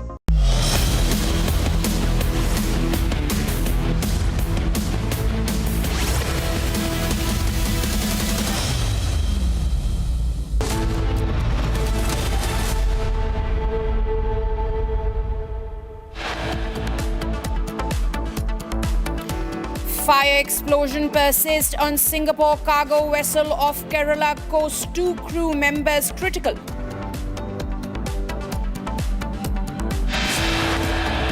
Singapore flagged vessel ablaze after container explosion. 4 crew members missing. Firefighting operations continue.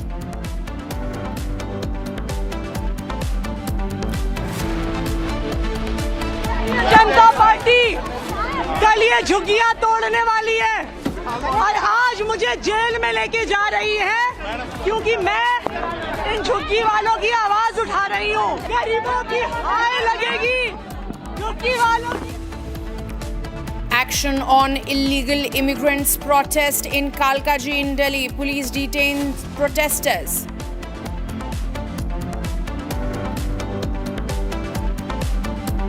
Five illegal Bangladeshi infiltrators apprehended in National Capital Operation Push Back in Action.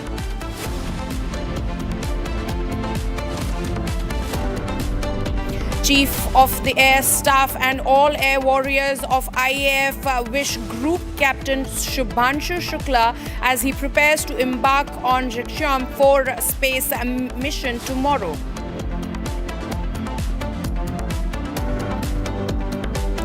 Congress High Command summons Siddaramaiah and Deputy Chief Minister DK Shiv Kumar to Delhi. Karnataka Cabinet reshuffle on the cards.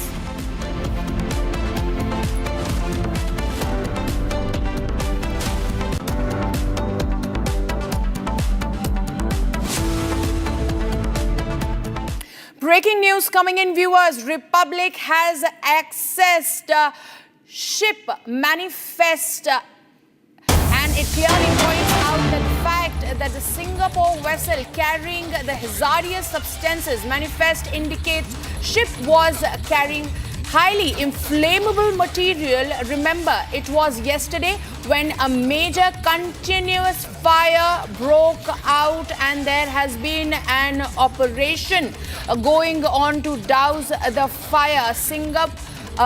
It was a Singapore-flagged cargo ship off the Kerala coast. Visuals accessed by Republic shows intense flames and explosions from the midship to the container bay just ahead of accommodation block, while the forward bay fire has been brought under control. Thick smoke billows from the vessel and several containers have been reportedly fallen overboard. The Indian Coast Guard ships Samudra, Parihari and Sachet are actively engaged in firefighting and boundary cooling operations, while ICG ship Samarth and salvage teams are being deployed from Kochi to assist in containment and recovery efforts. So now breaking news coming in, viewers, that Republic has accessed that the cargo that caught fire had highly inflammable content in it. This is an exclusive that we are bringing for you, viewers. At the moment, this incident happened yesterday, and ever since, where at the front there have been efforts made to bring the fire under control. The heavy smoke we can see on the visuals continues to persist. Joining me live on this broadcast is my colleague, senior editor Shravan Sen, live from newsroom, along with senior executive editor Abhishek Kapoor. Shravan, we are bringing this breaking news for viewers as to what was inside that cargo. What more can you tell us? Well, in fact, we have just now accessed the manifest of the ship where the explosions were reported. Now, if you go by this 22-page manifest, which indicates the name of the ship and also details of where it was moving from. We have a confirmation that the port of discharge is Colombo, moving towards Nhava port. But what's important to point out here is that it was actually carrying environmentally hazardous substance. There were also highly inflammable materials. Now, this is the dangerous good manifest that they had basically declared. Now, what we are also trying to get a confirmation from the Port Trust is that whether at all these were items which were banned and perhaps they weren't allowed to take forward. There isn't any response really coming in from the vessel at this point in time with regards to whether at all this declaration also meant that they were allowed to take it further. Because if you look at the 22 items that they've declared, most of it, a large number of it has been declared as dangerous items that they were carrying. Now, why does this entire suspicion build further? That's because the fire that was reported around 9:30 in the morning and thereafter the Coast Guard and the Indian Navy were basically informed. Immediately thereafter, multiple explosions were actually reported, and they were basically reported from the underdeck area of the vessel itself. Now, it turns out that till about 10:30 this morning, the explosion still continued. The only area that has actually been secured is the forward bay area of the ship. That has now been secured, is what we are being told. But the middle and the end, the rear end of the ship, from where the explosions are still continuing. And that is the reason why, remember, right now, more reinforcements have actually been brought in by the Indian Coast Guard as well as the Indian Navy. As far as the Indian Coast Guard is concerned, at least 4 of their vessels have been brought in right now to douse the fire. 2 of their Dornier aircrafts have also been brought in. The Indian Navy, I'm given to understand, has also brought in a frigate right now to ensure that they are able to contain the fire. Well, yes, Shravan, what we are also learning at the moment is that wait on now, we are getting more breaking news at this moment on the same story, that the Kerala coast has been put on high alert. The Indian National Centre for Ocean Information Services has issued an alert for the coast of Kerala due to potential oil spill and the debris from the ship. Shravan and Abhishek continue to join me on this broadcast from our newsroom. So this is the breaking news coming in. Kerala coast on high alert after the oil spill risk.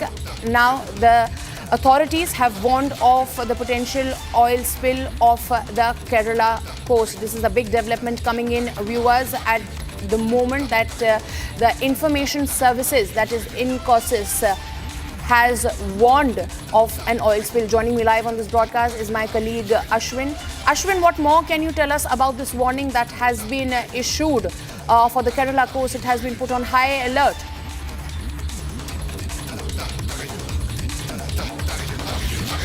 Fire is raging in this particular ship. The fire has not been doused. In fact, there are 40 containers which has got some inflammable liquid as well that have been carried, which are under category 3 as per the shipping cargo protocols. And these are very inflammable and combustible items. And so certainly the entire Kerala coast, especially the northern part, right from Kannur to Kozhikode area especially, is they have been told that they have to be very extremely cautious. And meanwhile, the Indian Coast Guard as well as the Indian Navy is using the Samudra class ship to ensure that the entire pollution is contained within a certain radius so that it does not affect the people on the coast of Kerala as well. But what we know is that there are some certain very chemicals, and not just that, the ship, the belly of the ship, the underbelly of the ship has essentially the fire has started from there, and because of which there is a chance that the oil spill is also very difficult to contain. Is something a big challenge with the Indian Navy and Indian Coast Guard is facing at the moment. At the same time, because of the kind of liquid inflammables are there in these containers, it is a very hazardous task to even enter this particular ship and do any kind of firefighting activity as well. So these are the challenges on the ground, which are challenges on the sea, in fact, literally. And what needs to be seen is whether they will be able to contain it to further contain this oil spill, because all of these cargo containers, these ships definitely will have a large quantity of oil, and if the ship is sinking, certainly this oil spill is one of the methodology to contain the ship from capsizing very soon. That's the situation on the ground. Back to the studio. Well, thank you, Ashwin, for those details. I'm also joined by my colleague Sarada from Chennai. Sarada, now a warning has been issued off the Kerala coast of oil spill. What more information can you share with us in this connection? How is it going to affect the areas from where you're reporting, from the state from where you're reporting? Well, with the coastal areas, the Tamil Nadu coastal guards have been very keen about what is going on in the western coast as well. Along with the Navy, the Tamil Nadu Coast Guards are also working with, and it's expected that the Tamil Nadu Chief Minister, after the last time what happened in Kerala about the oil spill, now it was made clear that it was not Now there was no effect here. Now we are right now at the office of the Van Hui that is situated in Chennai. My Vijay Nanda is showing around the corporate office of the Van Hui. The office here has been stating us that this particular incident that has happened, they do not have a knowledge about what was the explosion all about, but the officials will soon be talking to us, giving us a clear information on what happened and so on. It's expected that the officials will give us a clean information on from where the containers were going and to whom it was going to be received and so on. So right now it's expected that the government of Tamil Nadu will also be taking precautionary measures to make sure that there is no environmental damage to the eastern coast. Well, thank you, Sarda, for those details. We are getting more breaking news on the same story. Now, India has asked Taiwanese shipping company to disclose the nature of the cargo on the ship that caught fire, suspecting hazardous material on or contraband may have caused this fire. Now, authorities are investigating this entire incident. So, very big breaking news coming in, viewers, as authorities are suspecting that there was contraband in those containers that caught fire. Now, joining me live on this broadcast is our senior editor, Shravan Sen, and executive editor, Abhishek Kapoor. Shravan, this is a very big breaking news coming in where the authorities are suspecting that there could have been contraband in that cargo. Well, in fact, and that is the reason why the suspicion basically grows, Abhishek, from the fact that there have been multiple explosions starting from 9:30 yesterday and this morning too. When I checked with the Indian Coast Guard about 10:30, I was told that there were multiple explosions going on. Are the authorities here in the national capital now suspecting that there are banned items, contraband that they were carrying? Well, yes, that's what we get to hear, Shravan. So there is definitely a declaration that's done by the shipping company about the material. The nature of material. Many places they say it's hazardous. Many places they say it's inflammable. It carries various forms of inks, paints, and alcohols, and some environmentally hazardous material also, which has been specified in some cases, and at other places it has not been. Now, what agencies suspect is that while everything there on the ship has been declared, there might be an element of misdeclaration, and that's why they have sought more details. A and B, they have also sought the shipping company to hire professional handlers, suspecting that some of the material could be one which has not been declared and possibly contraband. So I think there are some legalities now getting into the scene, and the thing has got escalated right up to New Delhi. It's not just limited to our agencies like the Coast Guard and Navy handling the rescue and relief and some salvage, but professional handlers for salvage operations have also been asked to be brought in by the shipping company. That's what the agencies say,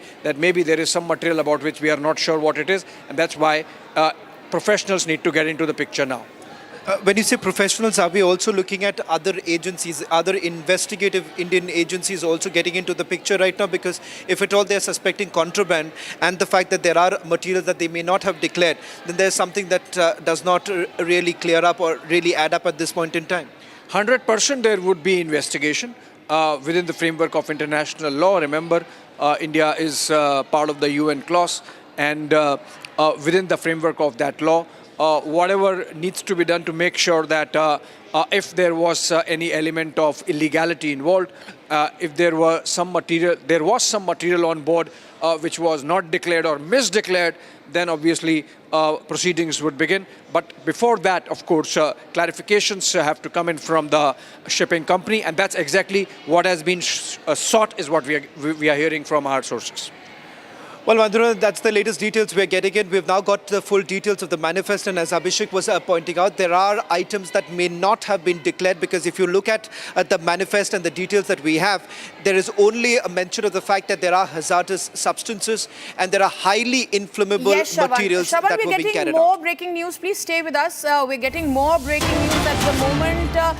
Now, sources have told Republic Media Network that the Indian authorities have directed Van Hui to appoint a professional salvo and firefighting expert immediately, and preliminary contact has been made with the Smith salvage And now Smit is a Dutch company operating in maritime sector for specialized assistance according to the information that has been provided by the ship manager. So now India has ordered salvo for cargo ship and they have sought special assistance in the matter. Okay, joining me live on this broadcast is my colleague Sarda from Chennai. Sarda, we're getting this breaking news at the moment that Indian authorities have immediately asked for special assistance. What more can you tell us?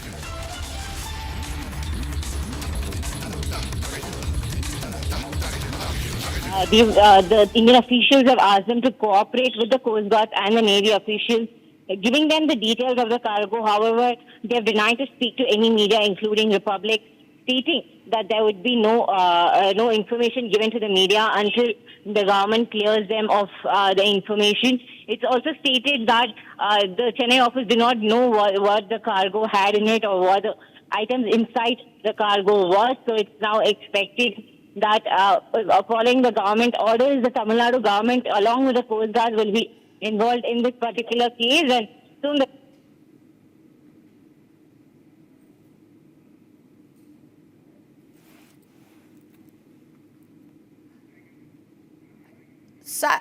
Sarda, I believe there's some connection error over there. Let me go across to Shravan from Newsroom. Shravan, there's a big breaking news coming in that India has directed for special assistance on the matter, and specifically after like how Abhishek highlighted that there was something there that was undeclared, there was contraband, and the suspicion grows.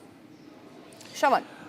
Well, in fact, the other concern is this, that at least about 50 containers have actually fallen off the vessel. This was immediately after 22 of their crew members had already abandoned. At least 4 of them are still missing. 18 of them have been rescued so far, is what we are given to understand. So what was there in those very containers, that is still not known. One of the reasons why you have another firm, a professional, now being called in for carrying out the salvage is primarily because, remember, there is a fear of an oil spill too, and the fact that the explosions are still continuing, that basically prevents the authorities from carrying out a full-fledged rescue operation. You already have 4 vessels from the Indian Coast Guard. You have 2 frigates from the Indian Navy being carried out, but it is extremely difficult and challenging right now for them to get inside or be on board the ship to carry out this entire operation. That is the reason why they have now called in professionals. We are being told that a Dutch firm is what has been called in to carry out this entire operation. Well, thank you, Shravan. Let me also go across to Sarda. Sarda, you were telling us about the details as to what really has instigated the Indian authorities to seek and direct for this special assistance. Go on.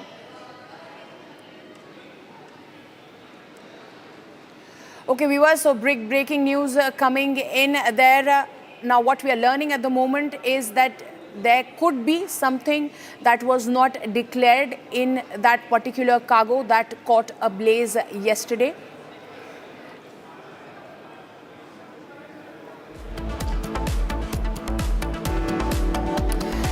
Massive protest in East Delhi after a demolition drive will be conducted tomorrow. Ahead of that, we see Atishi Marlena, Delhi Chief Minister, creating a ruckus there.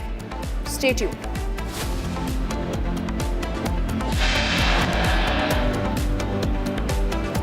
Operation Push Back in action. Massive crackdown on illegal Bangladeshis in the national capital and across the nation. We'll bring you more on this, but right after a very short break.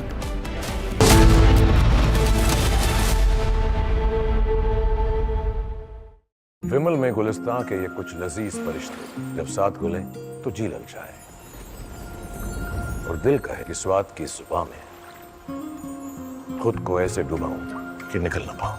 विमल की जुबान कुछ है ही ऐसी, मानते हैं? विमल, बोलो जुबान कैसी? अब छोलिया हो या लोबिया, सफेद चने या काले चने, सब कुछ मजेदार बने।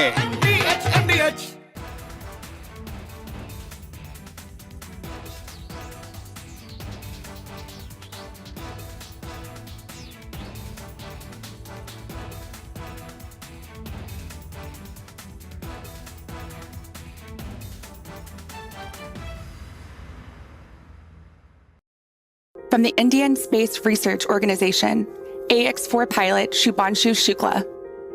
Namaste. I am Group Captain Shubhanshu Shukla. It's not core, and now consequently be here. The way this worked out for me was that probably a week before we arrived at Axiom,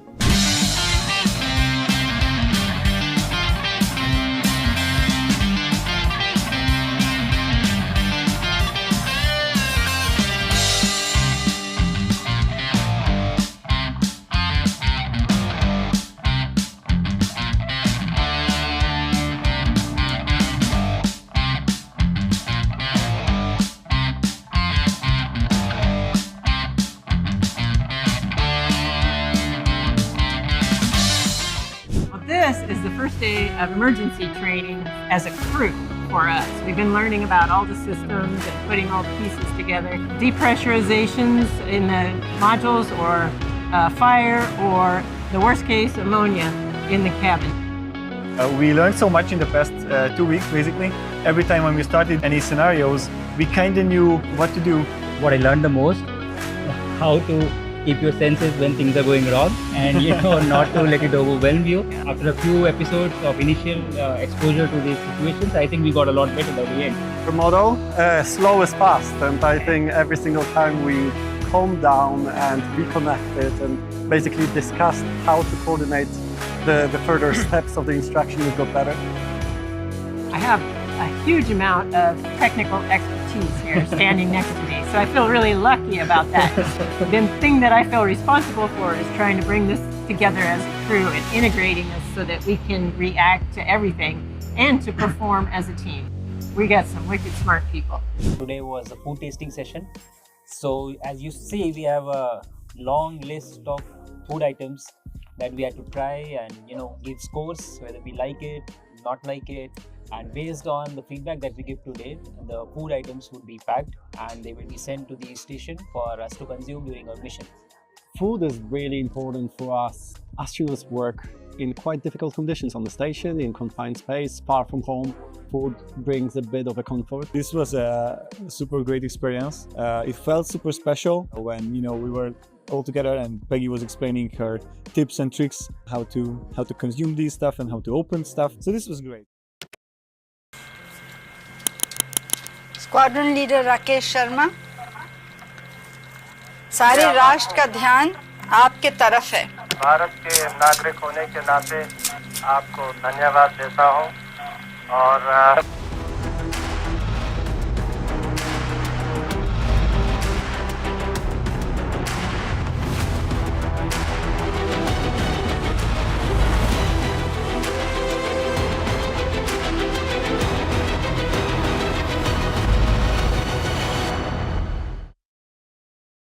दादी के हाथों का जादू और खुशबू से महकता घर, माँ की मुस्कुराहट और खाने की सुगंध। MDH गरम मसाला, क्योंकि हर रिश्ता है स्वाद से जुड़ा।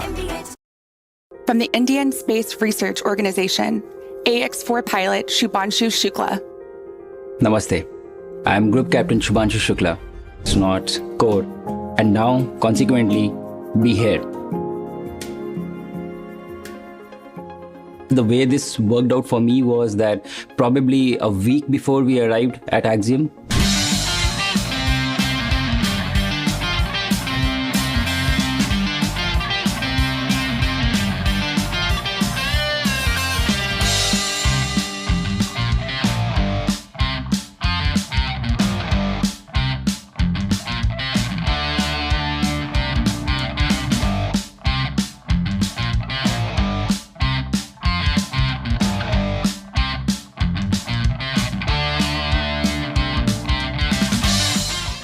This is the first day of emergency training as a crew for us. We've been learning about all the systems and putting all the pieces together. Depressurizations in the modules, or fire, or the worst case, ammonia in the cabin.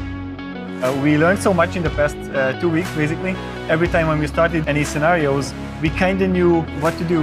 What I learned the most, how to keep your senses when things are going wrong, and not to let it overwhelm you. After a few episodes of initial exposure to these situations, I think we got a lot better by the end. The motto, slow is fast, and I think every single time we calmed down and reconnected and basically discussed how to coordinate the further steps of the instruction, we got better.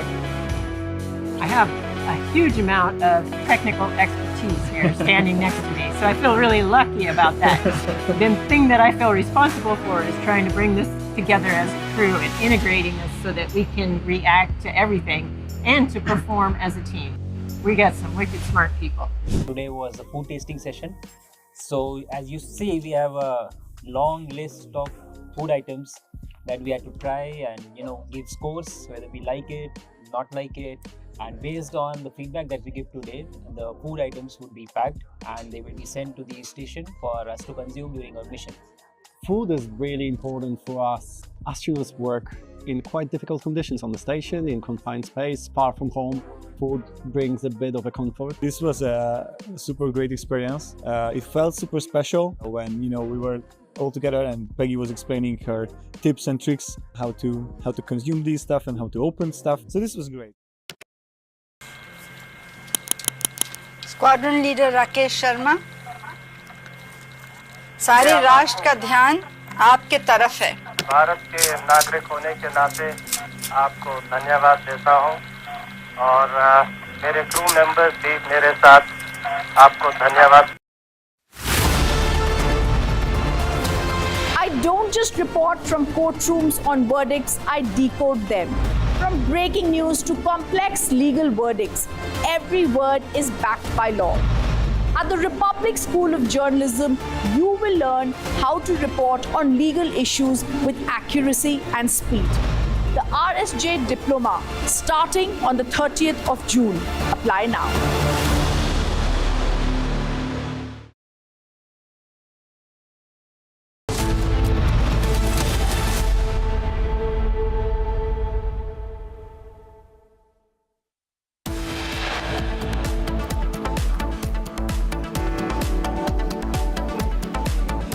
Fire explosions persist on Singapore cargo vessel off Kerala coast. 2 crew members critical.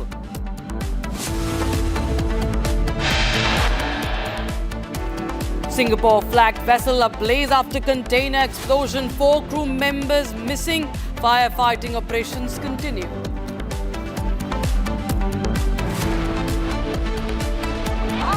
Janata party कल ये झुग्गियां तोड़ने वाली है और आज मुझे jail में लेके जा रही है क्योंकि मैं इन झुग्गी वालों की आवाज उठा रही हूँ। गरीबों की हाय लगेगी।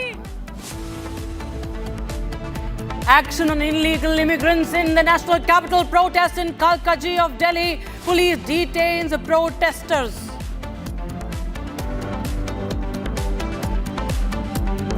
Five illegal Bangladeshi infiltrators apprehended in the national capital. Operation Pushback in action. Chief of the Air Staff and all warriors of IAF wish Group Captain Shubhanshu Shukla as he prepares to embark on Axim 4 space mission tomorrow. Congress High Command summons Siddaramaiah and Deputy Chief Minister D.K. Shivakumar to Delhi. Karnataka Cabinet reshuffle on the cards.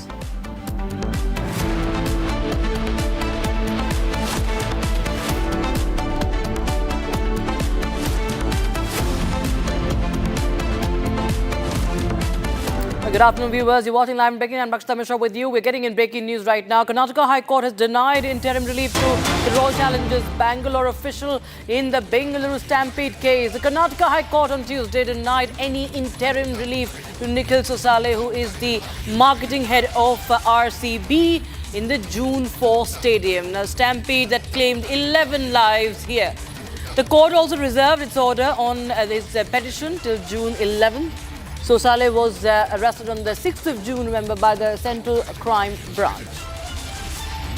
Abhishek joins us live on the broadcast from Bengaluru. Abhishek, tell us more details. There is no relief for the RCB franchisee, especially the...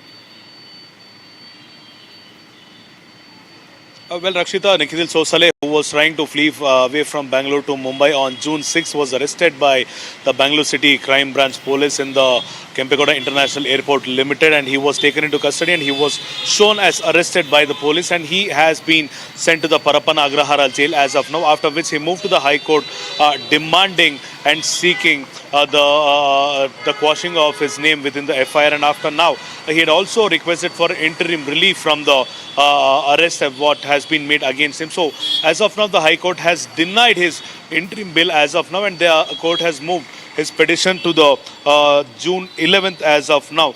So the very clear information what we can see through the lines is Nikhil Sosale, who was the marketing manager of the RCB, had clearly made sure that the RCB puts on the various other social medias inviting people of Bengaluru and various other parts of the state towards the Chinnaswamy Stadium, which is considered as one of the major reasons for the stampede that occurred on June 4th, which also led to the death of 11 innocent lives. So High Court of Karnataka has taken this into consideration. They've made sure that until the next orders of the High Court, there will be no reciprocation from the court as well, and the interim relief has been denied as of now. So the next step to Nikhil Sosale doesn't seem to be as easy as he previously thought it might be. Rakshita. Right. Thanks so much, Abhishek, joining us from Bengaluru on those details coming in. Now we were shifting focus. The Amarnath Yatra is all set to begin on the 3rd of July with extensive security measures in place. Over 50,000 security personnel have been deployed along the Kazigund highway to Pahalgam and Baltal routes. Mobile high-tech bankers equipped with CCTV cameras, drones, modern weapons and trained commandos are stationed every 50 to 100 meters. Here's a ground report filed by my colleague Zeenat. We are on Kazigund highway and it's a gateway to Kashmir Valley, and this is going to be one of the critical routes for the Amarnath Yatra. It's a highly secured zone. The moment the Yatra enters Kashmir Valley, they will be using the tracks that my Vijay Mubashir is showing you. The black commandos that have been posted here with the modern gear, with the equipment. And the important point that we are seeing this time in the security setup on the South Kashmir are these mobile bunkers. These mobile bunkers that you see around, it's not just an ordinary bunker, rather it's highly equipped with the modern technology, from drones to CCTV cameras to automatic weapons. And those who are in these bunkers, they are the highly trained soldiers. In case there is any kind of untoward incident, so there will be a quick response from these teams. So these are the visuals from the Kazigund. This is the entry point that will take you to Srinagar and also to the Yatris to the Pahalgam, where they will be reaching the Nunwan base camp. In fact, the security setup that has been created this time, there are some 50,000 security persons that have been deployed here from Kazigund to Srinagar, which is around a 60-kilometer stretch where you will find all these security men guarding the national highway. Then you will be seeing these mobile bunkers, although there is still the 3 weeks time left for the Amarnath Yatra to begin. But while taking this route, I could see that after every 50 meters, 100 meters, these mobile bunkers have been posted, and also the deployment of the CRPF personnel with automatic weapons and the gears, so that to secure each and every stretch of the Amarnath Yatra.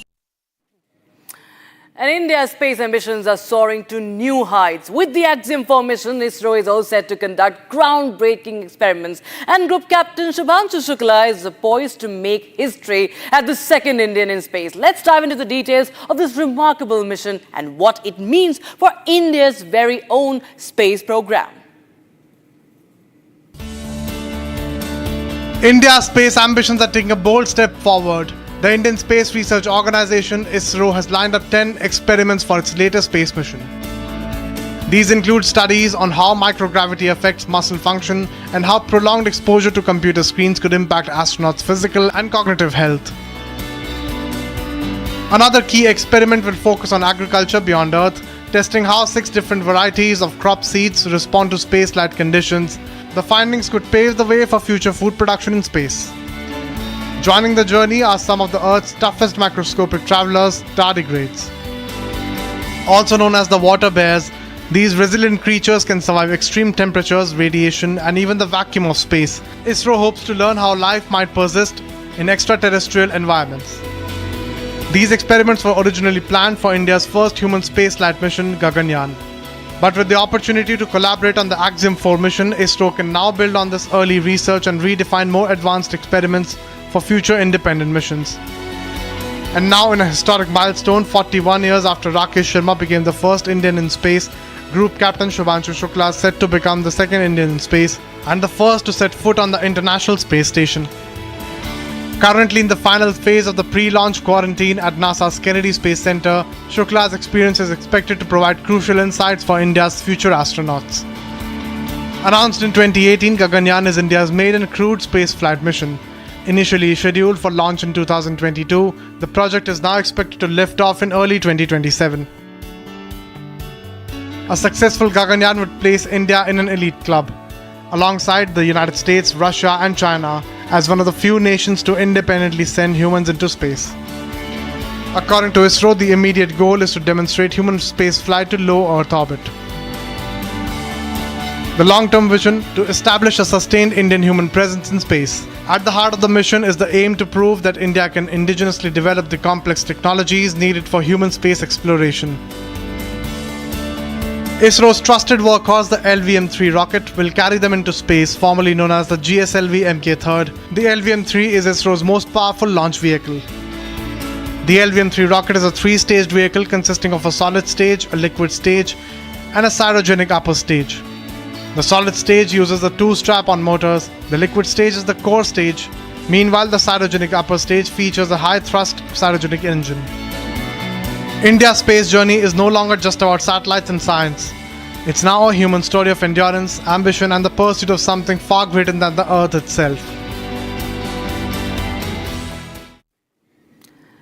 Now, from suiting up to spacewalks, every moment aboard the International Space Station is very meticulously planned. And in this very special video that we're going to show you right now, it's about a day in orbit. We take a closer look at the Axiom 4 mission and the fascinating process of ingress and egress, how astronauts enter and exit the International Space Station. Take a look.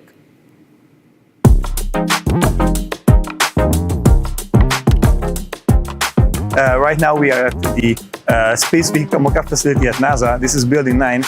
Today we learned how to ingress and egress to ISS. So basically when we come to the station, we need to go into the station, and in case of, for example, an emergency, we have to know how to go out and close all the hatches. So that's exactly what we train today. It is something else to feel for it yourself once you walk into the mock-up and you realize there is a lot of space inside, right? It's not a small station at all.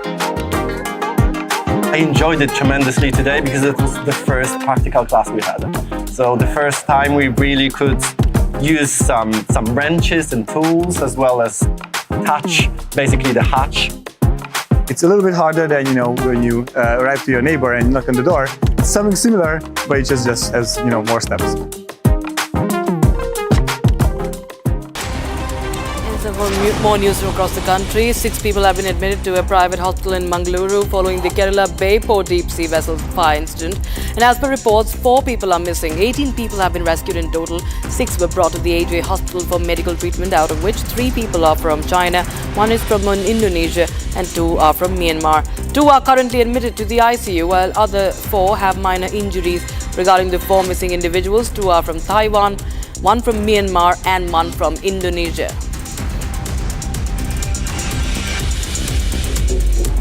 Saharanpur Sarsawa police encounter with wanted cow smugglers took place in jungle of Haidarpur. And in the encounter, one of the cow smugglers' associate, Asad, was injured by police bullets.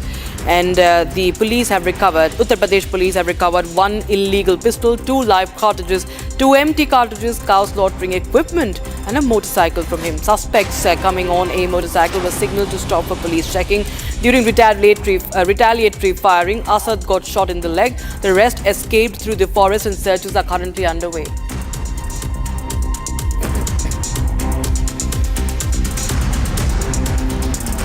Miscreants beat up a hotel manager after he refused to pay ransom. A group of people approached the manager and demanded weekly payment from him. CCTV footage has caught the miscreants and the entire incident. They used a chair and chain rod to beat the manager. The victim reported the case at the Narsi police station. This is coming in from Maharashtra. He filed a complaint against the 7 individuals and the police is investigating.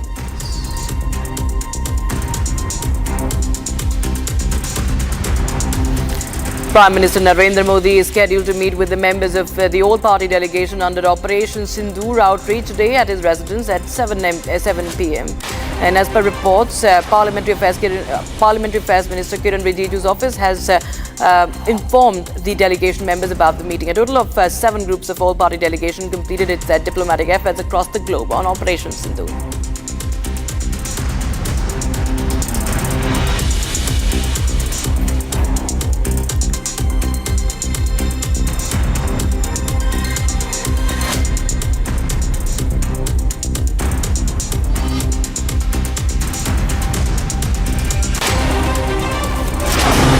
Now, a shocking incident at the Newark airport is making waves after a video emerged showing an Indian student handcuffed and pinned to the floor by the US officers before being deported. This disturbing footage that's now gone viral on social media has sparked massive outrage over the alleged police brutality and the treatment of Indian nationals in America. A disturbing video from the Newark airport has gone viral, showing an Indian student handcuffed and pinned down to the floor by multiple officers before being deported. The student is visibly distressed, crying out for help as he pleads with the authorities while being forcibly restrained. The video shows the emotional appeals highlight the trauma and desperation he experienced during the incident. The video was shared on social media by Indian-American entrepreneur Kunal Jain, who condemned the treatment and said the young man was made to feel like a criminal. Jain highlighted that this is not an isolated case. Several Indian students have reportedly faced similar deportations in recent weeks. Students have also faced harsh action for failing to explain their stay in the country. The incident has prompted strong reactions from the Indian community and calls for accountability from US authorities. Video, what I put, it's only 20% of what I saw. And I noticed this was a bizarre incident in my view, because you cannot treat a young 21, 22-year-old student like this in front of the public. Whatever may be the case, he got a legal visa probably, that's why he was there. And then he could not explain probably the reason at the port of entry. Now this kid probably had some kind of mental disorientation, he got distressed and he started yelling. He started saying, मैं पागल नहीं हूँ, तुम लोगों ने मुझे पागल समझ रखा है, मैं पागल नहीं हूँ, वो बार बार यही बोले जा रहा था. तो उन्होंने उसको, जब वो, he was like hitting his head on the wall, they pinned him down.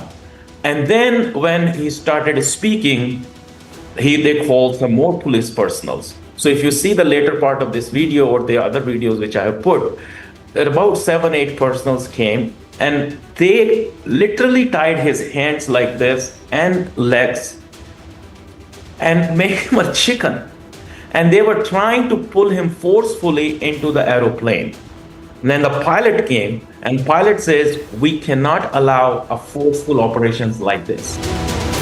The Indian consulate in New York has taken note of the incident and is in touch with the US authorities. The Indian community is urging for a thorough investigation and better protection for Indian nationals travelling abroad. Now, the Revan Reddy government is facing severe backlash over unfulfilled promises already. But adding to his woes are people who are enraged with the government, the Congress government's latest hike in the bus fares. Here's a quick report. In a big proof of Khatakhat collapse, bus fares hiked in Telangana, a move drawing sharp reactions from commuters and students alike.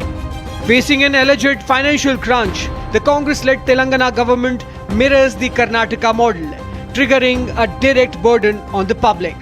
Student general bus pass rates jumps from 400 to 600, a steep 50% hike overnight. For regular passengers too, GBT ordinary now costs rupees 1400, up from rupees 1150. General bus ticket Metro Express climbs from rupees 1300 to rupees 1600, while Metro Deluxe now demands rupees 1800, up from rupees 1450. The fare hike comes at a time when the government faces criticism for failing to deliver on free bus travel promises for students. Meanwhile, opposition parties slammed the move, accusing the government of pushing the common man into deeper distress. A short break, but on the other side we get you the latest as the fire explosions persist on Singapore cargo vessel off Kerala coast. 2 crew members critical. Singapore flagged vessel ablaze after, and more updates on the rescue operation that are underway, viewers, on the burning ship. Now we'll get you more details on that. Stay tuned.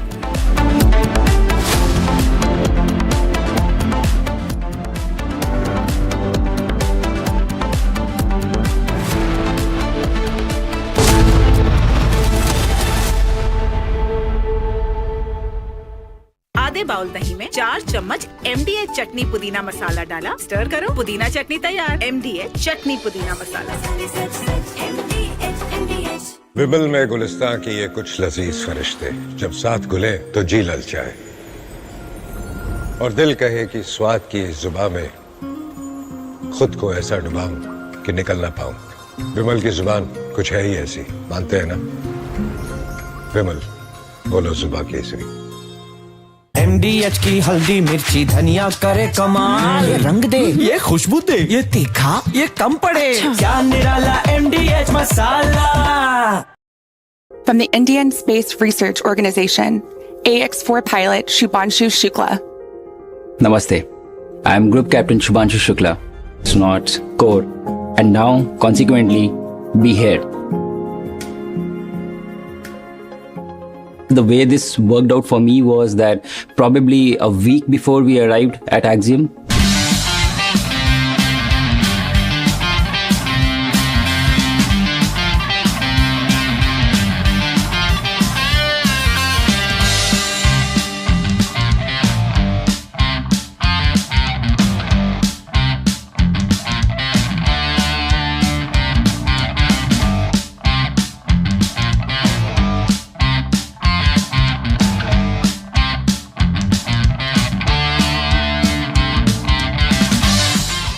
This is the first day of emergency training as a crew for us. We've been learning about all the systems and putting all the pieces together. Depressurizations in the modules, or fire, or the worst case, ammonia in the cabin.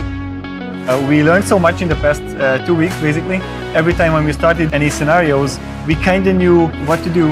What I learned the most, how to keep your senses when things are going wrong, and not to let it overwhelm you. After a few episodes of initial exposure to these situations, I think we got a lot better by the end. The motto, slow is fast, and I think every single time we calmed down and reconnected and basically discussed how to coordinate the further steps of the instruction, we got better. I have a huge amount of technical expertise here standing next to me, so I feel really lucky about that. The thing that I feel responsible for is trying to bring this together as a crew and integrating us so that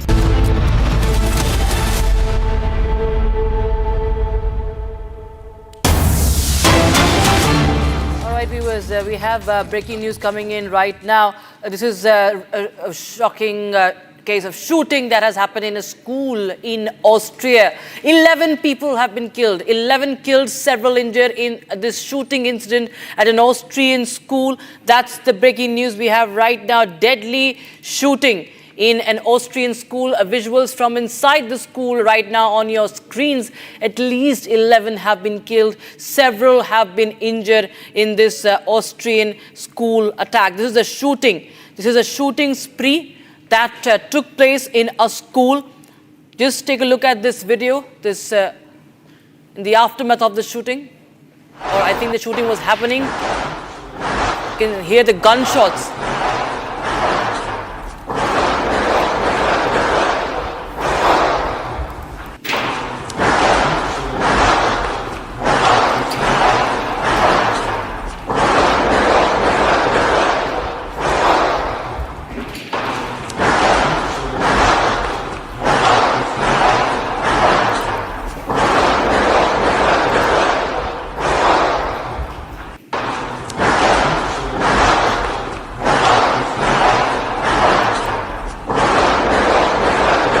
All right. In fact, Kurtat is joining us live on the broadcast from the newsroom. Kurtat, this is a deadly shooting that took place, and we understand, as per reports, the shooter has also been found dead. Tell us more details about this. Indeed, Rakshita, and this was after a call was received at the emergency stations there in Graz, which is the second largest city in Austria. Austria has a population of about 9.2 million people, and this was in the southern part. So this is the second biggest city there. At a high school at about 10 a.m., that is about 1:30 p.m. in the afternoon in India time, there was a call received by the police that shots were being fired at a high school, after which special forces of the Cobra units as well as the Austrian police was rushed to the occasion.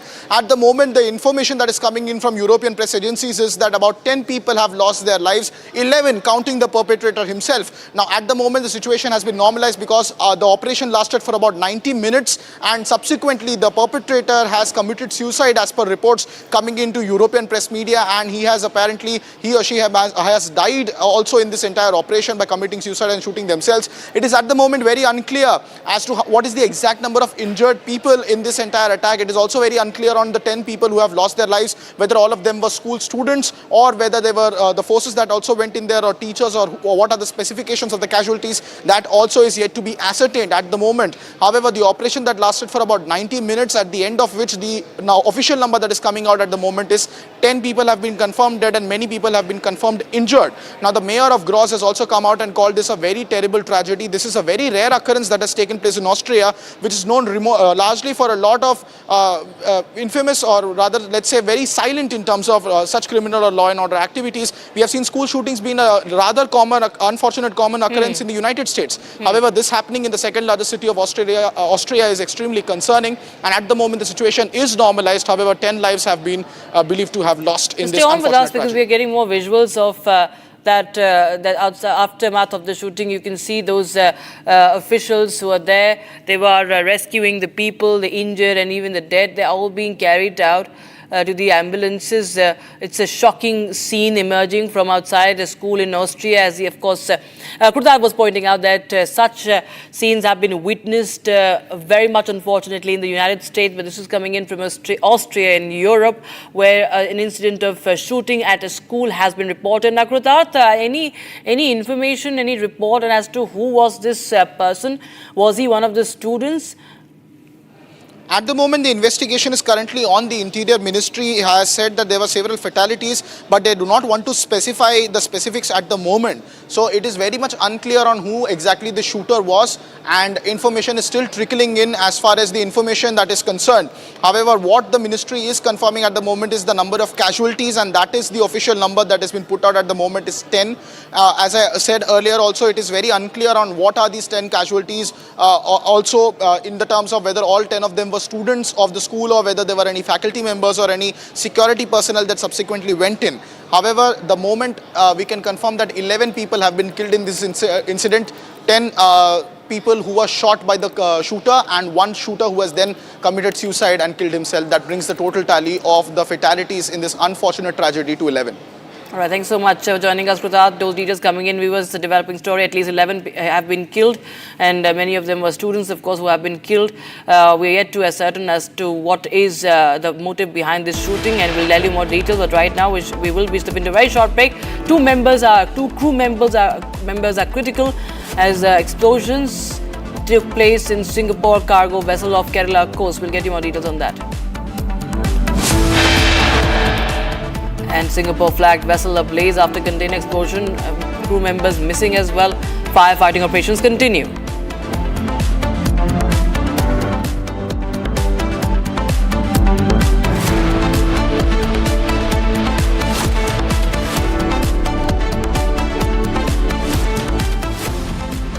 दादी के हाथों का जादू और खुशबू से महकता घर, माँ की मुस्कुराहट और खाने की सुगंध। MDH गरम मसाला, क्योंकि हर रिश्ता है स्वाद से जुड़ा। इसको घर पे लगाओगे तो शादी का तो पता नहीं, पर घर पक्का नहीं टूटेगा। रुंगटा नहीं तो घर स्ट्रॉन्ग नहीं। रुंगटा स्टील TMT बार एकदम सॉलिड। पहाड़ों में एक हाइकिंग स्टिक भी बन सकती है।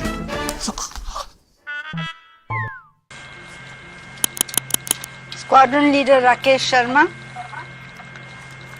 सारे राष्ट्र का ध्यान आपके तरफ है। भारत के नागरिक होने के नाते आपको धन्यवाद देता हूं और मेरे क्रू मेंबर्स भी मेरे साथ आपको धन्यवाद देते हैं। ऊपर से भारत कैसा दिखता है आपको? जी, मैं बगैर किसी झिझक के कह सकता हूं कि सारे जहां से अच्छा।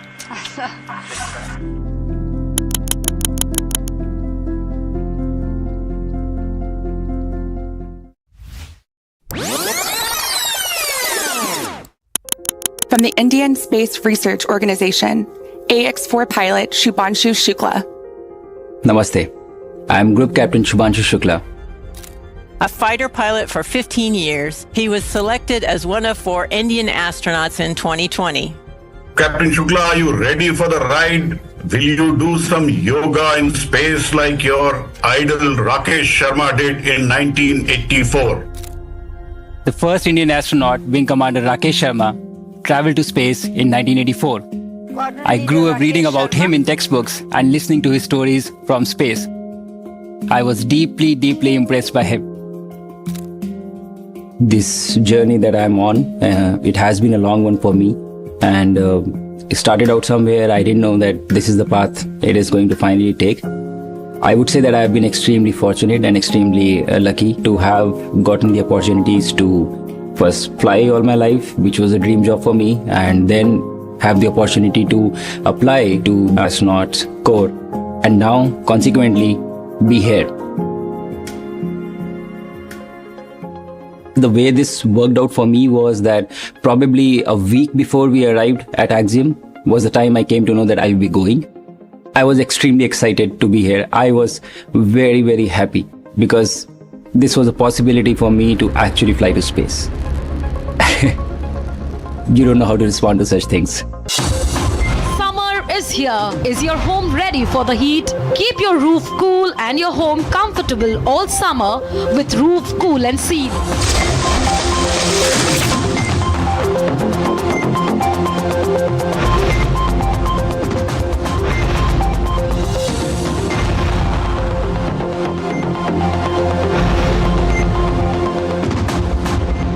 पसीना मत बहाओ, Berger roof cool and seal लगाओ।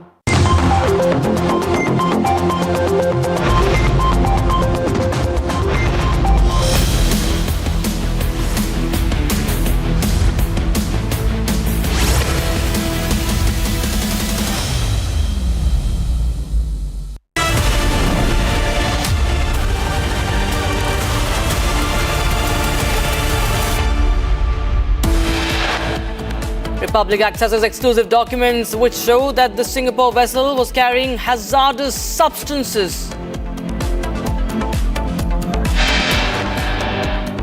Indian National Centre for Ocean Information Services has issued an alert for the coast of Kerala due to potential oil spill and debris from the ship.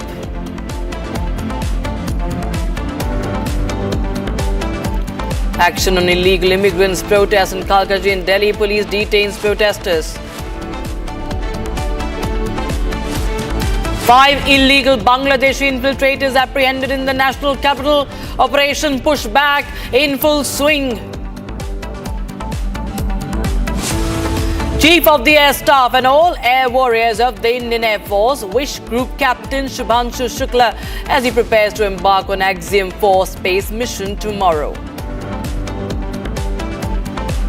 At least 8 killed and several injured in a shooting at a school in the Austrian city of Graz.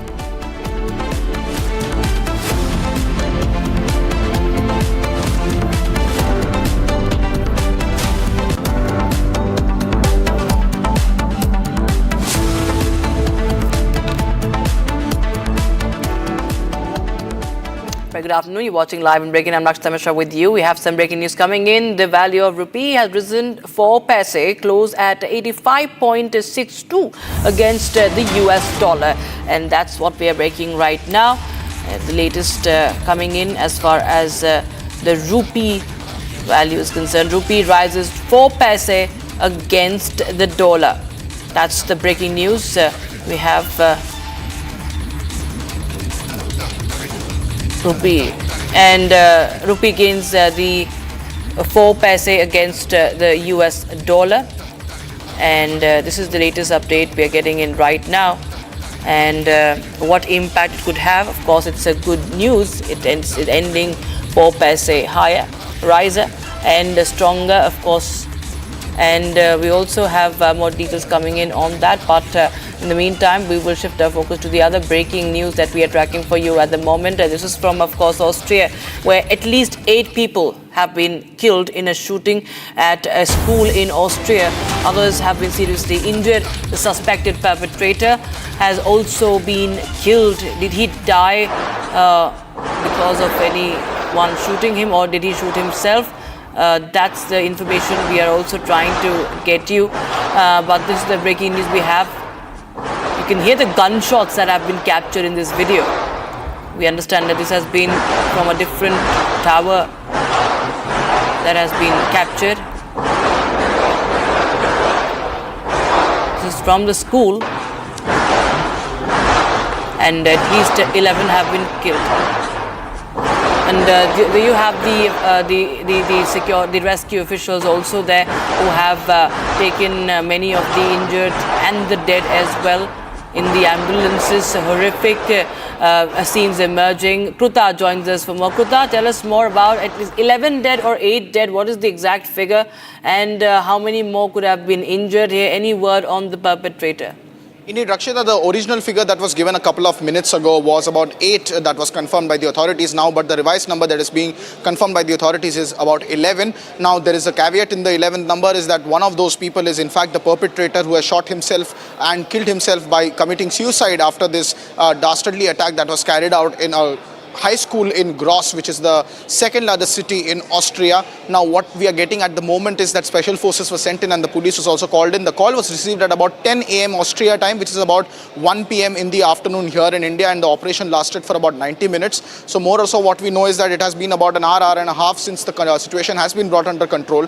The casualty count has been stuck at 11 at the moment. Now, the sources tell us that the person who perpetrated this entire attack was also perhaps a student. However, the identity has not yet been confirmed by the authorities. It is also yet to be ascertained on the identity of the 10 other casualties that have taken place in this very unfortunate and tragic shooting that has come out of Austria, which is a very unlikely scene that has taken place in the European nation. As we have seen in the past, unfortunately, the shooting incidences in high school is something of a common occurrence happening in the United States thanks to their gun policies. However, it is in a very rare occurrence that this has happened in Austria. The call was received, as I said earlier, at about 10 a.m. Austria time, which is about 1 p.m. in the afternoon here in India, and the operation lasted for about 90 minutes. As soon as the call was received by the police there, the Cobra team, the special forces team, was rushed to the high school there in Graz, and along with that, the police also had cordoned off the entire area. Then subsequently at about 11:30 a.m. local time, that is about 2:30 p.m. India time here, the information came in from the police saying that the operation now has been neutralized basically, and it has now come to a closure and the situation is normal. However, subsequently now there are a lot of ambulances lined up outside that high school at the moment, and casualties are being counted and bodies are being removed from the crime scene at the moment, which is why the number is getting revised. But the latest revisions and the numbers that we have got so far is that 11 casualties have been reported, one of which is also the perpetrator of this entire attack. Right, Kruta, thank you so much for joining us with those details coming in on that story. We'll keep a close eye on the developments and updates on the same, viewers. Now we have some more breaking news coming in. Sources tell Republic TV that local authorities have been urged to step up coastal surveillance and prepare nearby communities for potential navigational or shoreline hazards following the cargo ship fire off the Kerala coast. Now, as fears of oil spill and drifting debris grow, officials are on high alert to mitigate any threat to marine life and coastal safety. So remember, we will be very closely tracking what's happening off the Kerala coast. This is a Singapore ship, cargo ship that has been ablaze, and the firefighting efforts continue, and hazardous material on that ship fire triggers the hazard alert. Sharda joins us on the broadcast for more. Sharda, tell us more details, because the coastal surveillance has also now been stepped up. Well, apart from the Kerala coast, now the eastern coast is also stepped up. We're getting informations that the Coast Guard, along with the Navy, has been helping the Kerala officials along with the others in the coast of Kerala, with the ship that came from Sri Lanka to Mumbai. Also, we are getting informations that the Indian authorities have asked for the Van Hai, the shipment company, to give us the information based on what the shipment package was. While most of it was oil, it is expected that the explosion happened because of some other reason. And the Van Hai officials from Chennai are also reaching out to the main offices to check if the shipment had anything that was explosive contained in it. However, we haven't got any information on that. We'll also soon be speaking with the logistics people carrying the Van Hai shipment, and if they know any details about this, is what we are waiting for right now. Also, what we picked up from the Navy officials and the Coast Guard from Chennai is that to check if there are any oil spills or any damage that would be causing to the eastern coast, and if the accident that has happened on the western coast would be a problem to the eastern side. Right, just to stay on with us, Sharda, because we are trying to tell our viewers that there are more details that we have in fact accessed. Republic has accessed Singapore ship's manifest that confirms the Singapore flagged vessel of Kerala was carrying highly inflammable hazardous materials, and massive fire broke out on board yesterday, and the visuals show the explosions near the midships and containers falling into the sea. And the Coast Guard ships are battling this blaze, while as the salvage teams are rushing in from Kochi. And the Inquis has issued an alert for possible oil spill and debris as well. India has asked the Taiwanese shipping company to disclose the cargo details, because we suspect that because what is suspected is that there is hazardous or illegal material that triggered this fire. So the ship manifest accessed by publicity. Ship manifest means the documents, the cargo documents, which are very crucial to the authorities, crucial for the customs as well. And they do provide a list of the vessel's cargo, the passengers and the crew as well. And this is what we understand, Sharda, that there could be hazardous materials on board the Singapore ship. And this also becomes a matter of great investigation, because there is oil spill and threat of more hazardous event. Well, we're getting information that it had oils that was being transferred to Mumbai from Sri Lanka. However, the final information on what exactly exploded and that caused the fire is yet to be identified. It's also become an issue to check if there would be an oil spill, also the spillage of debris and more that would be causing damage to the sea environment there. The Navy officials and the Coast Guard have now taken a step to make sure that even if they make sure that about 20 kilometers of radius, no fishing would be done for the next few more days. And also a proper checking is also happening right at the moment if the oil spillage would be spread everywhere else, or it's just the part of 20 kilometer radius where the ship was caught on fire.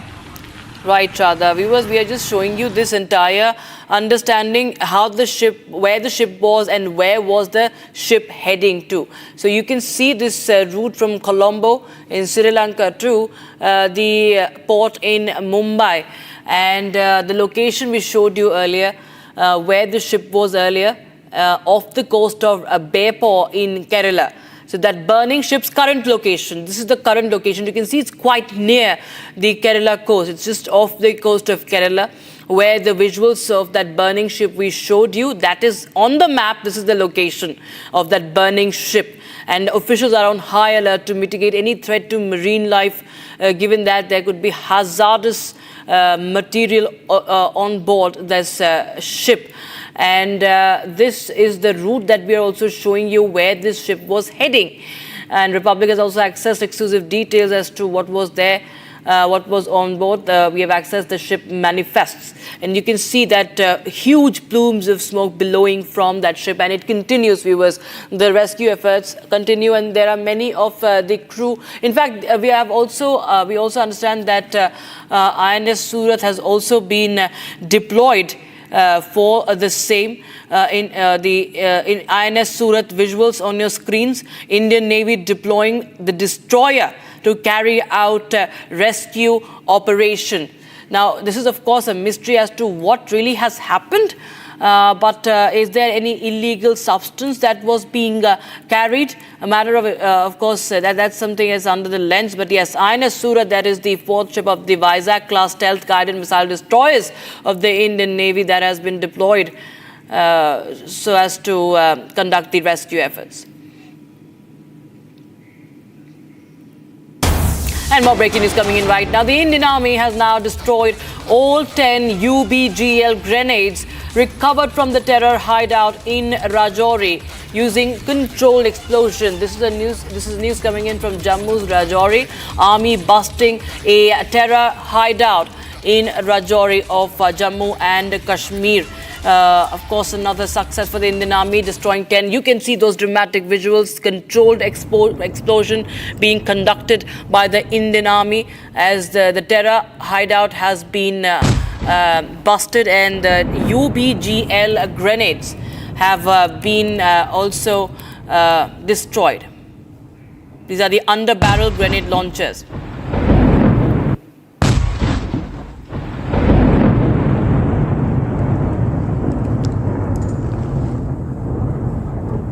All right, Gursimran Singh joins us live on the broadcast for more. Gursimran, these are the grenade launchers, UBGL grenades that have been recovered from this terror hideout in Rajouri. They have been now destroyed. Tell us more, what links are emerging?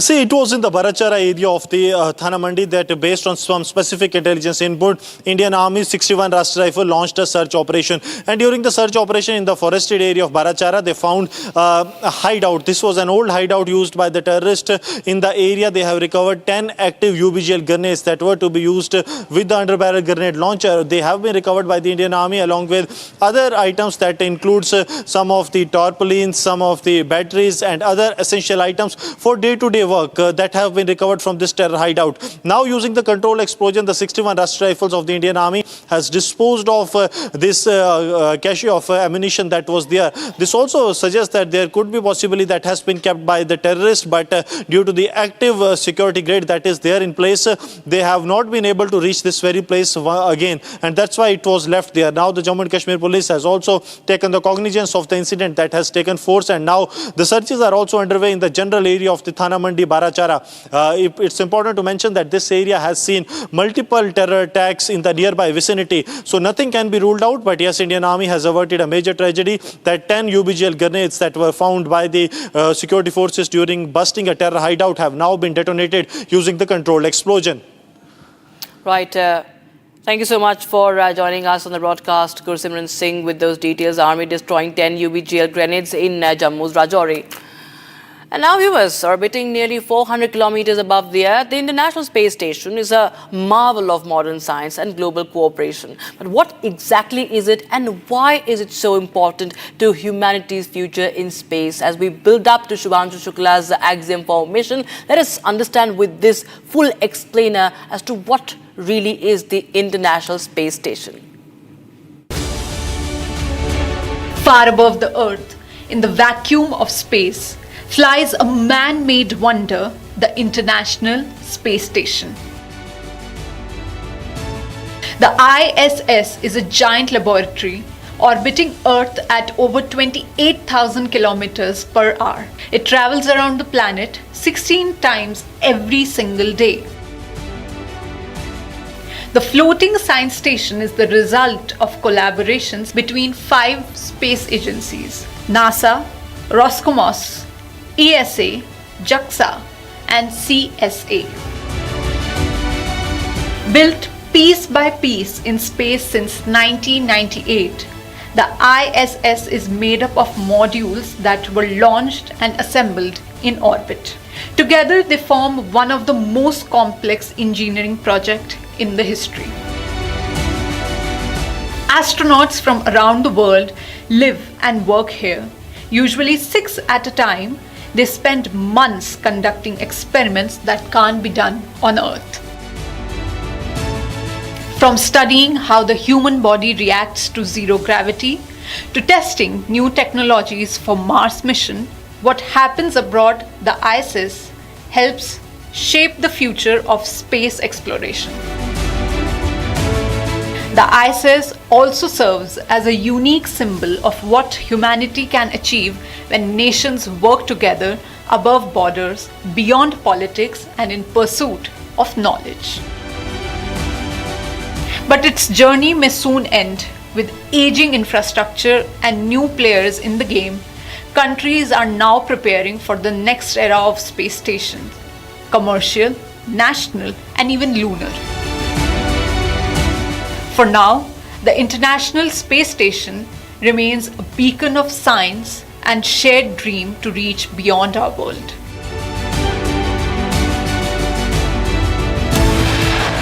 But we get you the latest updates coming in from the national capital as the operation pushback is in full swing. 5 illegal Bangladeshi infiltrators apprehended in Delhi. Operation pushback in action. Chief of the Air Staff and all air warriors of the Air Force wish Group Captain Shubhanshu Shukla as he prepares to embark on Axiom 4 space mission tomorrow.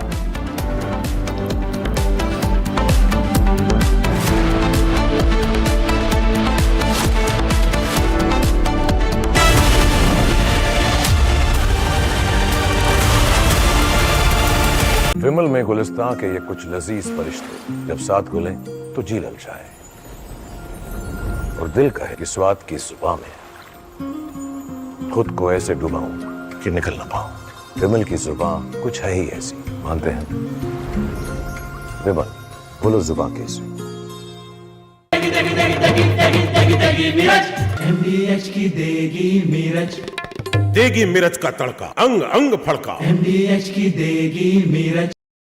From the Indian Space Research Organization, AX4 pilot Shubhanshu Shukla. Namaste. I am Group Captain Shubhanshu Shukla. It's not core, and now consequently be here. The way this worked out for me was that probably a week before we arrived at Axiom,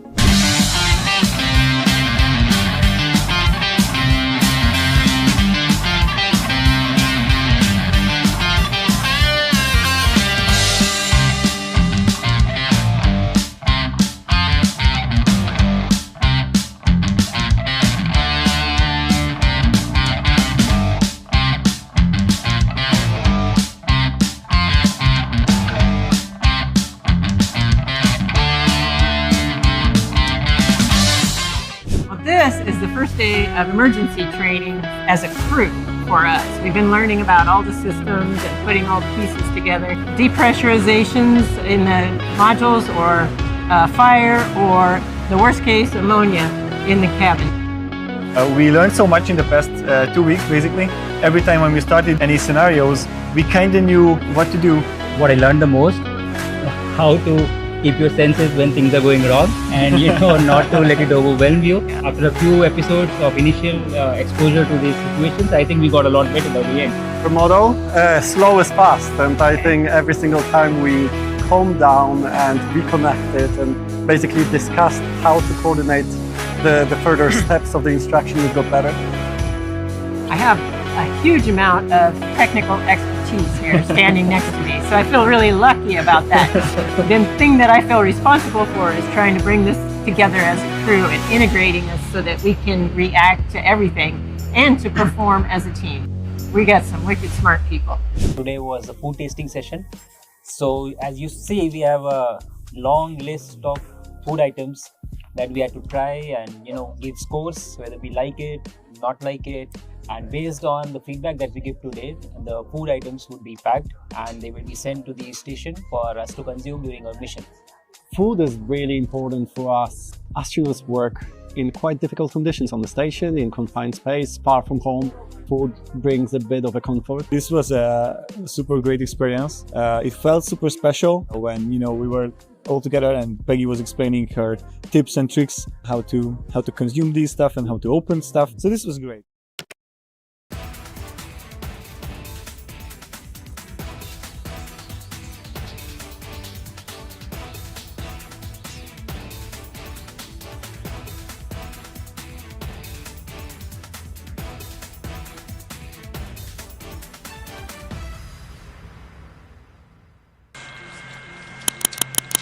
squadron leader Rakesh Sharma,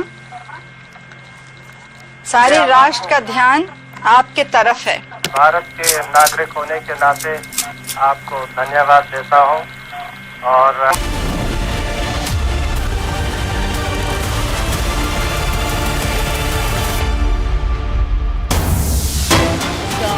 Manipur right now. The Arambai Tengol has announced the relaxation of its ongoing 10-day statewide shutdown. The Meitei group has called off the protest and the decision was made public during a press conference held at the general headquarters of the group on Tuesday. However, the group affirms that it will continue to engage in other forms of protest. It says it will engage in democratic forms of protest, other democratic forms of protest, it says. On the other hand, the curfew imposed by the government is still active as of now. Remember, there have been massive protests against the arrest of the Arambai Tengol leader. And the protests continued. Even the internet was cut, curfew put in place. We have a reaction coming in right now from the group. Listen in. His arrest, the Arambai Tengol was very much frustrated, and then we are calling a burn of 10 days from the midnight of 7 June itself. But due to the request of the general public, as the state is facing a very critical problem right now due to all these floods and due to the communal conflicts which was happening between Meitei and Kuki. As the provisions of essential items was risen in the Imphal city,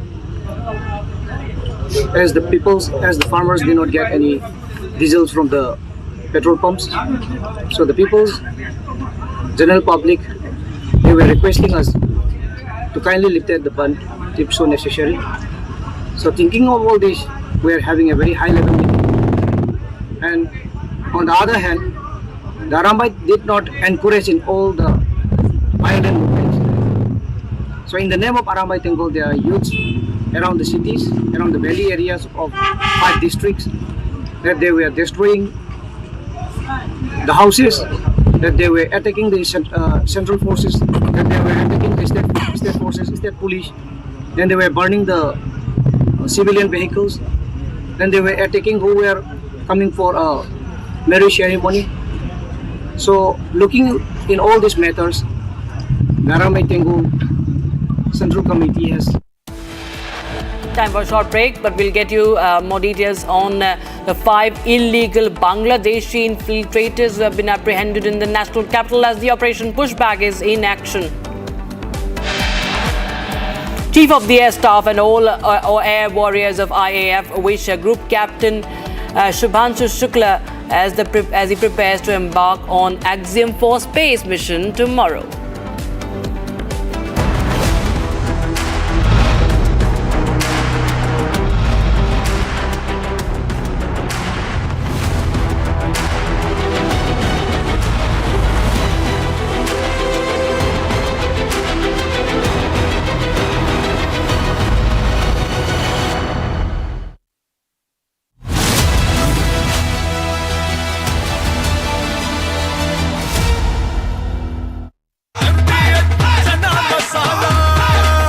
अब छोलिया हो या लोबिया, सफेद चने या काले चने, सब कुछ मजेदार बने। From the Indian Space Research Organization, AX4 pilot Shubhanshu Shukla. Namaste. I am Group Captain Shubhanshu Shukla. It's not core. And now, consequently, be here. The way this worked out for me was that probably a week before we arrived at Axiom,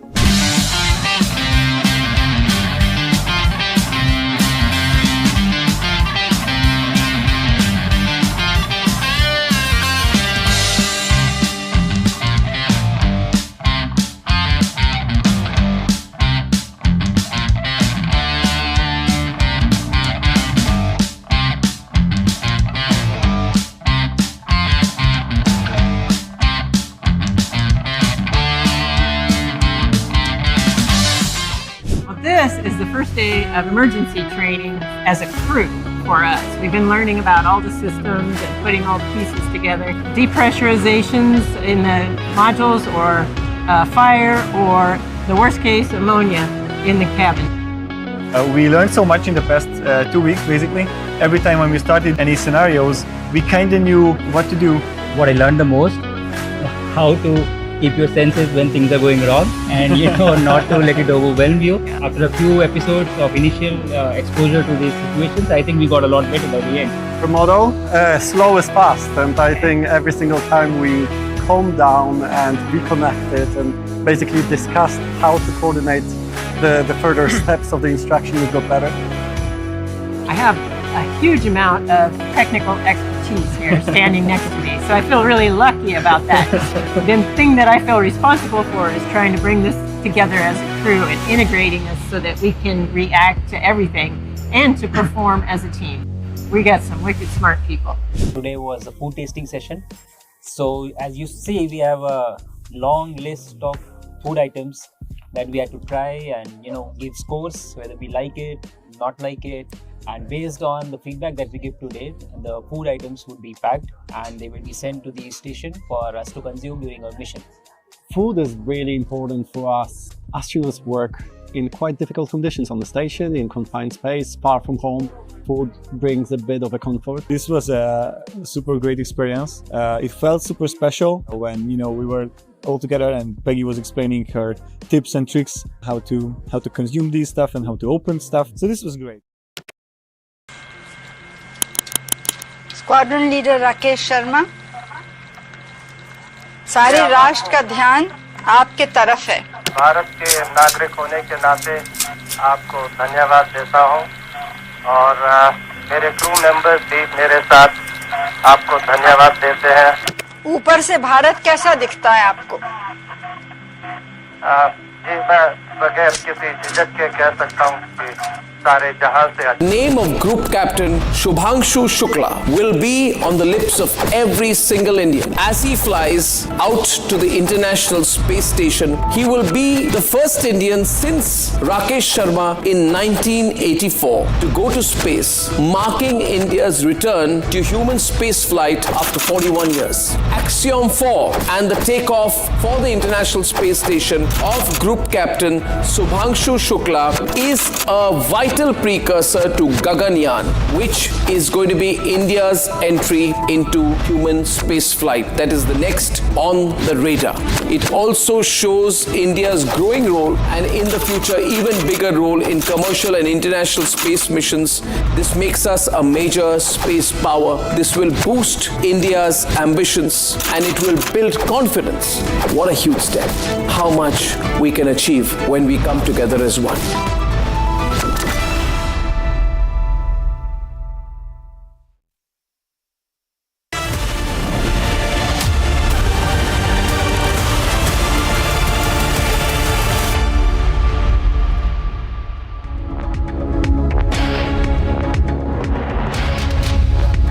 It's 4:30 and you're watching live and breaking with me, Shavansan. Our full focus on whether at all the Singapore-based cargo vessel was carrying banned items. We'll take you all through the latest details, but first let me take you through the headlines we're tracking at this hour. Republic accesses manifest of the vessel that shows the Singapore vessel was carrying hazardous substances. The Indian National Centre for Ocean Information Services has issued an alert for the coast of Kerala due to a potential oil spill and debris from the ship.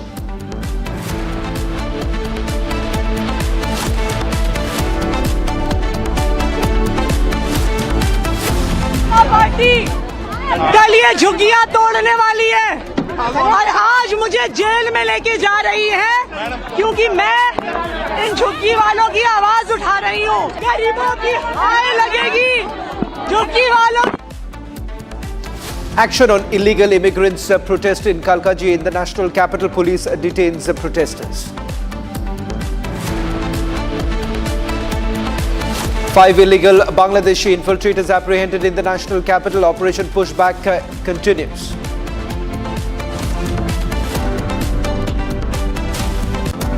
Chief of the Air Staff and all air warriors of the Indian Air Force wish Group Captain Shubhangshu Shukla as he prepares to embark on Axiom 4 space mission tomorrow.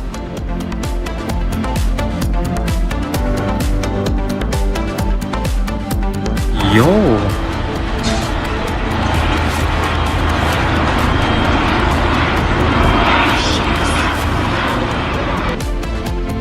At least 8 people were killed and several others injured in a shooting at a school in the Austrian city of Graz.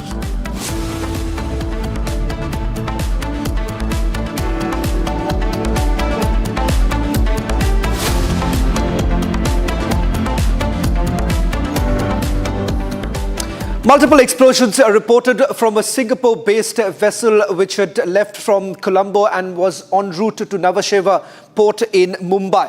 The first set of explosions were reported on Monday around 9:30 in the morning.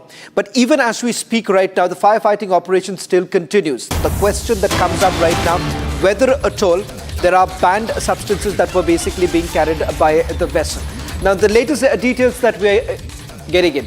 Wanhai's dangerous cargo raises concerns. 157 containers were carrying dangerous goods. Now that's the latest confirmation now coming in. Wanhai happens to be a Taiwan-based company. That's the parent company. This vessel is from the subsidiary company based out of Singapore, and it was taking the containers from Colombo to Nhava port in Mumbai, where we are given to understand that off the coast of Bepur in Kerala is when the first call actually was received by the Indian Coast Guard for the firefighting operations. In fact, we are given to understand that immediately thereafter the Indian Coast Guard had dispatched multiple vessels and Dornier aircrafts to contain the fire. It turned out that it is much more than what meets the eye. It's just not any other random fire that broke out at the vessel. There were explosions that were taking place at multiple frequency. We are given to understand the explosions were taking place. In fact, let me also get you a report coming in from Kerala, where my colleague Ashwin is actually also joined by the Kerala State Disaster Response Force, getting us the latest details, because there is a fear of oil spill actually taking place off the coast of Bepur in Kerala. Over to you, Ashwin, for more details coming in right now as to how exactly is the administration really tracking the situation. Shravan, right now joining me is Mr. Shekhar Kuriakose, who is the Secretary of the Kerala State Disaster Management Authority, and he has released the details of what are these 157 containers all about. Let's hear from him. Sir, this 157 containers said to have hazardous chemicals or substances. What exactly are the hazardous chemicals that are there? We have many kinds. It's not just limited to one type. We have nitrous cellulose. We have resin solutions, we have polymer beads.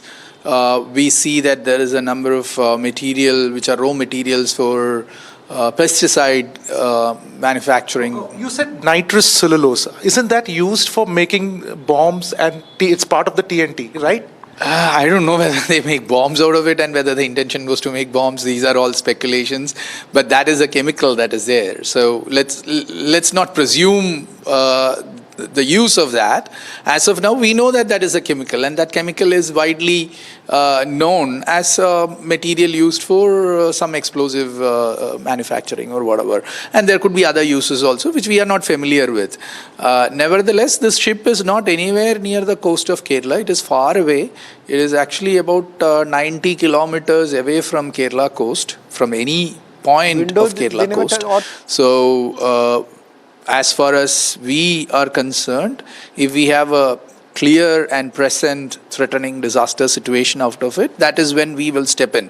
We released it in public domain, the data that we received in public domain, out of good interest, good intention, so that out there people were speculating and fake newses were all going around saying that there is something very dubious about all these chemicals. These are chemicals that keeps getting transported with ships, and therefore people should know what is there, and that's why we released it. So, as part of the Disaster Management Authority, now when you know that such explosive chemicals, for instance, combustible, highly inflammable chemicals are there, and very dangerous chemicals that too, like the compound, nitrous compound that you said, were essentially used for making in part of the TNT. Now, how do we have seen containers coming afloat in the previous incident again. So, do you think this is a danger to the people living in the coast of Kerala? Let's put it like this. From the public interest perspective, we have already warned public in the case of MSC ELSA 3 itself that there is don't touch, don't go near, keep a 200-meter distance from any of these things that you suspect as from any shipwreck, and inform 112. This is all what we want to tell public repeatedly. Now, with respect to the technical aspects of handling these, we have agencies which are qualified for doing that. So one more thing. Could you also give us a number, the total number of containers, how many hazardous, the details of that?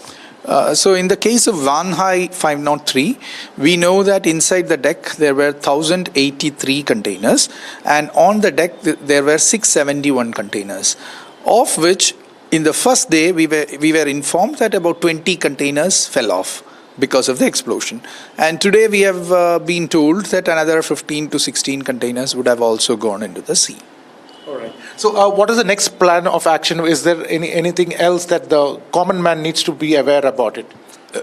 Common man shouldn't. In the coast, yeah. Common man shouldn't touch. Common man shouldn't go anywhere near it. I am a common man. I would dare not. And what about the fishermen community? Is there any blanket ban on fishing in this area? No. As of now, we have trawling ban, so people will not be going that far. If you look at the distance, it's about 90 kilometers. Our artisanal fishermen who are in smaller boats generally doesn't cruise that long, and they are all aware. Now it's all everywhere in public domain that please don't go near it. Thank you so much for speaking to the public. That is Mr. Kuryakos from the Kerala State Disaster Management Authority, confirming that there are very explosive compounds, including the nitrous compounds like cellulose, which are used for bombs. Well, in fact, there is a confirmation now coming in from the manifest that has been accessed, Ashwin, with regards to whether at all they had declared that these items were being carried. We're given to understand that at least 157 such items were being carried by this particular vessel. I'm also going to go across to my colleagues Sharda and Akhil. Both are joining us from outside the WHL's office in the national capital. It's in Jasola, and joining us from Chennai is Sharda, getting us the latest from their office in Chennai. So there are multiple subsidiaries of this very company operating in India. Surprisingly, not a single word really coming in from anyone. First to you, Akhil, if you can just give us a sense of, did you actually try speaking to anyone there in the office? And if so, what is it that they are saying? And also show us the office. Well, absolutely, Shravan. If you see, I would like to move a little bit forward and show you the visual of Vanhai office in southeast Delhi's Jasola area. This is the headquarters over here in the national capital of Vanhai. On the 5th and 6th floor, there we went inside the very headquarters, and I basically requested some of the senior officials to come out and speak to us regarding the very incident, but they were very reluctant to speak on camera. But one thing they have confirmed this to us, that there were approximately 157 vessels which have got fire, and after that they have also confirmed this one more breaking update, which include that class 3, which is of flammable liquids, and apart from class 3, if you see class 4.1, which is of flammable solid as well, and substances which are liable to a spontaneous combustion, which comes under class 4.2. That was also there. Apart from that, if you see, Shravan, toxic substances which include class 6 were also there, in which what we have got to know from the sources in the Van Hai, that nitrous cellulose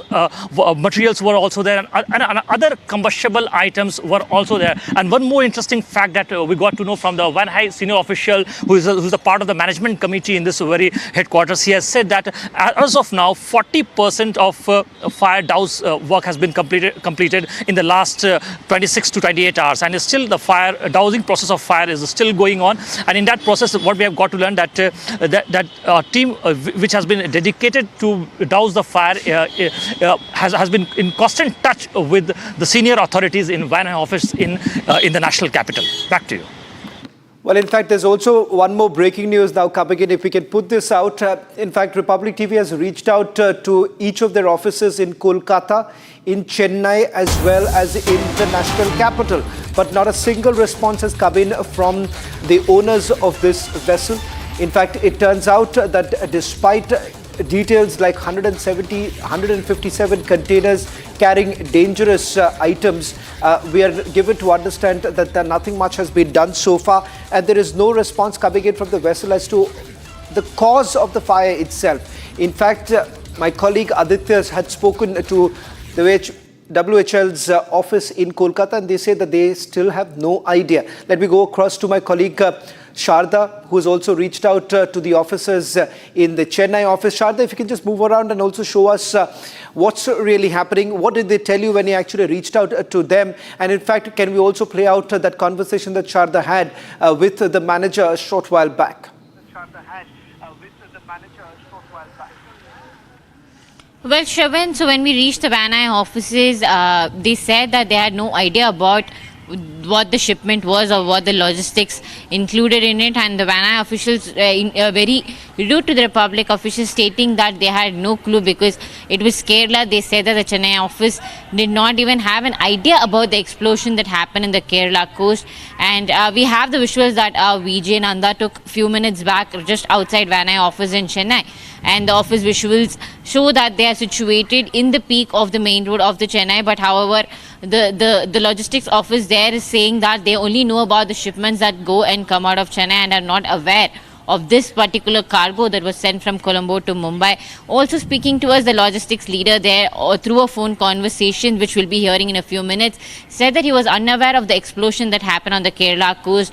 What sounds very interesting is that not even one official from the Van Hai, let it be Chennai, Kolkata, Mumbai or Delhi, everybody denies that they are unaware of this particular explosion that happened. Sharda, I'll just request you to stay on with us. We are also getting in another breaking news. It turns out that the Indian Navy as well as the Indian Coast Guard is also relying on private operators to ensure that the salvage operation is carried out. In fact, my colleague Ashwin getting us the other big breaking news coming in. Ashwin, what's the latest you're picking up in terms of the companies that have been reached out by the Indian Navy as well as the Indian Coast Guard, and why so? Why exactly are these private operators being called in? In fact, Shravan, the company which owns the ship also has sending its people, and now what we get to know is that Vishwakarma Salvage Private Limited, which is very well known for breaking out ship in the Gujarat yard, it's now is on its way to assist the salvage operation. Remember, this ship burning and dousing the fire is just first stage of it, but these 1,083 containers, Shravan, 1,083 containers, everything has to be secured, and that includes the need for experts like them. So Vishwakarma Salvage Private Limited, this Gujarat-based company, will be going there. We are also getting yet another confirmation that Smith Salvage, another major player in similar kind of marine salvage, this company is also sent its ship and other assets to ensure that this whatever these containers are there, it is secured, it is salvaged, and no further damages are done to the coast as well as as to the marine life and as well as the ecology in this place as well. So two breaking confirmation is that Vishwakarma Salvage Private Limited as well as Smith Salvage, these two companies will be engaged in the salvage operations in the times to come. Shavan. Ashwin, just stay on with us. We are also now putting out the latest images coming in of the destroyer that has been brought in by the Indian Navy. That's the INS Surat that has carried out the rescue operation. 22 crew members who were present in the ship, at least most of the crew members had already abandoned the vessel the moment the explosions actually began. We are given to understand that 18 of the crew members have already been rescued and they have been taken to Mangalore. Can we also put out the breaking news now coming in that the 18 crew members who have been rescued have now been taken to Mangalore for further treatment. At least 8 of them happen to be Taiwanese, rest are Chinese and Myanmarese nationals who were present there. 4 of the crew members are still missing is what we are picking up from our sources in the Coast Guard. On your screens right now, this is the bird's eye view of the vessel when the explosions took place and it caught fire. This is a closer look of the containers that were present there. We are being told that over 200 containers are there. Now, the number could actually fluctuate given the fact there is no clarity. Now, this is the situation that was reported around 11 o'clock this morning. And just the latest update that I have from the Coast Guard as well as the Indian Navy that the operation is still underway. And right now, the biggest fear essentially happens to be whether at all this is going to lead to some sort of an oil spill. And that is the reason why you have had the state disaster response looking into this entire issue. Some alerts have already been issued here. Let me also once again quickly go back to my colleague Ashwin getting us the latest details. Ashwin, with regards to where did the container really come from, and the shipment was for multiple companies, or do we have any clarity as to whether a single company was receiving the shipment? Shavan, what we know, if you look at the history of the entire ship operation, what we understand is vessel is in fact part of the China-India Express service. It is called as CIX. And this vessel has had a pattern. It normally travels if you look at the history between May 23rd and 25th, it has gone to Hong Kong. Then it has gone to China on May 27th. Then multiple ports in Singapore between May 25th and 26th and June 1st. Then it has gone to Malaysia on June 2nd and 3rd. From Malaysia, it arrived in Colombo. And from Colombo, it arrived on June 7th. And then from Colombo, when it left, that is when this incident happened, when it was on its way to Nhava Sheva in India, or in Mumbai, when this incident has happened. It is part of this China-India Express service. And this ship is, when we look at the entire history through some of these websites which are dedicated to track such vessels, we see that the same pattern, the ships always travel between Malaysia, India, Colombo, as well as China. So this ship has this pattern. It has been always been traveling within this area itself in the waters of connecting India, China, as well as Malaysia, and of course Sri Lanka as well. And what we also know, Shavan, we are getting another update is that of the 18 members who have reached Mangalore, 2 are said to be also very critical as well. Their conditions remain very critical, and the work the experts, the medical experts, are trying to save their lives as well. Ashwin, another details now coming in. This is a big breaking news being brought in by my colleague Ashwin. We are being told that chemicals that are basically used to make explosives were also found on the ship. Ashwin, we're just going to put this breaking news coming in. 157 containers. We have also seen the manifest here. There's a clear link emerging right now. The fact that you have inflammable materials, hazardous materials, and there is a declaration that has now been given. But you are saying that there was chemical that is used to make explosives. That too has been found. Is that the correct interpretation? Yes. Yes, Shaman. The chemical is that is used is nitrous cellulose. Now, we have got official confirmation that this nitrous cellulose is largely used for making explosives. It is part of the TNT, what we know as very important part of construction of bomb as well. So certainly, nitrous cellulose is definitely present. It was part of the ship itself, and certainly it needs to be ascertained whether it is this nitrous cellulose which was being carried, which has caused this combustion. Apart from nitrous cellulose, there are several other chemicals which were being carried of different category. Category 3, which is liquid inflammables. Category 4 which are solid inflammables, and as well as category 9, which includes various petroleum-related chemicals as well. But the most important one, most dangerous one, is the nitrous cellulose which is present over there.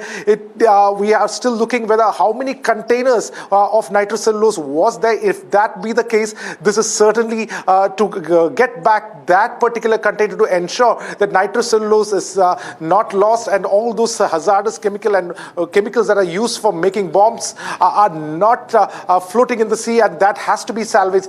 That is certainly one of the important part of this entire operation, Shavan. Ashwin, I'll request you to stay on with us because we are going to now take our viewers through some of the latest images that are coming in. This we have accessed from the Indian Navy with regards to the operations that have been carried out so far. In fact, the destroyer that has been moved, that is the INS Surat, that has reached the spot and the rescue operation has been carried out. There are about 7 images that have been accessed by Republic TV, and I'm going to quickly take you through some of the details that have been shared so far in terms of the operation that has been carried out. We are given to understand that the Indian Navy is basically carrying out the operation along with the Coast Guard, the DG Shipping, and a few other stakeholders. 18 out of the 22 crew members, we are being told, have been rescued already. And there's also a confirmation coming in that from the Indian Ocean region, around 9:30 on the 9th of June is when they had first received the information. INS Surat as well as Dornier aircraft have been deployed by the Indian Navy to carry out the necessary assistance, and first aid has already been provided to the injured crew members, and the ship is presently proceeding to New Mangalore for disembarkation and further medical management. So you have INS Surat taking them to the Mangalore. In fact, the big story basically emerging at this hour, ladies and gentlemen, you have a Singapore vessel in which explosions have been reported, fear being that contraband may have been carried by the crew members of this particular vessel. The Indian Ocean Centre for Ocean Information Services has also issued an alert for the coast of Kerala due to the potential oil spill and debris from the ship. Action on illegal immigrants. Protest in Kalkaji in the national capital. Police detains protesters.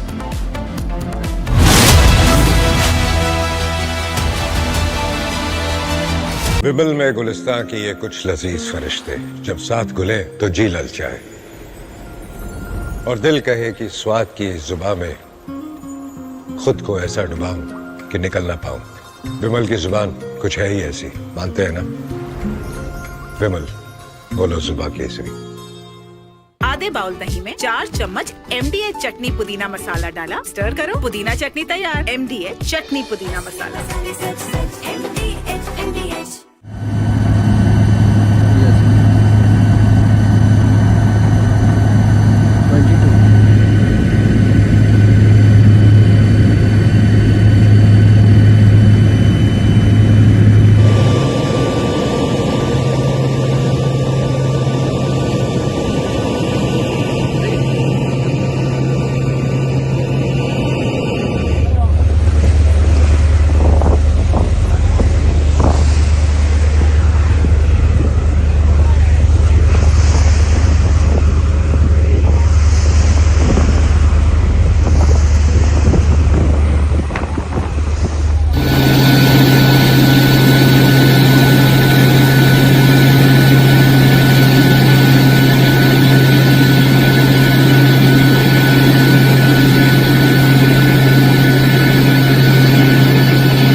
इसको घर पे लगाओगे तो शादी का तो पता नहीं, पर घर पक्का नहीं टूटेगा। रुंगटा नहीं तो घर स्ट्रॉन्ग नहीं। रुंगटा स्टील TMT बार एकदम सॉलिड। पहाड़ों में एक हाइकिंग स्टिक भी बन सकती है। ये है सीक्रेट रेसिपी MDH का जीरा सिप जल जीरा मसाला। सिप सिप जीरा सिप MDH का जल जीरा सिप MDH का जल जीरा SIP.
Asia's largest news headquarters, setting the agenda for Bharat.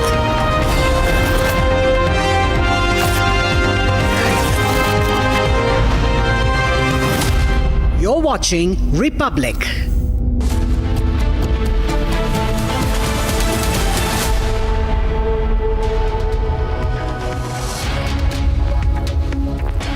It's 5 p.m. and you're watching Live and Breaking with me, Shavansan. Our top focus, burning ship off the coast of Kerala.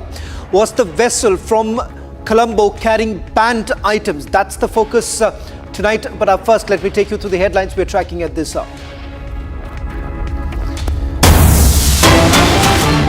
Ladies and gentlemen, let me straight away take you through the details now coming in. Republic TV gets the first big response coming in from the Indian Coast Guard. Remember, the Indian Coast Guard happens to be the first responder of the fire that broke out in the Singapore-based vessel. In fact, we have Deputy Inspector General Ashish Mehrotra, who's also the commander of the Coast Guard, joining us. Mr. Ashish Mehrotra, Commander, thank you very much for joining us on Republic TV. Let me straight away begin by asking you, what's the situation like right now? The vessel is still on fire. The fire has considerably reduced than what it was yesterday night, and the vessel continues to be afloat as of now. Commander Mehrotra, if I can ask you with regards to what do we know so far in terms of the contents of the container, because I have also gone through the manifest of the container. It appears that they were carrying about 157 hazardous items. Is that the reason why there have been multiple explosions, and is there anything unusual that you suspect at this point in time? That could be one of the reasons for the multiple explosions. As of now, we are not very sure as to what initiated the explosions and what was causing them to be, what was causing those chain reactions. But the likelihood is high that the cause of explosion is the dangerous goods and cargo that the vessel was carrying. Is there any preliminary understanding, Commander, with regards to what really happened? Because the fire broke out around 9:30. The Coast Guard here, with whom I spoke to in the national capital, they clearly indicated that there were multiple explosions that were taking place at the upper deck area. Can you help us understand in the last 24 hours what essentially transpired? Basically, what we have been facing, there were multiple explosions on the vessel, which led to abandoning of the vessel by the crew. There were 22 crew, 18 have been rescued, 4 are still missing. And since then, there has been a lookout operation for the crew, for the 4 missing crew. That is our priority 1. Priority 2 is addressing the fire on board, so that once we extinguish the fire, we'll be able to tow the ship to safety. As of now, the fire is still on. We have got some considerable achievements in lowering the intensity of the fire, and we hope so that since it is a long-drawn process, it's a chemical fire on board, we are trying our level best to extinguish it clearly. Once it is extinguished and the vessel is safe to board, the vessel can then be towed to safety. Commander Mehrotra, I find this extremely suspicious that 4 of the crew members are still missing. Does that indicate anything? Because the rest of them have been already rescued. These 4 crew members, do we know their nationality as to who they are and why exactly perhaps they may have abandoned the vessel? Exactly why they are missing is not known, but what we have heard from the rescued crew is that these were the crew who were engaged in first aid firefighting, after which an explosion happened, and since the explosion they have been missing. So they haven't abandoned, they were not in the amongst the people who deboarded the ship. That's what I can say. So you're saying that these were 4 members who were still present when the firefighting operation was being carried out, and that could be one of the reasons why they're still missing? That's affirmative. That's what we presume as of now. I want to also put back the focus on this, because we're talking about a very crucial, significant maritime route that has been taken. The ship, we are being told, had moved out, headed out of Colombo and was headed towards Nhava Mumbai port. Is there any idea as to who exactly does this consignment belong to, or are there multiple companies? Is there any clarity as to who exactly is the real owner here? See, wherever a ship goes, it carries cargo which belongs to multiple companies and multiple consignees.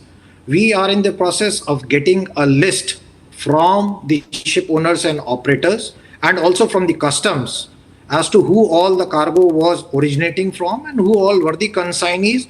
But as of now, the primary concerns remains to extinguish the fire. That will be a later part of inquiry which is going to be conducted by DG Shipping as to what was exactly the cause of fire, where the containers came from, where they were going. So all this will be part of the inquiry that would be constituted later. Commander Mehrotra, with regards to the current situation, you are saying that the firefighting operations are still underway. Can you tell us whether you all have been able to contain the fire? Because this morning when I spoke to the headquarters here of the Coast Guard, they said that the front area, the front bay area was contained. Perhaps it's the middle area where the explosions were still being reported. Is there any confirmation as to whether at all the explosions are still taking place and also the nature of the firefighting operation? Okay. We were trying to fight fire by putting foam. So the primary aim is to maintain the structural integrity of the ship. So boundary coaling and firefighting, extinguishing the fire by using foam, as you can see in the visuals also, that is being carried out. There were explosions which were happening till today morning. Since today morning, there has been reduction in the intensity of the explosions and also in the intensity of the fire, which we presumably think is due to our firefighting efforts, one, and also because the burning fuel is probably running out. Commander Mehrotra, because you have a vast experience and I want to understand from you, because a lot of people are extremely curious at this stage. Is it extremely unusual because this kind of an operation hasn't been carried out in the past, at least I can't remember. Is there anything unusual that you are witnessing, or is the Coast Guard really witnessing while carrying out this firefighting operation? I must admit, every operation is unique. So is this operation in its own way, because here we are dealing with multiple chemicals, 157 dangerous cargo containers. So yes, this is unique, but this is not something new that we are doing it for the first time. We have done it previously also, Express Pearl also. We have extinguished many fires. But yes, in a way, these containers are unique because the mix of cargoes that we are talking about is 157. Also, there is another information coming in, Commander Mehrotra, that is of the 157, there are chemicals that are present in the ship which are essentially used in the making of explosives, TNT being one such. Now, that's the information coming in. Is there any clarity further with regards to the nature of these chemicals that are present inside the container? We have got a list of the goods that were there in the containers, but exactly which one have caught fire is what remains to be investigated. So to say at this moment as to what was the exact cause of fire is highly unlikely. Means this could only come after, a detailed and a thorough investigation and the interview of the master, then he'll be only able to tell. One final question, Commander, before I let you go because I understand that this is an important time right now as the firefighting operations still continues. From the list that you have actually gone through, from the manifest, is there anything that suggests that is prohibited from the maritime laws, or you believe it's too early at this point in time? Is there some clarity with regards to any items that were being carried by them which is being prohibited under the maritime law? I won't say any of the items were prohibited because they are all declared cargo. We have a cargo manifest. We have a list which is being produced by the ship, and they are all legitimate DG cargo that were being carried. To say that there was something illegitimate on board is too preliminary to say. So I won't say that. Well, thank you very much, Commander Mehrotra, for joining us on this broadcast and helping us understand. Undoubtedly, this is a challenging time even for the Coast Guard, given the fact that the firefighting operation still continues. Explosions are still being heard, is what we've got to know a short while back. Thank you very much, Commander, for joining us. Thank you very much for having me.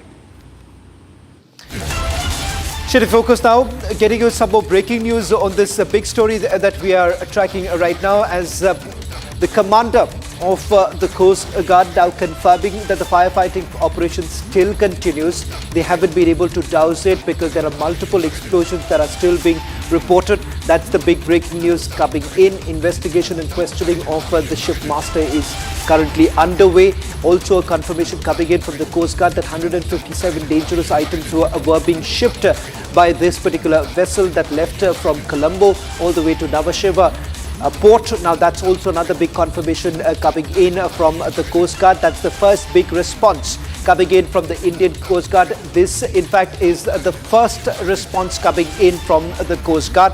Let me also take you through some more details coming in with regards to the movement of this ship itself. Ashwin, you've also been able to track the movement of this particular vessel.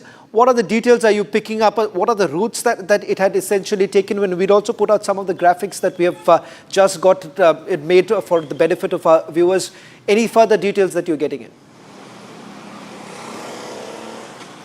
Shravan, this particular vessel, in fact, is part of the China-India Express Service, or CIX it's called. And it is, if you look at the entire route, the history of it, you can see that between May 23rd to 24th, it was 25th, it was in Hong Kong. And then it went to Shikoh in China on May 27th. From there, it moved to Singapore. Multiple ports in Singapore is 25th and 26th and June 1st. And then it moved to Port Klang, which is in Malaysia, which was on June 2nd and 3rd, followed by Colombo, which reached Colombo on June 7th.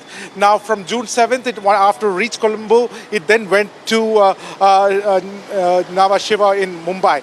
Now, Shravan, we have got official confirmation that nitrocellulose is been there, and now the document which Republic has accessed, I hope that this document is out.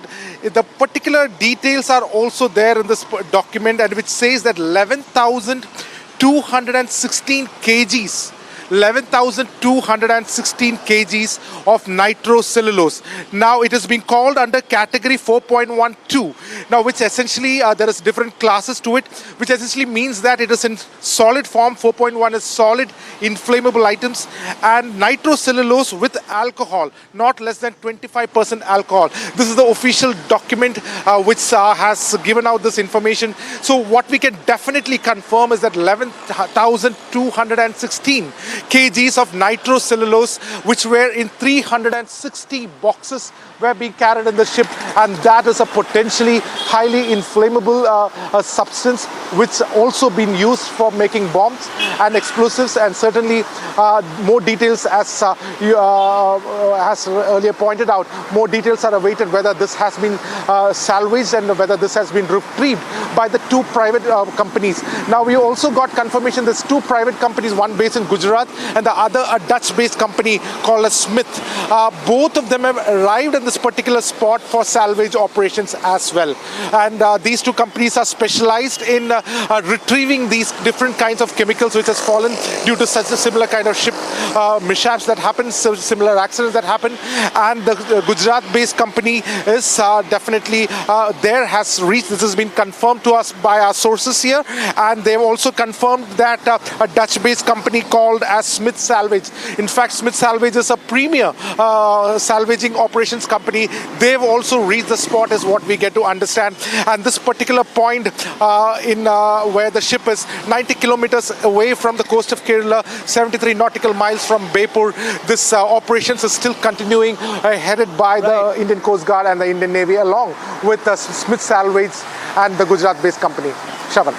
Well, in fact, it's quite suspicious in the manner that the company is actually also operated. My colleague Akhil has spoken to a senior manager. In fact, he's spoken to Vijay Kohli, who happens to be the senior operations head of the Van Hai. Let's have that big breaking news now coming in. Now, this is the first response coming in from the company itself. So we have the Coast Guard making it very clear that the rescue operation still continues. The firefighting operations are still on. And now listen to what the company has to say. Vijay, so you are the senior operations manager in Van Hai. Correct. So I just wanted to know, out of 22, 18 members have been rescued, and 4 are still missing, right? Correct, yes. What's the current update on that? They are still found missing. The search operation is going on. Right. And the inputs we have received that there were some hazardous materials as well on that vessel. So what were those? See, there were total 143 hazardous containers on board. Okay, there are various content of the cargo in the container. Okay, the emission of the fire is still unknown. Which container has got blast? Right.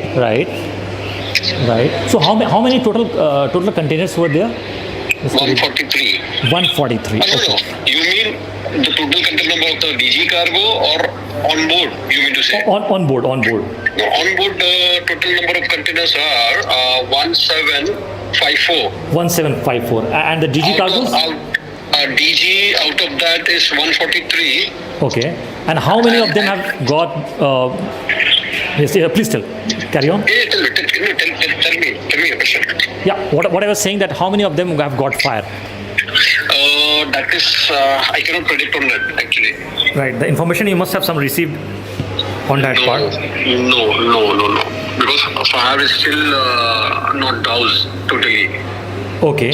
And the information that we have also received, that there were flammable liquids of class 3 and flammable solid as well of class 4.1. So what are those materials of 4.1 section and class 3? No, 4.1 is nitrocellulose. Okay. And class 3, I need to check.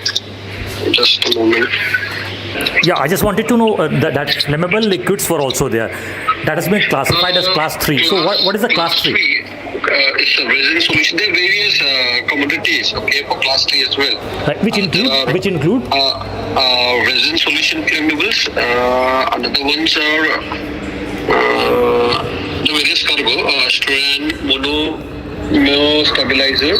Then others are 1-methoxy, 2-propanol. Right. Then diacetone alcohol. Right. Methyl chloride, monomer stabilize. Okay. Right. Various actually. Okay. And what about the class 4.2, which has got substances liable to spontaneous combustion? It contains nitrocellulose alcohol. Right. Then one of the container, it contains paraformaldehyd. Okay. And another is naphthalene crude or naphthalene refined. Right. Then another is flammable solids. Right. I can hear you. Please carry on. Yeah. So, and again the naphthalene. Right. Yeah. Mr. Kohli, there were also some toxic substances which comes under the category of class 6. What were those? Just a moment. Class 6. Class 6.1. Okay. Chloro-alliance liquid. Then ammonium metavanadate. Ethyl chlorofluoride. Right. Then deep pesticide liquid toxics. These are the toxics one. Right. And how much is the quantity of those substances? The quantity I can guess based on the tonnage is 15 metric ton. 15 metric ton, right. And how much, if you talk about the percentage, how much fire percentage has been doused so far in the last 24 hours? 40%. Still 60% fire is still left. This is what you're saying? Yes. Okay. And the latest update that you have got from Van Hai senior officials from Singapore, any update on that direction? Still the rescue operation is still on. Even the salvage are reaching to the incident place. And hope so we could hear some good news by evening or maybe by tomorrow morning. Right. Mr. Kohli, we have got some information also that there was some contraband also which were part of those containers. What were those? There was some contraband as well which were part of that cargo. So what were those? Do you have any inputs on that? No idea about that, sir. Okay. No worries. Thank you so much. Really appreciate your time. Well, in fact, the first big confirmation coming in, now questions are being raised whether at all contraband was being shipped or not. The company now says that they're not sure. Can we have that breaking news also coming up? That's the first response coming in from the company, saying that they do not know whether at all contraband was being carried or not. There is no emphatic no really coming in from the company with regards to what was being carried. Now, it almost appears to be a clear chemical dump. If you really take a look at the number of containers, we're being told that there is a disparity here. About over 1,700 containers were there. Now let me just quickly take you through the timeline of when it all started and what is it that we know so far. Now the first was around 9:20 in the morning on 9th of June when from the Indian Ocean region, you have the Indian Navy as well as the Indian Coast Guard getting the information that a vessel has caught fire. Let's move on. 4 Coast Guard ships were thereafter immediately mobilized. These 4 vessels are essentially the ones that can help in firefighting operations. They were immediately sent. The fire thereafter started spreading to the other containers. Now, important to point out here, I'm going to just stay with this particular visual. If you can see, this is the mid area, the mid section of the ship, and the underdeck area is where from the explosion actually started, and this was thereafter started spreading to the other areas. We are now given to understand only 40% of it has been covered. Rest, as I'm being told, that it still continues. The fire still rages on. The vessel thereafter started drifting. The firefighting operation still continues. This was around 2:30 in the afternoon. 9 o'clock in the night, we were given to understand that there were 2 more Dorniers, the aircraft that were dispatched, because there were also aerial methods that were being used to douse the fire. This morning around 11:23 is when we got another information coming in from the Coast Guard saying that the fire and the explosions persist. So these are the front area. This was the only area which was safe. There wasn't any explosion that was reported from here, but particularly from the midsection and the rear section is where the explosions were taking place. Around 2:50 this afternoon, the other update came in from the International Center for the Ocean Information Services when they've actually issued an alert, and that alert was of oil spill, the fear of oil spill. Authorities around 3 o'clock in the afternoon said that there were direct appointment of salvor and firefighting expert, because it now turns out that there are other professionals, need of other professionals at this point in time to ensure that there is no oil spill. Coastal surveillance has also been stepped up. This was around 3:23 this afternoon. And the final confirmation coming in from the Coast Guard that the rescue operation, the firefighting operation still continues. The crew members, some of them are still missing. At least 4 of them are still missing. 18 of them have now been taken to Mangalore. This is a developing story, and we'll keep a very close watch as you have authorities now putting out another alert with regards to a possible oil spill in that area.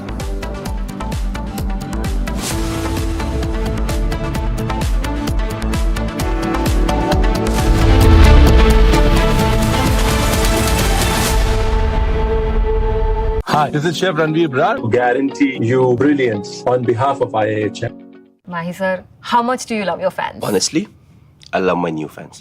पुराने वाले बेकार में शोर करते sir fans है शोर तो करेंगे ही ना नए वाले नहीं करते and they listen to what I say. The new generation Orient BLDC fans. Super silent performance with voice control.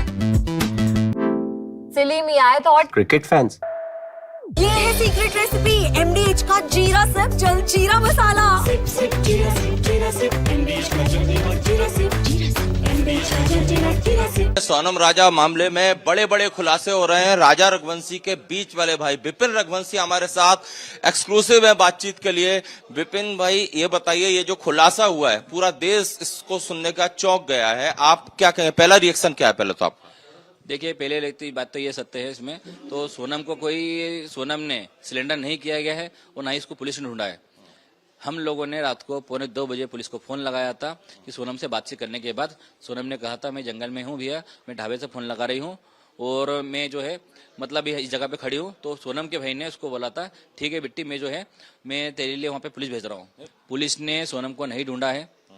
UP police जो है उसको हमने आगे रह के फोन लगाया था, गोविंद ने फोन लगाया यूपी पुलिस को, यूपी पुलिस वहाँ पहुंची है। वो पहुंचने के बाद में सोनम को वहां से लेके गए थाने पे। कितने बजे रात की बात? करीब सोनम की किससे बात हुई थी? सोनम की बात हुई थी गोविंद रघुवंशी उसके भाई से। कितने बजे रात में? करीब अपने 1:45 बजे करीब। गोविंद ने यूपी पुलिस को फोन लगाया है और फोन लगा कंफर्म कर रहा है सोनम रघुवंशी मेरी बहन जो है वहाँ पे अकेली है, आप वहाँ पे आप लोग चले जाइए और जाके वहां से उसको सेफ लेके थाने पे ले आइए। हाँ, क्योंकि इसके बाद ज्यादा बातचीत हुई भाई हमारे कुछ इस बारे में। सोनम से बातचीत हुई आप? मेरी बातचीत सोनम से नहीं हो पाई। अच्छा, लेकिन अब तो कुछ और दावे कर रही है मेघालय पुलिस। देखिए, मेघालय पुलिस तो कुछ भी दावा कर सकती है, क्योंकि मेघालय पुलिस में जो एसपी साहब जो है विवेक सिंह जी जो है वो हमारा 4 दिन फोन उठा रहा है, तो हम उनकी बात में भरोसा कैसे करना है अभी?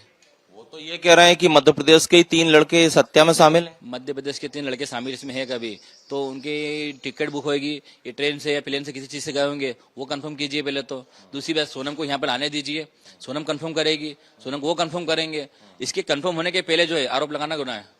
ये भी देखिए, गाइड ने बोला था, आप भी बता रहे थे कि राजा के साथ 3 लोग चल रहे थे पहाड़ पर, जब राजा के साथ 3 लोग थे और सोनम पीछे पीछे थी, और इस हत्या में भी 3 लोगों का नाम आ रहा है। देखिए, जो गाइड है उस गाइड ने उसको सोनम के जो पीछे राजा चल रहे दोनों चल रहे थे, तो जो 3 लोग थे उसको गाइड ने पीछे से देखा था, तो वो कैसे बोल सकता है? तो एमपी के थे वो लोग, पहली चीज तो ये है। और गाइड में देखा भी होगा कभी तो उसको कंफर्म नहीं हो सकता ना, सिर्फ हिंदी में बात कौन कौन कर रहे थे, एक कर रहा कि 2 कर रहा था। गाइड ने पीछे से देखा, क्या देखा गाइड में? वो सोनम पे लगे आरोपों को खारिज कर रहे हैं। सोनम के पिता, आपका भाई इसमें हत्या हुई उसकी, और ये आ रहा है कि कॉन्ट्रैक्ट किलिंग है और सोनम ने ही करवाई है, आप क्या कहेंगे? देखिए, जब तक कोई बातें सिद्ध नहीं हो सकती है, आरोपी जब तक पकड़ा ही नहीं गए, आरोपी पकड़ा गए हैं, वो सोनम जब तक ये सारी चीजें मुंह से कबूल नहीं करेगी, जब तक हम लोग मानने को राजी नहीं इस बात को। सोनम तो अभी बेसुध हालत में है, तो वही तो हम कह रहे हैं, जब तक सोनम कबूल नहीं करेगी और सोनम की जब तक जांच नहीं हो पाएगी, तो सोनम के साथ में ये लोग जो थे, इन सोनम ने इनको भेजा है क्या नहीं भेजा है, जब तक हम लोग मानने को राजी नहीं बात को। अच्छा, ये बताइए, शादी जो है वो आपकी राजा की सोनम से अरेंज मैरिज हुई थी? दोनों की शादी जो है अरेंज मैरिज है, वो दोनों के पसंद से शादी की गई है। इसमें दोनों को जो है पसंद से शादी करने के बाद में अभी तक हम लोगों ने ऐसा कहीं डाउट नहीं क्लियर करा है, तो कहीं सोनम और राजा में कैसे कुछ भेदभाव हुआ है, कुछ भी लड़ाई झगड़े हुए, कैसे कुछ भी नहीं हुआ अभी तक में।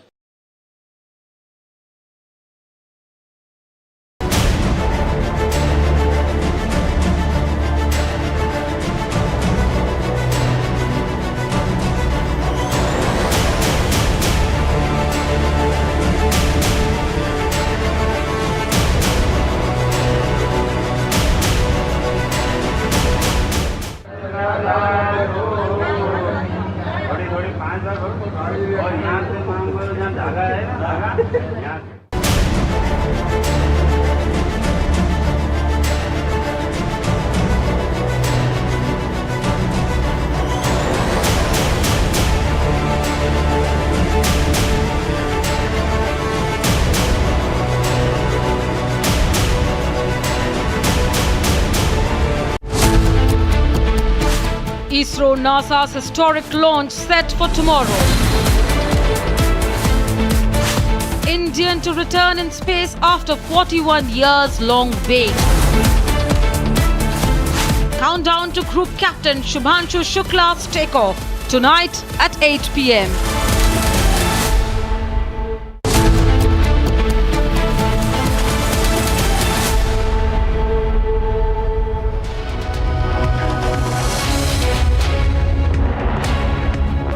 Hi there, good evening and welcome to this Tuesday edition of 5:30 p.m. Live and Breaking, where we focus on illegal Bangladeshis being pushed out of India as part of a campaign, as part of an operation, and this time, perhaps for the first time, even Bangladesh admitting that yes, these are our people and had illegally gotten into India. All that and more. Let's begin with the headlines.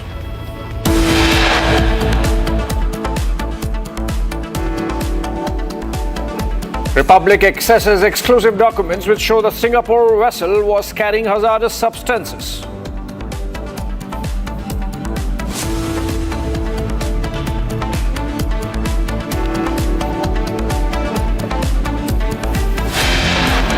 Four crew members of the Singapore cargo vessel still missing, whereas 2 are critically injured.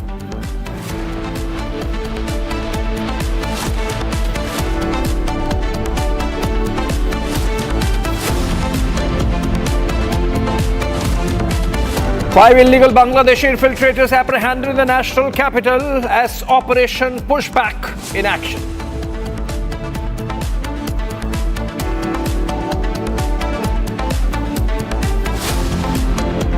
Chief of Air Staff and all air warriors of the IAF wish Group Captain Shubhanshu Shukla as he prepares to embark on Axiom 4 space mission tomorrow.